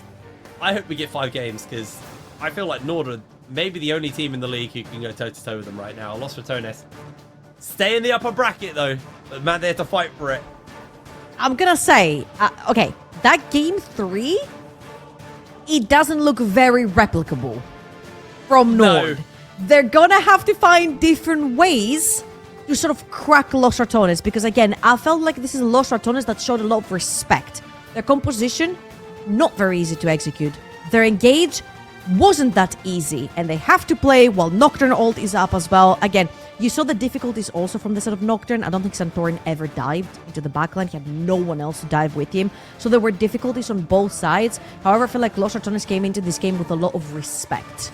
It showed in game 1, game 2, they played slow, they played calculated, and at the end of the day, They are the number 1 team that we have here in the NLC. They are the raid boss, and teams are going to have to find a crack code to actually get more than just one game against them. Like I said, it feels like the chapters of how to beat Los Ratones have now been scattered into the air. Someone has to gather them up and put the book together and figure out actually how to take them down. Because I don't think the chapter where Boss plays the Quinn is ever going to show up again. I think that lesson has been learned on the side of Los Ratones. Come on, It's man. not Don't happening, lose trouble. faith. There's no way. Don't lose Anyway, faith, man. fantastic victory there for the side of Los Ratones. We're going to pass it over to the desk to round the day out. So, Archer, over to you. There's a puzzle to be solved, and that's how to defeat Los Ratones. They got one piece, yes, but that was the Queen top, and also the lane swapping, getting that advantage at level 1. I think that's more important. But with that in mind, it was not back and forth. It was just battling and battling and battling on this game. NORD were not able to take the lead they got in the previous game, or even the knowledge, correct? They tried. It was a decent... honestly, up until maybe like 24-ish minutes, like 25 minutes in the game, this was pretty even, and potentially, nameplates off, NORD was in a good state. I'd say it was a good game by NORD. I wouldn't say secure the ad account especially. Like they were looking good, but then one good team fight from the Rats, and then another good team fight, and it's done. Like the game's over in like 4 minutes, from that point. So yeah, it was tough, to be honest. But I still think, like, in this game, the Rats out team fought, but they also out macroed, and a great example of that happened with like the top lane kill on Vizichachi, right? It happened around like 20 minutes into the game, and it really shows you how NORD was still just a step behind, Los Ratones, because they were able to pick off Vizichachi and not actually lose anything, but NORD was still trying to contest. Yeah, it was kind of sloppy from NORD. So, Tamara, what's your take? Yeah, I mean, it's definitely the most competitive game that we had, realistically, in the series. Yeah. To me, I just feel like Los Ratones still have the best mid-game macro, and no one has been able to beat them. I think their early games are still fallible, but no team has really played seemingly with the game plan in mind to come in and really, really put them under pressure in the first 10, 15 minutes of the game. And I think until we see that, right, Los Ratones are just going to look really good because their ability to play neutral map states has been fantastic, and their ability to play winning map states has been even more clinical. Yeah, I don't know. I think for me, it's going to be about that. I think, whilst I love this narrative of teams haven't really figured out how to beat the Los Ratones, gameplay and game style, I think the writing is on the wall. I just don't think anyone has abused it yet. So until I really see that high level of competitive early game with, again, that sort of plan set out in mind from level 1, I will remain a little bit apprehensive around that specific aspect of LR's gameplay, but everything else has been, nothing short of stellar. They've been fantastic. yeah, I'm really gagging to see him at E-Masters, man. Like, I want to see them up against slightly... It's real. It's happening, don't boo happening, him. man. Don't We boo know- him. Yeah, I'm right. I'm not They booed booing, me. I'm just saying you still have finals to go through. I'm just... Yeah, well, the thing is... Yeah, only okay. one team There's goes a through world to it EMEA doesn't happen. this split. Okay, there's a world where it doesn't happen, but I would like to see if it does happen. Because they're just so clean on every aspect, right? Like, this is a team fight that happens. Whee! That's a long ass Noctiloti. But just, they beat you around with macro, they beat you around with maps, and then they beat you in team fights. This flank from Gragas, he comes the boss into the chicken camp from behind, and just no way's already donezo before it even starts. I mean, we're going to ignore that explosive cast. It wasn't too much. But Celebrating. it was still a little bit close right at this point. I heard Trouble was shouting out X-Matty, and that's why, because he was popping off there. It was quite a close team fight to that point, and that was what, like 26 minutes into the game. This was like Something like that, yeah. This is like a 29-minute finish, by the way. The Rats won in 29 minutes. Like that ended up being a slight advantage in the end for Los Ratones, right? It was like 2 people alive for Rats versus 1 for NORD. And yeah, just honestly, that's all it takes. All it takes are these slight advantages in the team fights, and they run with it. They really do. But there was some growth coming in from NORD. Obviously, not on this team fight. I think this was like Bao's running This is drift. We just drifted. Look at this. Yeah, such a free fight though, isn't it here for the Like, look, Reckless played this one so well. At first he McHale's Bao, so Bao survives, and then that's a sick ulti as well to lock down 2 members from NORD. Like, yeah, Reckless hard smurfed that fight, and Yeah. you'd think the Rats were up like 10k gold the way that fight went down. No. they really weren't, but they found their window, man. They found their window, and just boom. You cannot make even the slightest mistake versus them, it feels like, and that's so hard to play versus. So apparently with this win and the way you both are looking into the series, this is almost locked in as Los Ratones taking the cup for Winter Split. Obviously, we still have the lower bracket, we still have some teams fighting, and it's still a best of 5 on the finals, and we still have a long way to go. So obviously you need to prepare, you need to study, and you need to adapt. But it's looking like everybody's looking at Los Ratones just taking the split. Yeah. I mean, look at those stats, I wanted dude. to get anything, but yeah, I No, think... yeah. like, again, I don't want to sound like a broken record and repeat points past, you know? Yeah, it's sealed. Okay. I'm not going to say sealed because anything can happen, right? And that's the magic of competitive League of Legends. But as things stand, the only team that we've not seen them play, that we've really wanted to see play, is Ruddy, right? That's the only team. All the big Ruddy's the only team that's not crossed them. And even Ruddy haven't looked great, right? They just been very up and down, Ruddy. So unless they get their act together and we see some magic there, like, let's be honest, man. If Hums into Crowny on this form, like the bot lane of Ruddy, and it's like it's not gonna look pretty. The top side maybe can hold their own, like not a stretch, like they could hold their own, right? The top side, but there's still a pretty big discrepancy. I think most people would say on paper about that matchup as well. There's the series. Speaking of the bot lane, Crowny is a part of the Player of the Series candidate. Yeah, but okay. Of all of these 3, who would you vote? I know it's up to you back at home. Head out to Twitter and vote on your Player of the Series candidate. But for both of you, I want to get a glimpse of your votes. Yeah, I feel like Crowny is the most consistent out of these 3. Like, he had 4 good games. Yeah. For me, it's Crowny. I just think he's next level. He's so good, dude. He's so good. Bowser and Vader played really well, and were obviously core contributing factors to the Rats winning. But yeah, Crowny. You know what I want to do? Plane. I'm gonna make this question for a member of the team for Los Ratones, because Nemesis is waiting for us with the interview. So I'll ask him as well. Of all these 3 individuals, who do you think it was the MVP of the series? Or Nemesis, were you robbed as well? Like, hello, pleasure to meet you. How you doing? Hello. I'm doing well. Who was the MVP of the series? So, who do you think? MVP. It was Crowny. I think. From my point of view, I think he just had good game every single game. And I think he was like the most consistent player. Plus he's playing sick, so he did well. Yeah, that is actually scary. The fact that he came back, like, even sick and did the performance from yesterday and today, like, big props. But hey, congratulations on getting into the finals. Almost a perfect run. Nemesis. Can we talk about the previous game? Just a glimpse of your thoughts. I think we drafted very poorly, and then level 1 was an absolute disaster. We were playing a team comp where if we fall behind, we have like no comeback capability until the game goes insanely late game. And the game can't really go that late game because they just can stack dragons and do all the objectives, and then the gold late will just snowball. We stole 1 dragon with Jinx ult, which helped, but yeah, it was just, I think, bad draft and bad level 1 that made the game very bad, very fast. It was a rough one, but at least you bleed, and now the teams know you bleed, and that's going to make the finals interesting. You get to the finals, we finally get to see you play alive again. That's a good feeling, but what's the feeling in you, like, getting into a finals? On a live event? Yeah, it's fun. It's more fun playing a live event than playing it online, I guess. But, you know, like, I think me, Reckless, and Crowny specifically have played a lot of live events already in our lives, so we're probably fine. Like, we're used to it, I guess. We're just here to take care of Velia and Boss so they can do their job.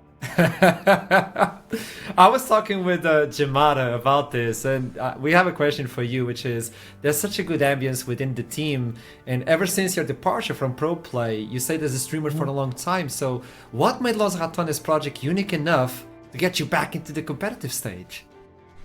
That's a good question. Well, it's a mix of the fact that we're able to stream everything, and also I'm surrounded with players that I actually want to play, and I think like it's just a really good project. Like we have Casual, who's like the biggest coach streamer right now in the scene, and he's like backing us up, and then with all my teammates, they're all amazing. We have some like new faces. We have a lot of like known faces like Boss and Reckless, so yeah, it's just a no-brainer. I think this is just a step above everything else. You know what? I have one final question for you, and this is a special one. Nobody knows of this one. If you could pick Valentine from your team, including the coach, okay? He's allowed to get in on this one. Okay. Who would be your Valentine for the day?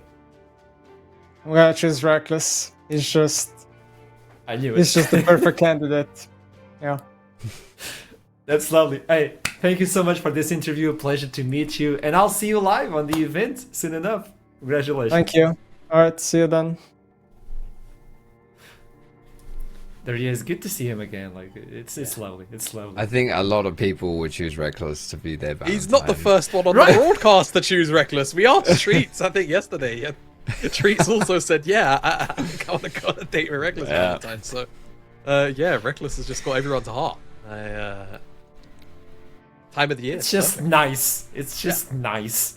You know what else is nice? We already know our first team on finals. That's going to be played soon enough. Do you know when it is? There you go.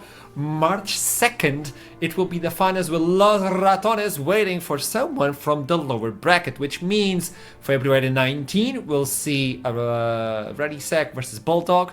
Then on the 20, we have Rich Gang versus Verdant. And then whoever wins from Dead Cities will have to play another one.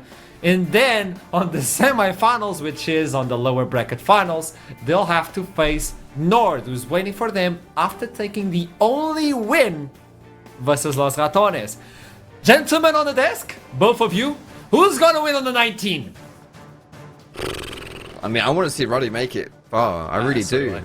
I think But they got beat up by entertaining. Bulldog before. Yeah, that's it. And it's so hard to call as well because the Group A buff seems to be real because Verdant beat up Rich Gang as well, didn't they, right? So, yeah, those are some really hard series to predict, actually. But yeah, I'm a little bit biased, I would say. Like, I want the entertainment factor. We need to see Roddy versus Los Ratones. We need to see it. That means they have to defeat NORD. Yeah. Oh boy. Have to go imagine all the way, that mate. All the way the now. timeline. Imagine that timeline. That would be good. I know, Jamada, you have like some interaction with Hums, but you think it's a possibility. No, I know you love each other, so yeah, Look, I'm just okay. I mean, bro, we barely know each other, but him and I have to have words at some point, and we'll make that happen, I'm sure. I mean, look, I think the last time that Ruddy and Bulldog played each other, Bulldog very clearly clicked on the day as well, right? And they looked a little bit. They still looked as good as they did, I think, in their series against Los Ratones. Just LR were even a step above that. So I think as long as Ready Sack have taken the time away, you know, that they're taking right now to prep, clean up their issues, it's a 2-week break for them. I think they should be okay, and the series should be a lot more competitive, and it's a best of 5, right? So there's a little bit more room for error on top of that. I don't think it's out of their realm to be able to try and, you know, go the distance, make it that top 3, go to the lower bracket, make it to NORD. Okay. Hey, if Ready makes finals or if they make the semifinals on that day, Jamada, you, me, and Hams, we go gym. Getting that brother in the gym is like, no, you can't get that guy in the gym, man. He's not gonna do it. Me and you, yeah, no problem. This guy, no. Every time you can, you throw a punch. I just say, like, Hams is not safe. He's not safe. Well, final words for the day, gentlemen. We have to say, Foxtrot and Jamada, lovely Valentine, but what is the goodbye? Ooh, a good series, and we finally saw the Rats lose one. Let that be a lesson to NLC. The Rats don't win 11 games in a row. Yeah, take that. I love it, Jamada. Yeah, they can bleed. That's about it. Yeah, we'll be back eventually to see if they bleed more, but that's going to be next month. We've got the rest of the teams to sort out first. Yeah, we'll be back next week with 3 more cities. Oh, it's still going. You have a lot of action here at the Winter Split playoffs for the NLC. Until then, I'll meet you Wednesday, and have a happy Valentine's. Spend it with your loved ones, and keep in mind, regardless of what happens, you are loved. You are not alone. Until then, keep climbing, and I'll see you soon.